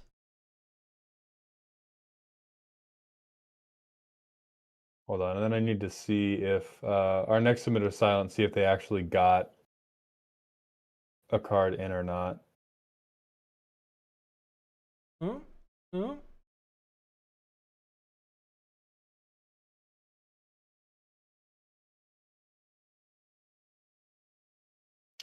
Unless you are Kandarian silent, it appears not.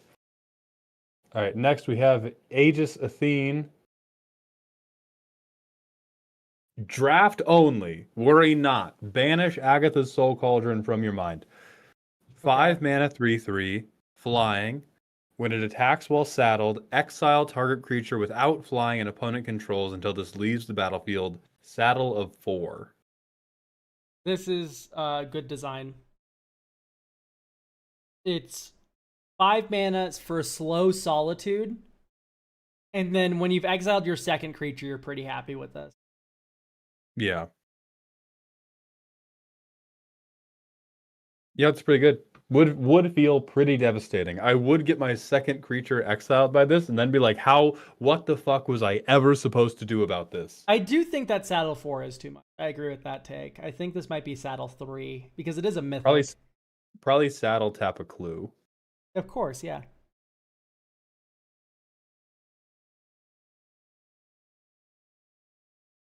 Kinjali's Gateway, a 2 mana artifact. If you would gain life, you gain that much life plus 1 instead. At the beginning of your upkeep, if you have 7 life more than your starting total, transform Kinjali's Gateway into Sunrise Sanctum. Whenever you gain life, untap this land. Tap it to add white and put a +1/+1 counter on target creature you control. That makes it no longer a mana ability. Got him. That's really weird. Do not Got put do whenever this land becomes Got tapped. him, GG's. Whenever this land becomes tapped, put a +1/+1 counter on target creature control. Tap, add white. Whenever you gain life, untap this land. I think that's a fine rule of text. Like you don't want to fuck with that weirdness of this no longer being a mana ability. Yeah. I'm just begging you, just don't. It doesn't matter if this is not a draft card that isn't breaking containment. Do not make this not a mana ability anymore. Have this be a separate trigger.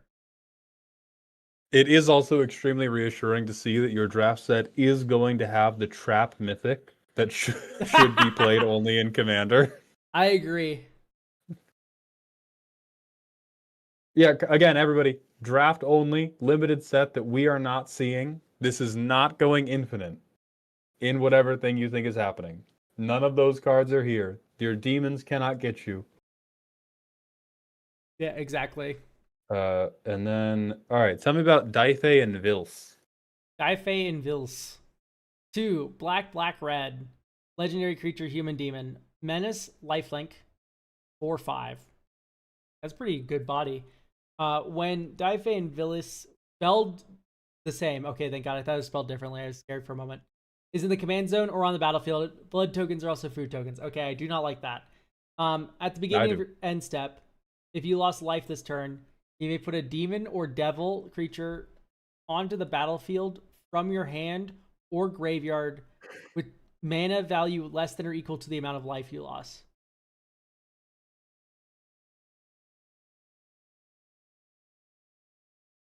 Or graveyard. Mana value equal to or less than. That's way too good. Hold on. My brain is a little bit sludgy right now, but I think they just sprinkled crack in it. I think that blood into food thing is just that's a flavor text gambit. Yeah, that's not it makes them like sacrificable to like Azmoran or Kadai and Koldakar, right? Where like Oh, sure, yeah, but whatever. But I have a life linking creature that if I just lose life will reanimate Valgavoth. Yeah, you do need to lose 9 life before you get to do that. What the fuck do I care? I swing a 4/5 life linker, I gain 4. I net down 5 to get a 9/9 life linker that Are you putting can't fucking tutor Wall unless... of Blood in your deck? No, I'm putting any of the like I don't know, Requiem Monolith. I'm putting fucking Treasonous Ogre. I'm putting any of the 8 million like. Does Stargaze make me lose life? I know there are cards Treasonous like Ogre this. is pretty good. Quit being a little rat about this. You know this works with more things than Necropotence and Wall of Blood. It needs to make it through the end step though, and I'm just like, dude, I'm just gonna cast fucking Necromancy on the Valgavoth at that point. We cannot be underrating how good it is to not have to commit reanimation cards to the 99 of your reanimator deck. To be able to cut a category of support beam out from your deck and have it work just as well because of the effect in the command zone. It's just like, as someone with a life payment deck, like I have this deck. The life payment cards are fine. Like they are really just not as good as with Necromancy, because Necromancy can enchant an opponent's graveyard too. Like the card's just good. Animate Dead is just good. Reanimate is just good. What if you just do Group Slug? And then this just becomes Group Slug with a side of I get a free shithead back. Oh, I need to make it abundantly clear that this card is like not well designed. I also just don't think that the last ability is that egregious. I need to make it abundantly clear to you all. I hate you as an author. I think you failed here. Not only here, but in everything in your life. And also not that bad. Shut up, Maldhound. I've been 3/3 elk. God damn. Yeah, reanimate lets you get 2 creatures. Okay, yeah, I reanimate my Valgavoth. I get a second creature from my 5 mana value commander. It's like, yeah, that's fine. Dude, have you read Baitor? Fuck that guy. That guy brings him back for gaining life. It's like, that's easier to do than lose it. Hold on. Superbass said, Maul, this would be like saying you don't need to add 1/1 counter cards to a Mikaeus deck. Okay, so let's talk about that, because I've played 6 games against Mikaeus decks in my life. I have never had a single +1/+1 counter card resolved against me by a Mikaeus deck. I don't like Are we any taking the card piss right Voice of now? Madness where it's like, I have the One Ring and Necropotence in play, and now you have the One Ring and Necropotence in play. Like, Yeah, I think Descent into Avernus is the better argument here, but there's a lot of things in Rakdos Group Slug. Oh, this Micaeus. Yeah, you don't. I think if you do, you're wrong. For the most part.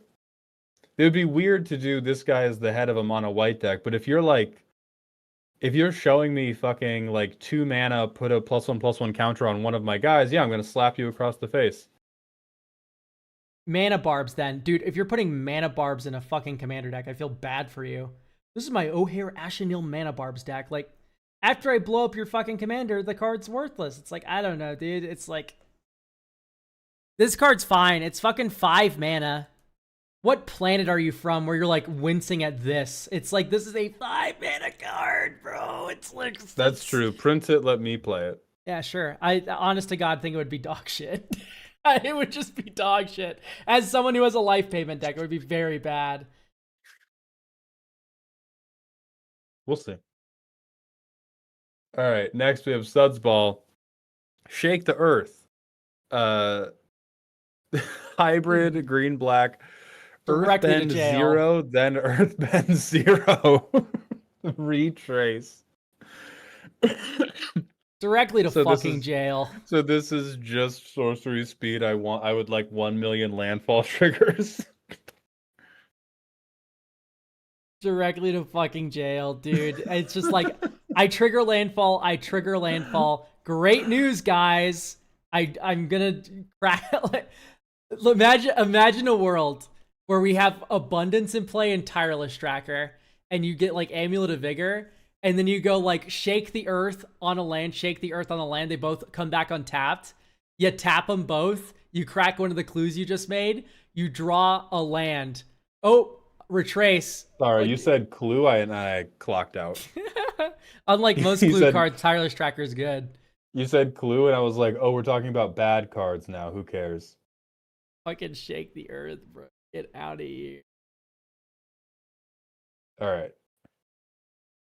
right. Next we have Footgroose's The house. The House, a 7 mana Grixis 4/5 with Menace Ward, pay 5 life. Whenever a player would roll a die or flip a coin, you choose the result of the flip or roll. I like this so much more than the other die roll one. It's insane. Just Yeah. make it expensive and then make it win the game when you have the other stupid fucking cards in play. I much prefer Yeah, this that. is 7 mana. Hey, I'm cheating now. Hey. Hey, 7 I'm mana, cheating now. I'm cheating is like exactly where I want a Magic card to be that does something like that. Good fucking luck. Yeah, like I don't think there's any like problematic roll a die cards in Is It besides like, no, it's literally nothing. Okay, great. Yeah, the house, we're fine. No, like all that's gonna happen is you're gonna have thank you, baby. Is you're gonna have Signal. usury, and you're just gonna be like usury wins, or yeah, usury gets all their flips off, whatever, go crazy. But you paid 7 mana for it. Yeah, like I think once you pay 7 mana for a thing, it can get as close to win the game as you want it to be. Mm-hmm. Especially when it's this simple of an effect. Like, oh, I get omniscience. Like, great. Dope. That works. All right, talk to me about Kodako. Kodako, little drama. Red, 2/1, first strike. Whenever Kodako dies, if 2 or more creatures have Wither, oh fuck, you may exile Kodako, little drama, and return her to the battlefield transformed under its owner's control. You can pay Orzhov hybrid tap to put a Wither counter on target creature. Flips into Kodako, Warrior of Hope. Wither, indestructible. Whenever Kodako, Warrior of Hope enters the battlefield, put a +1/+1 counter on her, or put a -1/-1 counter on her. Whenever a creature with a -1/-1 counter becomes tapped, create a gold token for each -1/-1 counter on it. Other creatures have +1/+1 for each gold token you control. There's just so much happening here. At least it's like front side is relatively simple. It's just like I don't enjoy the crossover of Wither -1/-1 counters, but like Wither, gold, and then we're pumping equal to gold. Yeah, this feels to me like a situation that I can recognize because we've seen it so many times before where you have a character who should probably have 2 different cards to describe them. maybe one is extremely simple and deals with the wither stuff, and then the other one deals with whatever is going on with this like anthem based on gold. But it seems like we're trying to take disparate lore stuff and have them work coherently on a magic card, and it's just too scattered. Yeah, I would love a red 2/1 first strike wither, and then it does some funny shit with -1/-1 counters. Like, we don't have to transform. At least in my opinion. Mm-hmm. Wither is not a new keyword. When did I say it was? Moving on. They're responding to other things in chat. Oh, thank God. Thank God. Down, I was like, down. Everything is about me. Easy. You need to understand. Everything's about me. Oh, just because you're YouTube doesn't mean you're the topic of conversation.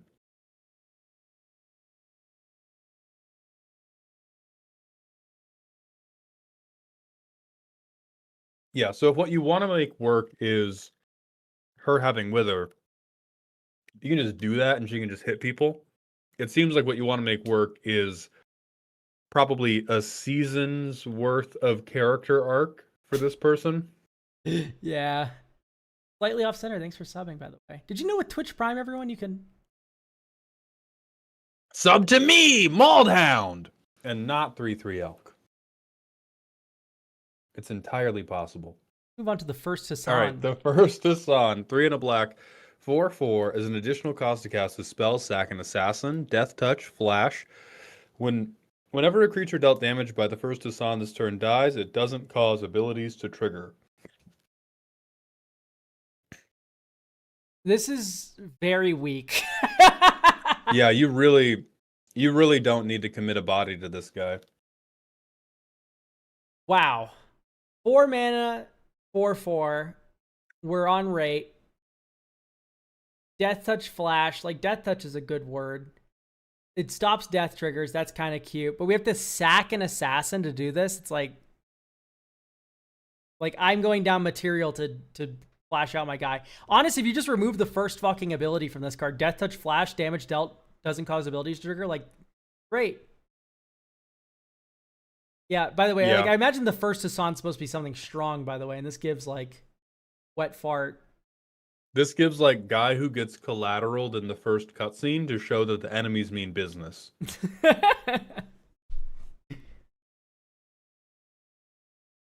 Okay.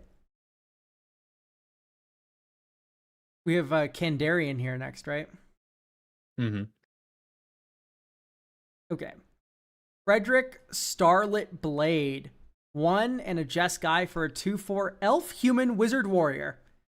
First strike, vigilance, ward 2. When Frederick deals combat damage to a creature, unattach all equipments and auras and remove all counters from that creature. Okay. Whenever you cause an equipment to unattach, you may destroy it and draw a card. Whenever you cause an aura to unattach. Okay, here's the thing. They just don't fucking block. Right. This is for TTRPG, and so this is another, like, we're going from PvE to PvP, and in the tabletop setting you're in, the DM, or whatever version you have of it, is going to keep feeding you equipments and auras to eat, because they understand that's your character's bit. This guy is undressing people. That's insane. To be a serial pantser. And that's, like, it's fine to be that hyper-specific and that reliant on the environment feeding you the appropriate enemy, because you have somebody that's going to be working with you. In Commander, people are working much more against you. And so all that's going to happen is you have a character who's going to say, right, if I'm not playing against a Voltron deck, most of my cards blank. Or I now have to spend a bunch of cards in my 99 to Voltron you, just to trigger my commander, who doesn't even do anything proactive. He just undresses. Like, this is Ken, but his job is pants. This card's just like, you can just equip your Darksteel Axe to another creature. That you say that like it's not crushingly bad. You say that. Yeah, hang on. Like, we do realize that, like, paying mana for cards is just something that, like, a lot of cards can do, especially in fucking Jeskai. So just like, I have 2 creatures. Therefore, I can move my equipment over. But then you have to destroy it. Yeah, so you need an indestructible equipment with indestructible lightning greaves. You can move them between two creatures and draw your whole deck. Like, that's the combo this deck does. And it's just like, is that really the design you wanted? It's like, I can't imagine it. Yeah, the height of my TTRPG OC is he operates a really successful aura shop with Arden. And I just move auras back and forth every combat on my turn to make a bunch of treasures. Yeah, like I think the ways for this to be proactive are literally crushingly narrow. There needs to be more to do that lets you feel like you're moving a game plan forward. And like the rules lawyer tricksiness, those can't be the primary way for you to create proactive value. I mean, like, look at Captain America. Like, this is like, that's how you do an unattach matters sort of deck. Mm-hmm. It's super funny. Like, oh, I unattach his shield because he threw it, and it goes dink, dink, dink. You can deal damage up to 3 target things, and then it goes back. And it's like, that feels cool. I like that unattaching. It's like, what does the unattaching mean here? Like, it doesn't really mean a lot to me. Is he fucking eating the lightning greaves when I move it over and drawing me a card? Like, what the fuck's happening there? Right. It makes sense to me in the context of a TTRPG. Like, the flavor I'm getting across is like, oh, this guy is good at fighting people who have blessings or use magical equipment, and then he fucks that up for them, and then he swindles them. That makes sense to me. I just don't think you can port that on a one-to-one basis into Commander and have it be satisfying. Oh yeah, for sure. Why would I equip anything when this guy's just gonna just fucking kick me in the teeth for it, you know? Right.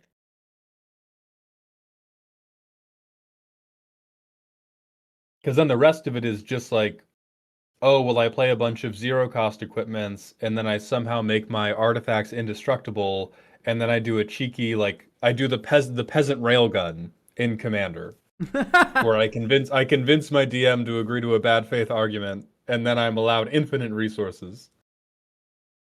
Yeah, Frederick should just say, when this creature enters, you present your bag of rats to the table. And then...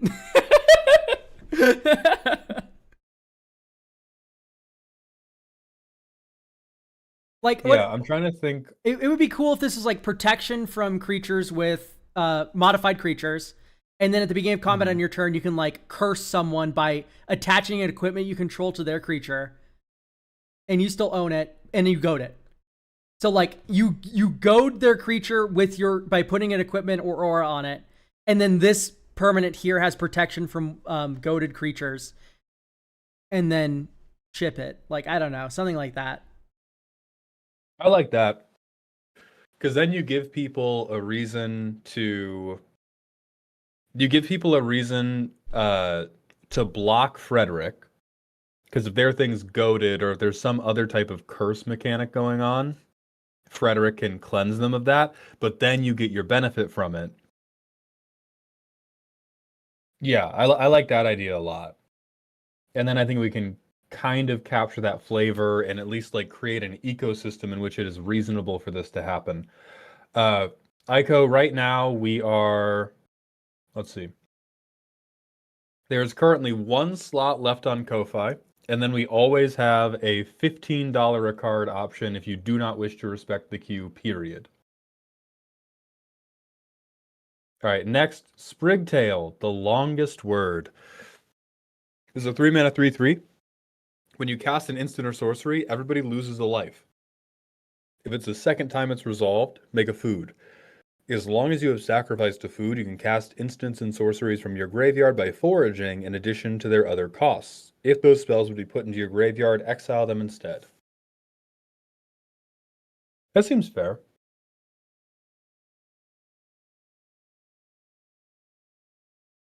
This doesn't... oh, yeah, Chain of Smog does recast every time. Okay, yeah, whatever. Me when I Chain of Smog. If we have you in Chain of Smog prison and you've promised to be a very good boy, Do we have beef then? Hmm.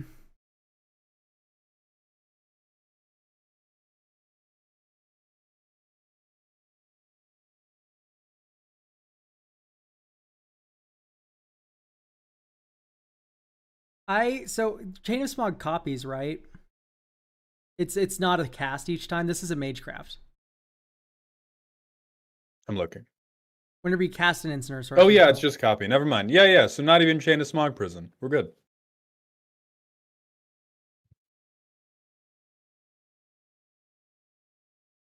I also like each player loses 1 life, so it's everyone, including you. Yeah. You need to crack the food to stay alive. Okay, that's cute.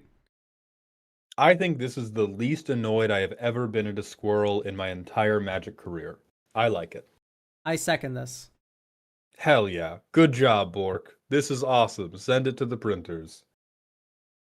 Next, 3 more from Sage Kerr. Sally Smithen, the nurse. A 4-mana Mardu 3/2. When Sally attacks, exile her. Nope. I don't know where you're going, but I know I can't follow you, brother. I don't know where we're going with this. I don't know where this wild world is leading, but we got to reel it back in. At the beginning of the end of combat step, you may return Sally to the battlefield under her owner's control tap. When you do, she shoots a creature. When she enters the battlefield tapped, you may put a stun counter on her. If you do, she shoots any target. So this is 4 mana. You can deal 6 damage right away. And then end step, you flicker her to teleportation. Oh, you need haste somewhere. Well, yeah, 4 mana. God forbid you have Arena of Glory in your deck. That card never enters the battlefield. Okay, motherfucker. Well, you said just 4 mana, which is demonstrably untrue compared to 4 mana and haste. Yeah, that's true. Okay, 4 mana and haste, right? I'm just gonna start asking you on stream on a different account about combos that totally require a third thing, and then you're gonna be like, "That doesn't work." I'm gonna be like, "Oh well, God forbid somebody has," and then I'm gonna insert third card. Well, no, it's fine. You 4 mana next turn. Like you can still just wait a turn. You don't need haste right away. You attack. You get to deal 6 damage to shit, and you put a stun counter on her, sure, but you end step fucking flicker her. Or like flicker her any other way, which you can do up the ass in Mardu. And then you get another 6 damage on creatures. Like I think it's a bit strong just to be attacking creatures directly in this game. I really don't think that's true. I think it's, if anything, like a bit underwhelming. Because you're not allowed to not exile her. And so if you ever don't have the flicker engine set up, like, yeah, you have, I guess it does kind of encourage you to do like a very weak gameplay pattern of I'm going to do creature control, but that's also the only thing you can do. Because you can never just be like, okay, now Sally's going to hit you. Because Sally can't ever get through combat. And then, like, Sally's also never a blocker. I think you are correct that it encourages bad, no good, annoying behavior, but I don't think it's too strong.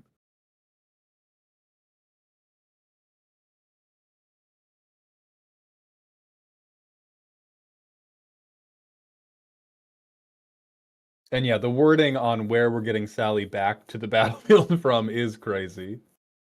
Yeah. Moving on. Yeah. A Nurse's Calling. 1 white, black, red. Whenever a creature is dealt damage and survives, put a pain counter on a Nurse's Calling. Beginning of each end step, a Nurse's Calling deals damage equal to the number of pain counters on it to each creature that was dealt damage this turn. Oh. So this just makes all like effects that are like deal 1 damage to all opposing things. Thermonuclear bombs for those things. I think this has to say, like, this has to have a clause of, like, at the some trigger condition to make you sacrifice itself. Because I think the build-up is tense. But once this gets to, like, 10 pain counters, this just says creatures don't exist anymore. It should resolve. No. Whenever a creature is dealt damage and survive is fine. At the beginning of each end step, remove all pain counters from a nurse's calling, and it deals that much damage to each creature that was dealt damage this turn.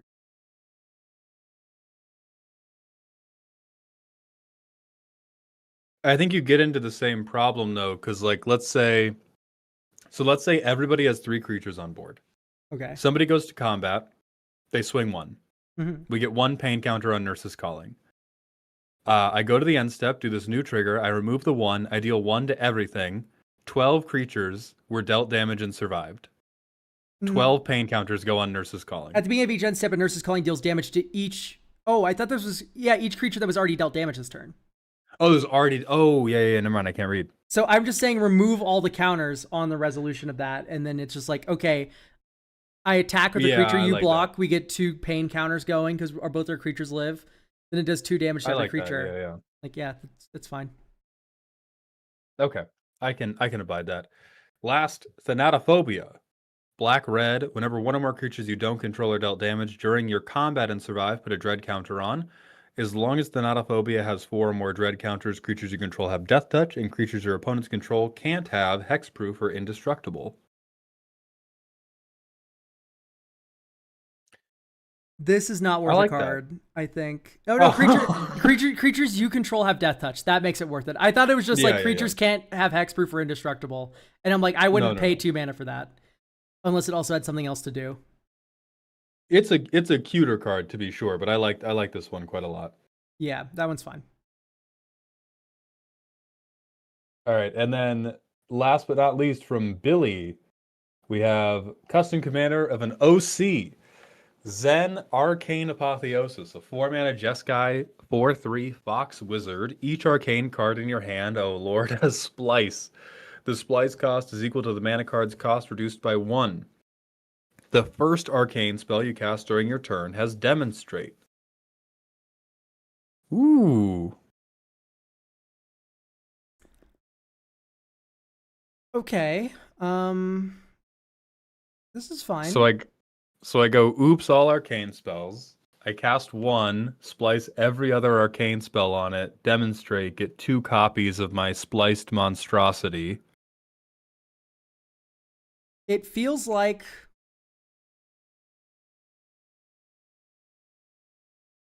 it feels like a deck that builds itself. That's my only real complaint about it. Some people like those kinds of decks though, which is fine. It's just like I put every arcane spell in here. It leaves a little wiggle room, which is something I always don't like in a design. But I also some people like those kinds of designs, so I really don't have a lot to say about this one. It is fine. Yeah, I do think we have avoided making this one too overpowered. I think you would get... I do like the fact, I think a lot about like the mouthfeel of a deck. And I do think you would get a lot of like positive pog moments from your table as you debuted your like newest Lego mashup of all the different arcane effects. Hopefully. I don't know arcane cards deep enough. Like maybe you just go infinite turn 3 and then everybody hates you. But as long as that's not happening, I think this is pretty cute. And I would even let you experiment with like your own custom arcane cards to give it more variability.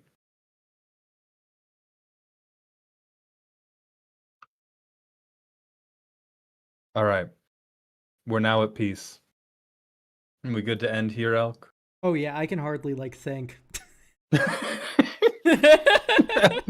Elk's just standing despondent, staring into the monitor. Just...